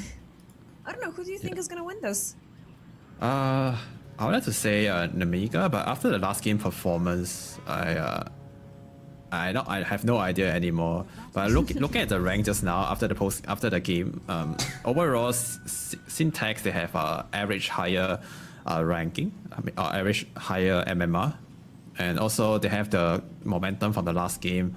And in terms of hero counter matchup and synergy, at Dire, they have pretty decent heroes, especially when the game go to like 40 minutes or past 40 minutes. Life Stealer is almost invincible. It's a very good Life Stealer game. Yeah, you don't want to allow that to happen for Nemiga. So Nemiga, we can both agree they're definitely on a timer in this game. If they're not able to go in for those early aggressions, because both Void Spirit and the Shadow Fiend, they do thrive on that. That could be easily facilitated with the Centaur and the Chikiro combo. Top side, Yeah. we're already seeing some aggression upon Lenny as Nefrit. He is going to utilize the fact that there's absolutely no early damage coming in from Syntax and to go in for the further punishment. Now Ariel, he is going to take a little bit of a deep dive there with a little bit of a too obvious sentry drop at Stoic. Keeps up the chase, Ariel dropping pretty low, and we could be looking at a first blood. Sticky Grenade is going to be popped up alongside with the Fairy Fire, and he will turn around to chase Stoic. That's And with both supports suffering a lot, but nobody dying. Yeah, that's a very interesting approach coming from the Croc. Normally we see level 1 power Crocs in this meta, but this game he went for the level 1 Backtrip Assault, but it actually working really well for him. He managed to zone out the Tetris with that spell, dropping him low enough to zone him out from the camps. And he's gonna do another set of Backtrip Assault damage on the heroes, but need to be careful here. You're also running low on regen already. I mean, between Ariel and Stoic, like these two heroes, they have the same movement speed, so Stoic can always, you know, stay within close range if they already made contact. But he's got to be careful because he is still at level 1, and you know, you really want to put those cogs in place so you can kick targets out, cancel out clarities and whatnot. So yeah, nice fallback. Especially the mana burn is so effective against Centaur because most of the strength hero, they don't have big mana pool. And if they manage to burn his mana until he has no mana for the first spell, that would be very nice. Because without the Storm, it's kind of hard for Centaur to get the kills here. Nice save from Ariel there. He did do a nice body block there to prevent the Cox from completely pushing Nefrit out. But we almost were looking at the first blood potential, and Centaur dying off might be a problem. Once again, they're gonna... I mean, I love this aggression from Stoic, but it might ultimately backfire. He's gonna split out the team fight, but we're actually gonna get first blood upon Mikey Min. Youngji will secure that Ariel. Forced to run back. Blood grenade is gonna be thrown in. Everybody's out of position up here, but we already got what we were looking for down mid. So what do you reckon happened here? Void Spirit taking down a Batrider. Yeah, I guess the Barrier, he went in a bit too far and overplayed himself, got himself killed close to the behind the towers, and I think that happened a lot to a lot of Barrier player.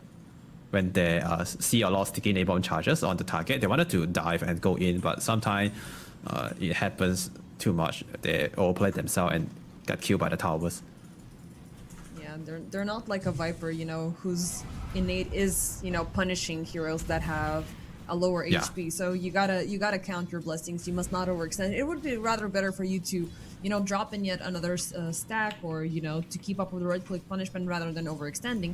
Because Void Spirit getting those early kills, getting that early advantage, again, it will synergize with the aggression that SF can do. And SF, we're seeing him right now in action. He almost took down GZ. Actually, he is gonna take out by Janter in the fire, but Wow. Emptiness, he will die by the right click. And maybe we're seeing a Jakiro carry in the situation. I don't know. Jakiro carry, okay. New meta. Listen, hear me out. Jakiro, pause 1. Okay, you guys better take note, guys. You see it here first at EPL. We might be tier 2, but, you know, with the international coming around the corner, do expect some shenanigans, like as such. Okay. But right now, SF with the Maxo in the lane, it's gonna be so hard for the SF, or sorry, for the X or the Snapfire to approach the lane. Oh, but they're looking still for him now with diving. backup coming in. Oh, yeah. he's gonna face the other way. The Cookie is just gonna push him back into the lane. Now GZ, he is surrounded, but he's still committed to Oh, take down no. Bune. Won't get the Scalar Blast to land, and it's gonna be 2 Oh. supports falling off. This time Bune getting both of the kills. Okay, this time both kill goes to SF, and they're feeding a lot of gold away to this bottom lane, and this is not cool. Looking at the net worth, 2.5k, 2.2k, 2k Wow. on all 3 cores from Nemiga. Like, even Nefert, who's been the most harassed here, is getting a good time, but look at what's happening to Emptiness. Emptiness is still level 3. Having the enemy pos 5 be 1 level above your offlaner, and this happening in between the towers now, it's scary Race? stuff. Nemiga, it feels like they just got outdrafted last game. Now they're gonna go 6-0. They will lose Janter, and that's gonna be the first kill that Syntax are gaining. But look at Butte, he's still diving in deep. He is looking for GZ. Will he get the raises off cooldown? I mean, they're off cooldown. He just didn't have the line of sight to get him. Yeah, also not enough mana for 2 races. Need to get 1 or 2 click into the races in order to get that kill. But that's okay, they managed to own this lane pretty hard. Managed to get another Lotus for the SF. Meanwhile, middle. He was looking for the Arcane Rune, but Youngji not only he will bottle it up, but he will claim the kill as well. Mikey, he's got the lasso. He will make a catch as the tower. No creep wave, no nothing. Youngji, it's a familiar tone and a familiar thing when spirits over-initiate and they overcommit. So Mikey will get a first kill over the enemy mid laner. Yeah, But that's does he a wanna pretty stay good. here though. Look at Jeezy. They want to go for more. Now they'll call it. Okay, War Spirit TP to the top right now. They're pinging the Life Stealer. If they could get the Life Stealer here, that would be nice. But he also has the Rage, so it's not gonna be the easy kill. Blast Oh, off, perfect chase stun stun. down. They have everything lined up. They need one more strike. They're gonna get it. I mean, Wow, Rage that's went a- off, but too late. Yeah, he didn't see the blast off coming. If he managed to Rage and dodge the blast off stun, he might be able to survive. But the chain stun is good enough for the Void Spirit to come over and take the Life Stealer down. I think like at the Perfect. back of your mind, you gotta treat techies as if you were a pudge, you know? Like, you never know. If it's too Yeah. quiet, then something is about to hunt you down. One hero shows up, he's gonna be right around the corner. Radiant's courier Yeah, that's true. But he also blasts off from a very good angle, behind the trees. So it's a bit harder for Life Stealer to react. True. But yeah, it's a good sign for Nemiga to keep that early pressure. We said that during the drafting stage, it's tough for Lifestealer to redeem himself because he's insanely dependent on the Radiance. Currently, he's just holding on to four gauntlets of strength in the face boots. Radiance nowhere in sight. Like he has 60 gold currently. He may have Oh. opted in for an item in between, but that's only the Gloves of Haste, which are coming in right now. And not a good Yeah. start. 2.7 over 3.8. Yeah, he also about to lose his tier 1 tower. Asset rotate to a top to the twin gate, and Centaur also just complete his tower dominator with a big creep. Is about to take over of this area and take away all the farm. And Lifesteal is gonna have a harder time to his Radiance. Syntax, they are trying to at least satisfy their needs around this Radiant jungle, but I don't think it's a good place to stay because Nemiga, they can instantly respond. It seems like Emptiness will get the taste of it. It's the second he gets to level 6, and even though he's got a full creep wave behind him, it doesn't feel like any one of them is gonna die for him to get the dunk. And Ariel, look at this chase, look at this tech, he's feeling overly aggressive. He needs one more strike, he is gonna get it. Meanwhile, Wow. on the other end, Janter gets taken down. It's gonna be a trade-off between the supports, ultimately leading to Nemiga getting 2 over 1 kills. And maybe they can do some good damage on the bottom tier 1. SF really wanted to get this tier 1 tower, I guess. Was also around. Stoic. I mean, not sure what the idea was here. I mean, maybe he wanted to push the Void Spirit out, but he just gave him 3 cogs worth of gold. Okay, they do have the kisses here. Maybe they can try to get the kill on SF. Maybe Bottom. they're doubling down their effort. They're trying to catch him, but they are not able to get to the taunt. He's gonna hide behind the tree to charge up the Requiem, and he's gonna push everybody out of there. Ariel in the back, he will initiate upon Jeezy. This is a good catch, especially since the Snapfire has got level 6 and is down to Bune to man fight against Emptiness, but Emptiness, he is gonna get the Battle Hunger kill and the streak away from Bune. Stoic still chasing Ariel away. Youngji, he cannot make the connection even though he is persistent. Stoic was taking from the urn. Ariel throws everything he can. Even if he dies, he will throw the bomb in place. He's just gonna push him out. Okay, nice play from Stoic, but there's still one more target that you need to take care of, and that's Youngji. Okay, good trade overall for Syntax. They finally get a kill on the SF. That's a big one. And unfortunately, Snapfire didn't find the opportunity to cast his kisses. If he managed to use a good kisses in a very good position, might be enough just kill the SF without losing any heroes in that fight. I thought he could just use it at the start of the fight with the X Battle Hunger Slow is enough to set up for the damage from the Rainfire. But not sure why he didn't use it at the start. Meanwhile, middle, Mistakes were made. yeah. Oh, they're going in. Yeah, they want Stoic. I mean, it's always very tempting. Like, you have level 5 or next to a level 6, and now he's gonna get the level 6 with Mortimer's because everything will be thrown upon Ariel, but they have the Ice Path landed, so Stoic is gonna die in the trade-off and forcing out 2 ultimates in the process. Mikey keeping up the pressure, they pop the Stampede, and Syntax, they're gonna call it. We're fine. We're absolutely fine with it. We didn't get the connection with the lasso. Even though they were... They had, like, every single time you see the Firefly, you know that the lasso should connect right after. It's a good trade still for Nemiga. Even they lost the support, but they get a tier 1 tower and manage to keep the Void Spirit alive. But meanwhile, bottom, good rotation for the Bat Rider. Oh, they're gonna pop the lasso. It's gonna be on to Janter. And it's gonna be a sacrifice, but still Bjorn is within close proximity. Can he run this out? Mikey, he's setting him on fire. Youngji is gonna jump out. Emptiness, he's gonna get double kill. Now, these are 2 very beneficial kills for DX, who was ultimately suffering during the laning stage. Now they're trying to push it onto Youngji, but he's gonna step away, and more teleports are coming in. One is gonna be Nefrid. Oh, nice, beautiful jump away, but still this puts GZ in a tough spot right under the tower, but it's still all of that fire damage coming in. It's gonna be enough to execute Youngji. Emptiness, disarm. Oh, Stoic jumping in very last second. It's a 4v2, and Nemiga, they're running out of backup.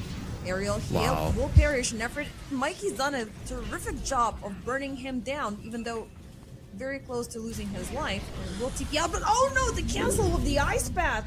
Infest. Janter. Oh, that was so bad. Yep, they did get the infest off. This was okay. This may have not been that terrible, but he still dies by the fire. Meanwhile, he returns amongst the living, drops laning insanely low. But still, Syntax get the better trade. Yeah, absolutely. Like the Bat Rider, he was spamming the sticky napalm, doing quite a lot of damage from a distance. I guess he was the highest damage dealer from the last fight. If you take a look on the fight recap, he does like 4.7k damage somehow in that fight.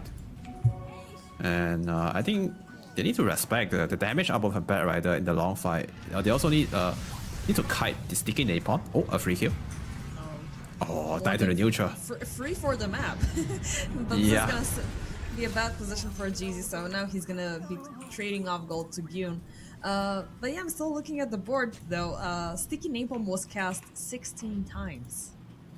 Wow, That's 16 a lot times. of damage. And triple Flame Break and a double Firefly, so if you went full duration with it, you know, I mean, that was a pretty long team fight, you know, he's at level 4 right now, so casting it twice Yeah. in 30 seconds. It was good stuff, and Tina's meanwhile, look at those juicy stacks. Okay, that's a Blink Dagger. Yeah.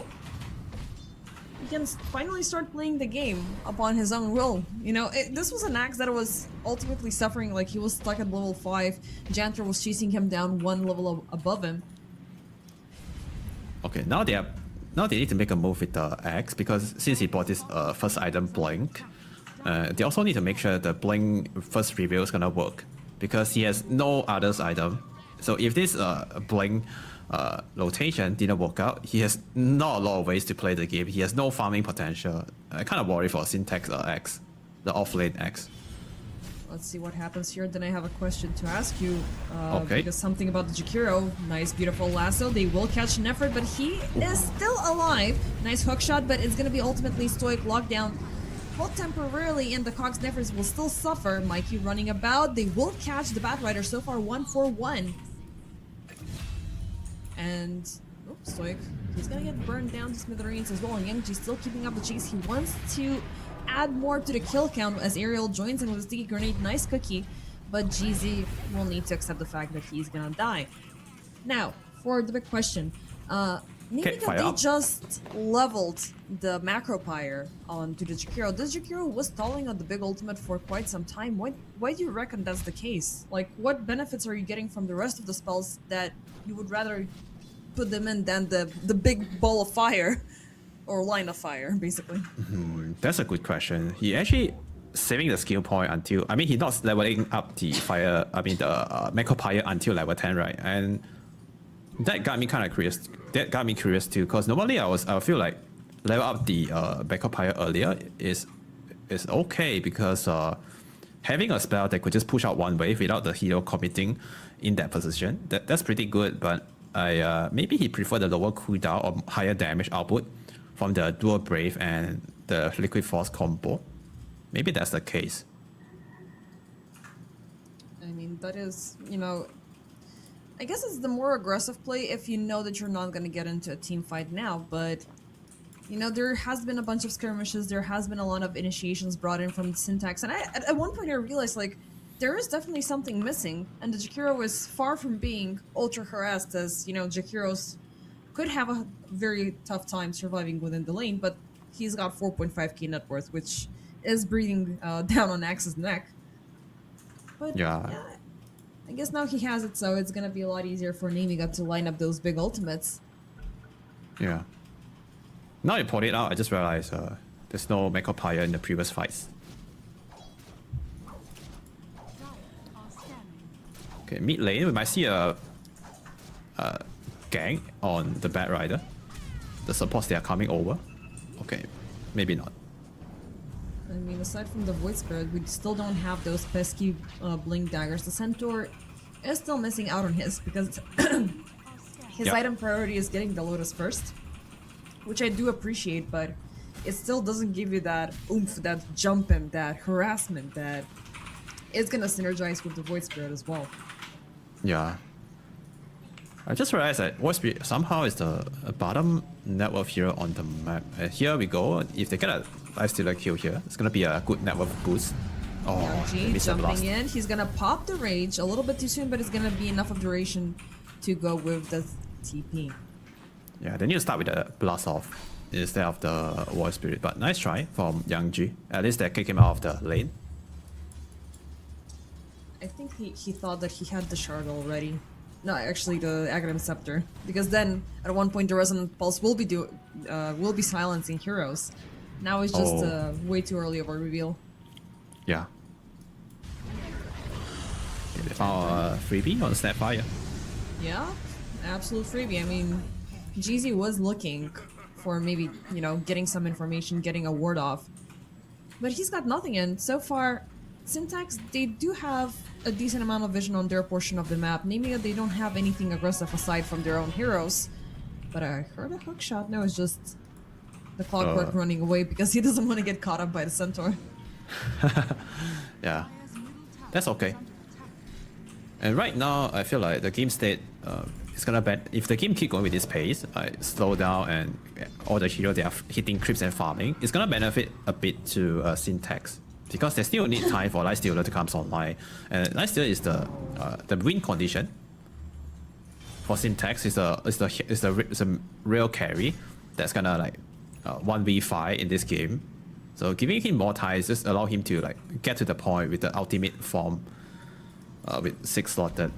And maybe SF could started to like march down to the lane and try to make some play together with the SF. I mean, sorry, with the Void Spirit. They do have the power to do so. They could try to take a fight or force a fight with the SF together. I mean, also Nemiga, they were very close to where the Lifestealer was farming, and if they stayed there for long enough, maybe they would have intercepted his farming patterns, because now 18.5 minutes in the game, he's finally gonna get the Radiance, and things are about to turn bad.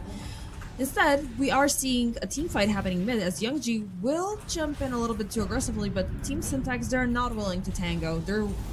If they're willing to punish, they're gonna do it on their own volition. Mikey jumping in with BKB reveal, but there's the kisses, there's the lasso. Youngju will survive for a decent amount of time, but he's gonna get dunked down and destroyed in the back. Another dunk, it's gonna be Jandr. And guess what? We might see another one because Stoic, he made a catch upon Aerial. Beautiful hook shot, Emptiness setting things up, and boom! Third dunk, triple kill for Emptiness. Yeah, that's what you get for harassing me.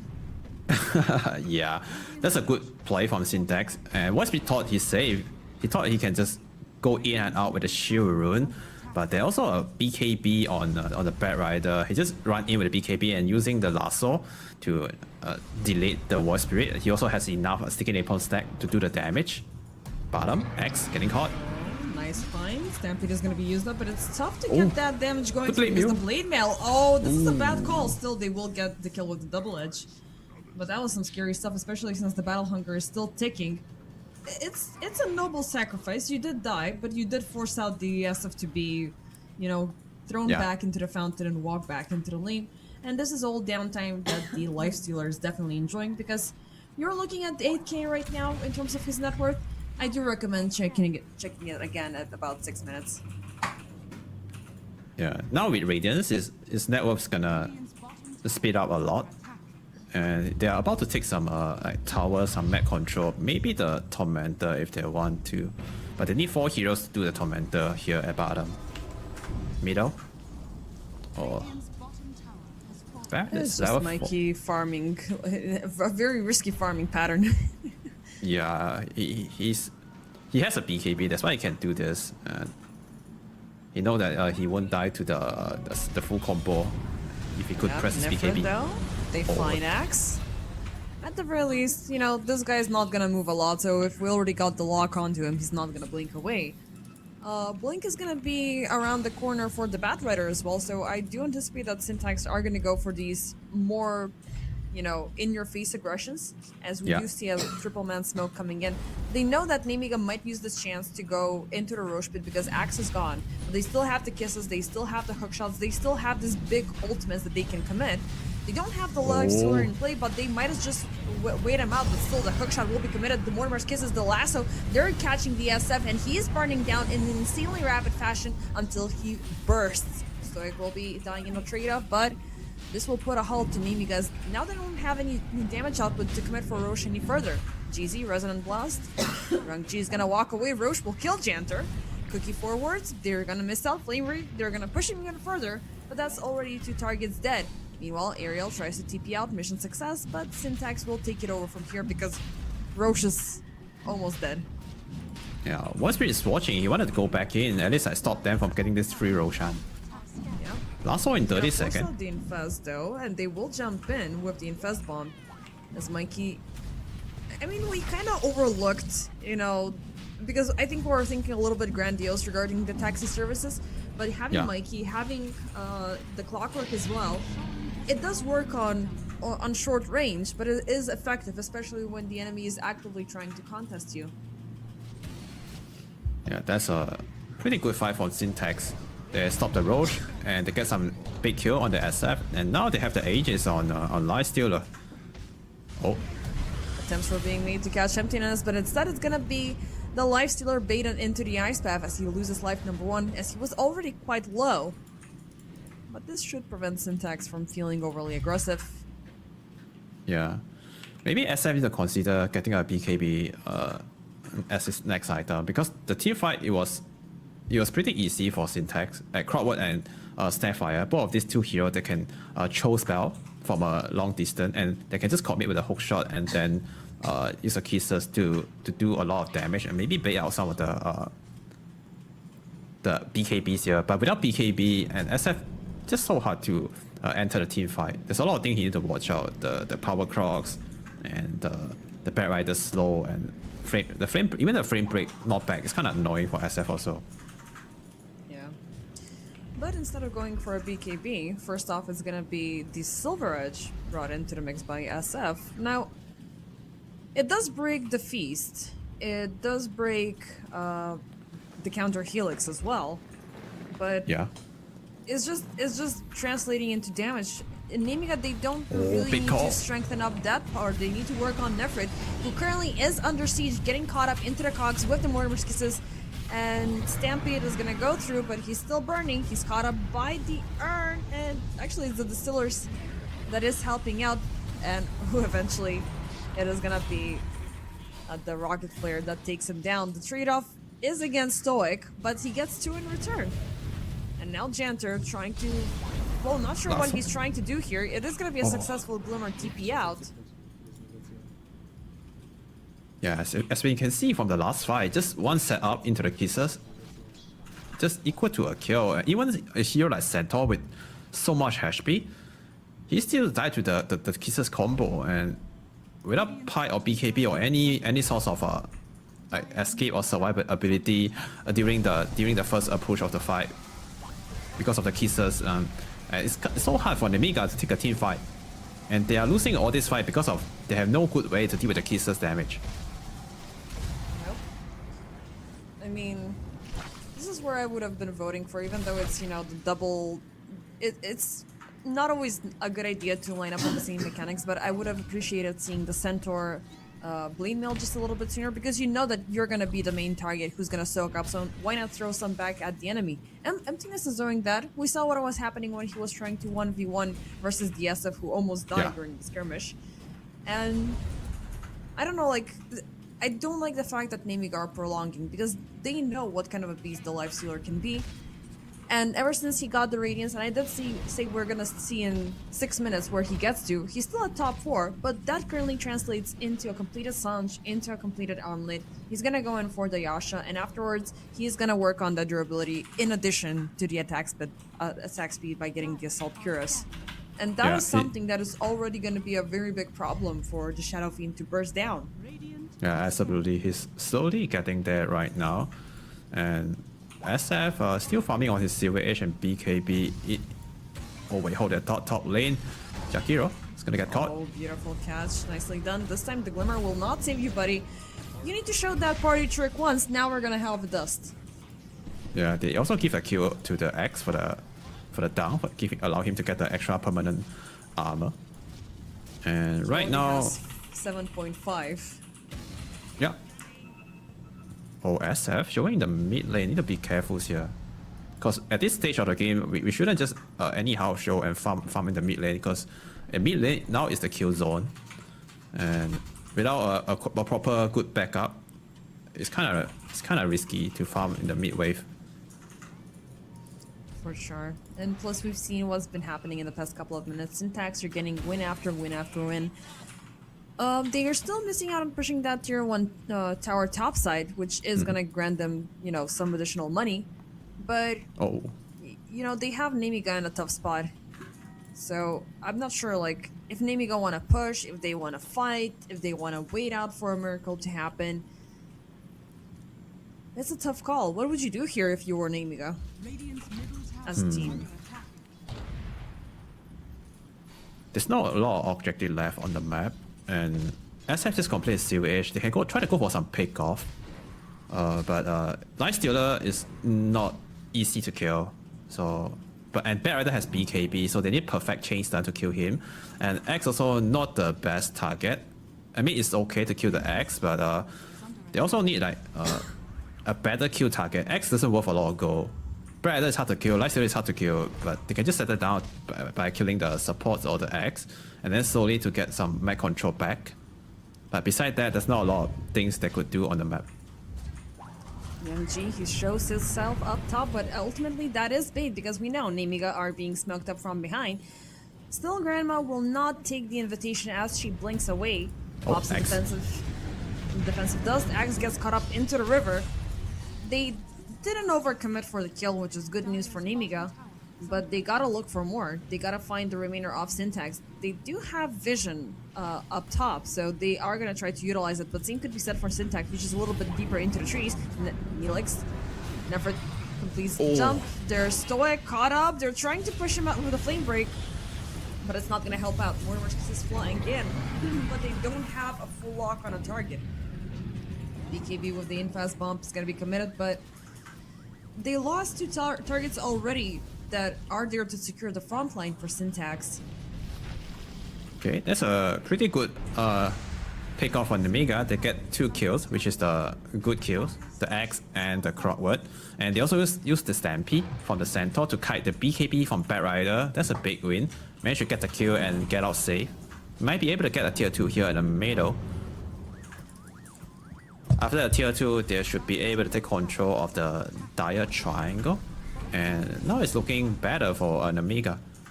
Roshan might be up in a minute, and if Roshan spawn fast, it's gonna spawn at the bottom side, which is very good for Nemiga because they also have some mech control over here. Oh, they didn't take the outpost, but anyway, they also have the potential to kill Roshan really fast with the SF if they want to.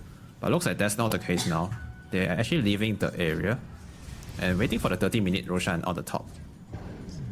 I mean, it's always it's always tough to make that call because we saw what happened last time when they were contesting Roche. They completely forgot about the Snapfire, and she just threw in the Mortimer's Kisses instantly. Now Bune is having a tough time, but there's the card being revealed, so the last one will be completely neglected. He pops the Requiem, it's gonna be Stoic dying. Lenny, he is surrounded by the Cox. He's gonna be forced to deny some, but he's hypnotized. He's drawn back, silenced up, won't be able to pop the Infest a second time. So this is the first time the Life Stealer does die. Eventually Bune will pop as Emptiness will claim the kill, but he's also in a tough spot, looking pretty low, never jumping in. It's gonna be a double kill for Jamter.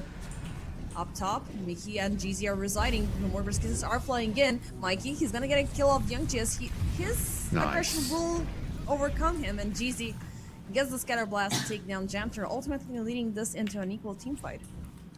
It's all because of this ward that Bat Rider hitting right now, I guess. I think that Ops and Sentry saw Syntax spot the smoke and running toward to the SF.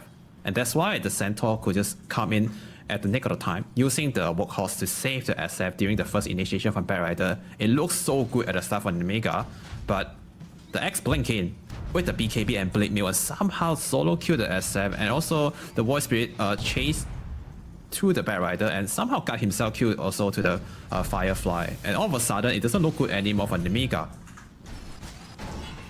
Oh, nicely done. This was too easy. I mean, one could argue that, you know, there's still these reveals that need to show up from Nemiga because they're still fighting without BKBs, they're still fighting without...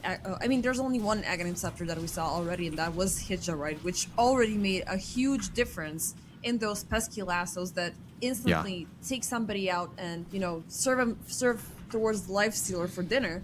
So there is that potential, but they just need to wrap around their mistakes. They need to wrap around their weak points, and that is the fact that they still can get stunned out. They still can are feeling the wrath and fury of the fire damage coming out from both the Snapfire and the Bat Rider. So I assume there's that smither of hope, but is there going to be enough time, enough space? We're 31 minutes in. Net worth is not favoring anybody in particular. Nemiga, they have 6 more additional kills compared to Syntax. some items power spike coming from Nemiga right now. SF and Centaur about to finish their BKB. So the previous fight, it looks really good, even without a BKB on the Nemiga course. Now they have BKB on Centaur on SF. So it's gonna be a lot easier now running around, surviving in the team fight if they manage to press a BKB in time. The There's a shopping smoke. queue currently for Nefrid is empty.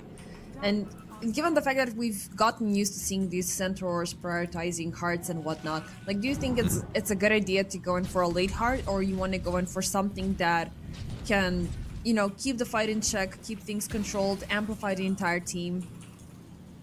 In this Shields or something. Yeah, that's a good question. In this matchup against Lightstealer, getting more HP also which also means that every time when Lightstealer gets his light click on the Centaur, he also gain a lot of HP back. Because the more HP we have on the target, Lightstealer feast just gonna Lightsteal more. So having more HP is not gonna help Centaur, but also giving a lot of potential to give Lightsteal to the Lightstealer. So maybe getting the armor, the Shiva, would be better than a hard Taras in this situation. Or just a Lincoln Spear is not that bad. Yeah, that could also be interesting, because at one point we are going to be seeing the Aghanim Scepter coming in from the Lifestealer, and he does like to infest and linger into a target until he obliterates them. Meanwhile, Nefrid, they will make a jump, finding the clockwork, beautiful and swift execution, but Mikey will set up for murder as he gets the lasso upon Nefrid. The infest bomb will be there, but he will be able to pop the BKB, who runs out. He will reinitiate though and dies by the dunk, but he will force out the Mortimer Skizz to be flying in. Lightstealer? Something about this, nice step. Oh, Young G's gonna get a lock onto Lenny, but he will only be pushing him out now. The SF is the call. Stoic will be deleted. Emptiness. Again, he's doing the same mistake, fighting into the BM.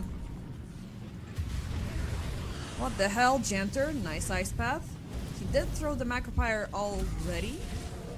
I'm not sure for whom, but I mean, Syntax were running really low by the end of this team fight, but they got all the kills. So this will pave the path for a free Roche. Well played by X in the team fight. And SF in the last moment, he popped his BKB in an open field, trying to kill the Crowdward. That's disrespectful toward the X. The X is watching him, waiting for the perfect moment to jump in. Yeah, SF has BKB, but it's playing with fire right there. Trying to kill the Crowdward with the MOM in the open field against the X. Yeah, he got himself killed to the blink call.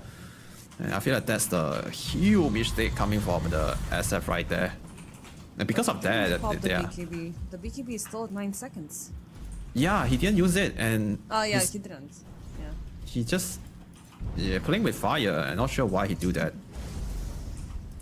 I'm an SF. Like, this BKB is just so my teammates are not gonna argue with me that I don't have a BKB. I just want to hit stuff. That's the SF mentality. I just want to hit like a truck and everything to perish. But, not sure if it's gonna be a simple math question, but. You did say that Heart of Tarask is a little bit counterintuitive given the Lifestealer, but what if Nefrid is going to grow into a bigger pincushion to soak up all of that incoming damage while DSF is hitting him down, because he does have the break coming in from the Silver Edge, and that takes away the feast. Can it work in that direction? I get your point, and that's a really good concept of playing the game, but that is not the way to play Dota. We just playing not to lose, but it's not playing to win. In Dota 2, building tank does not win game. Good player, they saw a tanker, they can just ignore him and go around to the other target. So having more tanky on the center is only like transfer the focus to the other units. They can just simply ignore the center and just go on other heroes. He's type of an offlaner who, you know, likes to get jumpy. Like, he's not your one-trick pony like the Underlord who's gonna drop those grandiose gates with the Pit of Malice in between, and then he's gonna throw a little bit more and he's completely done. No, Centaur, he can't keep the ball rolling, so, you know, if he's forcing you out to fight him, hey, look at me, the SF is not over here, I'm over here, fight me. Maybe he's gonna force out Syntax to pour in all of their resources before they can amplify them, and maybe they can land on something good. But yeah, of course, this is not Dota for dummies, this is immortal level plays. Yeah, they can just simply ignore him and go around the tanker. And now they got a free kill on Jakiro, about to get a free Roshan. And thing is started to get harder and harder for Nemiga. And suddenly there's a Lifestealer with Aegis. It's hard to kill him once already. Now it's almost impossible to kill him twice. Additionally, we're going to have one more big reveal for Team Syntax in the upcoming team fight, and that is the fact that Snapfire does have a refresher. So, Ooh, top lane. double Mortimer's kisses, that is going to be big. Meanwhile, Bune, he's going to get a return kill over here on Stoic. Emptiness temporarily locked into the cogs, but there's Mikey on the double. Beautiful lasso. Aerial will burst, but Bune is in a tough spot. This time, he is going to pop the BKB to try to turn things around. It's going to be a mission success in taking down Emptiness, but the real raid boss is not here. He's lingering elsewhere. Mikey, oh, this is going to be a good chance. Second his BKB expires. Nemiga still surrounding him completely. Tries to put them off with the Firefly and the Shiva. Slow them down, but nope, it's going to be the Infest Bomb jumping in with Jeezy, and they turn this around. Bune gets obliterated. Youngji gets deleted. Nefrin with the card is far too late to save his buddies, and he will need to burn BKB. It's the same stuff that happened earlier. BKB popped way too late. Yeah, and once again, the Batrider kiting the whole team, buying enough time for the Lifestealer and the Snapfire to come in. They also have the gem on the Snapfire that allows them to kill the SF. And things is started to get very rough for Nemiga now. I kind of worry for the SF. I don't think he could carry the game anymore. Look at the net worth. Lifestealer is not top 4 anymore. He's top 2 now. Yep. He's grown into a beast, and he's not stopping it. And it's plus a big flex that, you know, he's gonna go in for the BKB. He's still not in a dire need of getting the Aghanim Scepter, so he's already good enough to keep up with the punishment. And I'm also happy to see a very good Batrider game. Like, it's been back and forth at one point with this Batrider, especially when he was prioritized as an offlaner. But now, like, he's burning everything. He's even growing stronger. Nemiga, they cannot stay composed during the entire team fight. And we just saw what happens. Like, 2 heroes are always going to be missing, and they're keeping the team fight with the last 3 remaining, Mikey. Now, don't be so aggressive. I just spoke very nice things about you. Yeah. We praised him too early. Yeah, and it seems like our friend, the Lifestealer, has changed his mind. He is indeed going to get rolled back to the Aghanim Scepter. Okay. I guess Scepter is good. Just allow him to have another way to regain his HP. Also, in the long fight, it's gonna be very useful. He just buy him some time. He invests into the target, and then buy time for the next rage to come off cooldown. And he can survive very long with this playstyle. I like that. Instead of just going for full light click, playing with the spell from the infest is a really good way to play the hero. And also, right now, I'm not sure if Batrider want to go for some light click build, because he has all the net worth in the world. He's the top net worth hero right now. He has Lincoln Spear, Shiva, going for the overwhelming blink. And the way he play, it's gonna be an explosive entrance by all means. Yeah. Big fight coming. Onto high ground. Yep, they're throwing the Mortimer's kisses. Rogue Banner is already on the ground. They're chasing them away from the ranks. But guess what? There's the lasso landing in. Again, got a card for the save. But it's, I mean, not sure which one to judge more, using the lasso on the Jakiro or using the card to help him out. Like, he's a big asset, but you know, those are really big spells.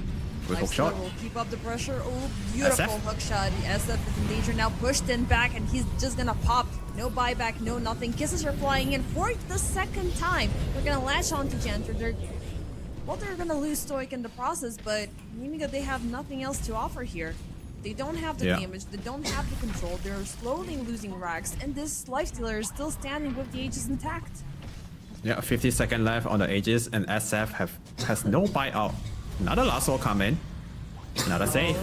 Yep, they will find the big centaur, and he's gonna eventually break out with the BKB, as Emptiness will die in the process, but Grandma will aid with his takedown. Now, Infest Bomb.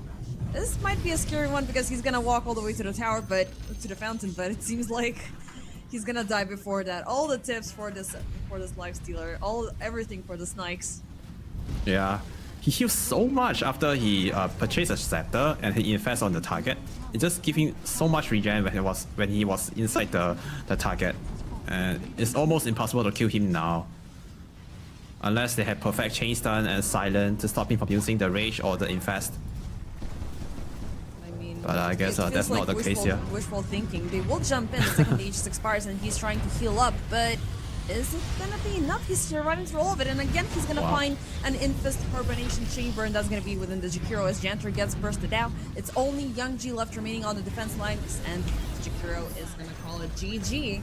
It seems like Syntax are gonna walk away with an entire series victory of 2-1. Now, Lifestealer late game, it's a classic. Like, you don't Yeah. want to fight against it, you don't have any good way of controlling it. Nemiga, they thought they had the aggression as game number 1, which was completely at a different level, but it seems like they threw everything out there, and game 2 and 3, they didn't have that composition, they didn't have that focus. They were each, throwing themselves on their own objectives, which ultimately led to an entire serious loss. So Yeah, what could have been done different here?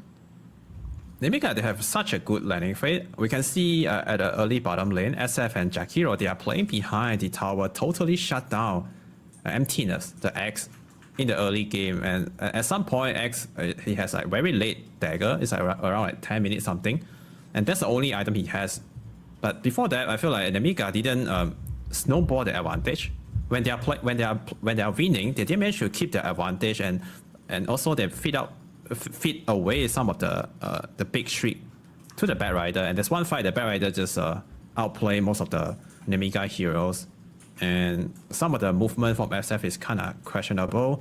And until like the ultra late game plus 40 minutes when I still has more item, the game just over for Nemiga. They can't deal with him, they can't stop him, and he's just too strong. Even he's not very farm at the start, but if you give him the time, all the time in the world, Lifesteal can just carry the game by himself.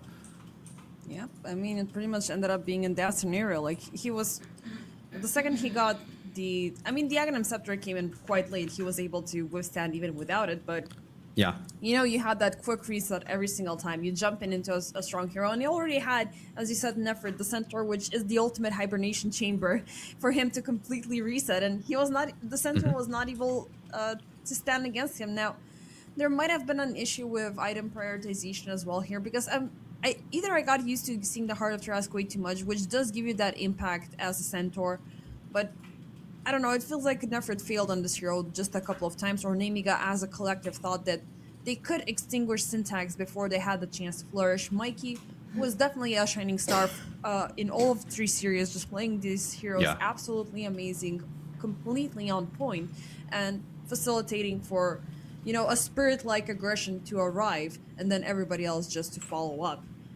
Any final regards, because this is unfortunately going to be the end of the line for us. I feel like in this series, the Bat Rider, he definitely is playing out of his mind. He's definitely outperforming in this series, especially this third game. The Bat Rider play, he definitely more than Grandmaster tier on the Bat Rider. It's just it's kind of impressed.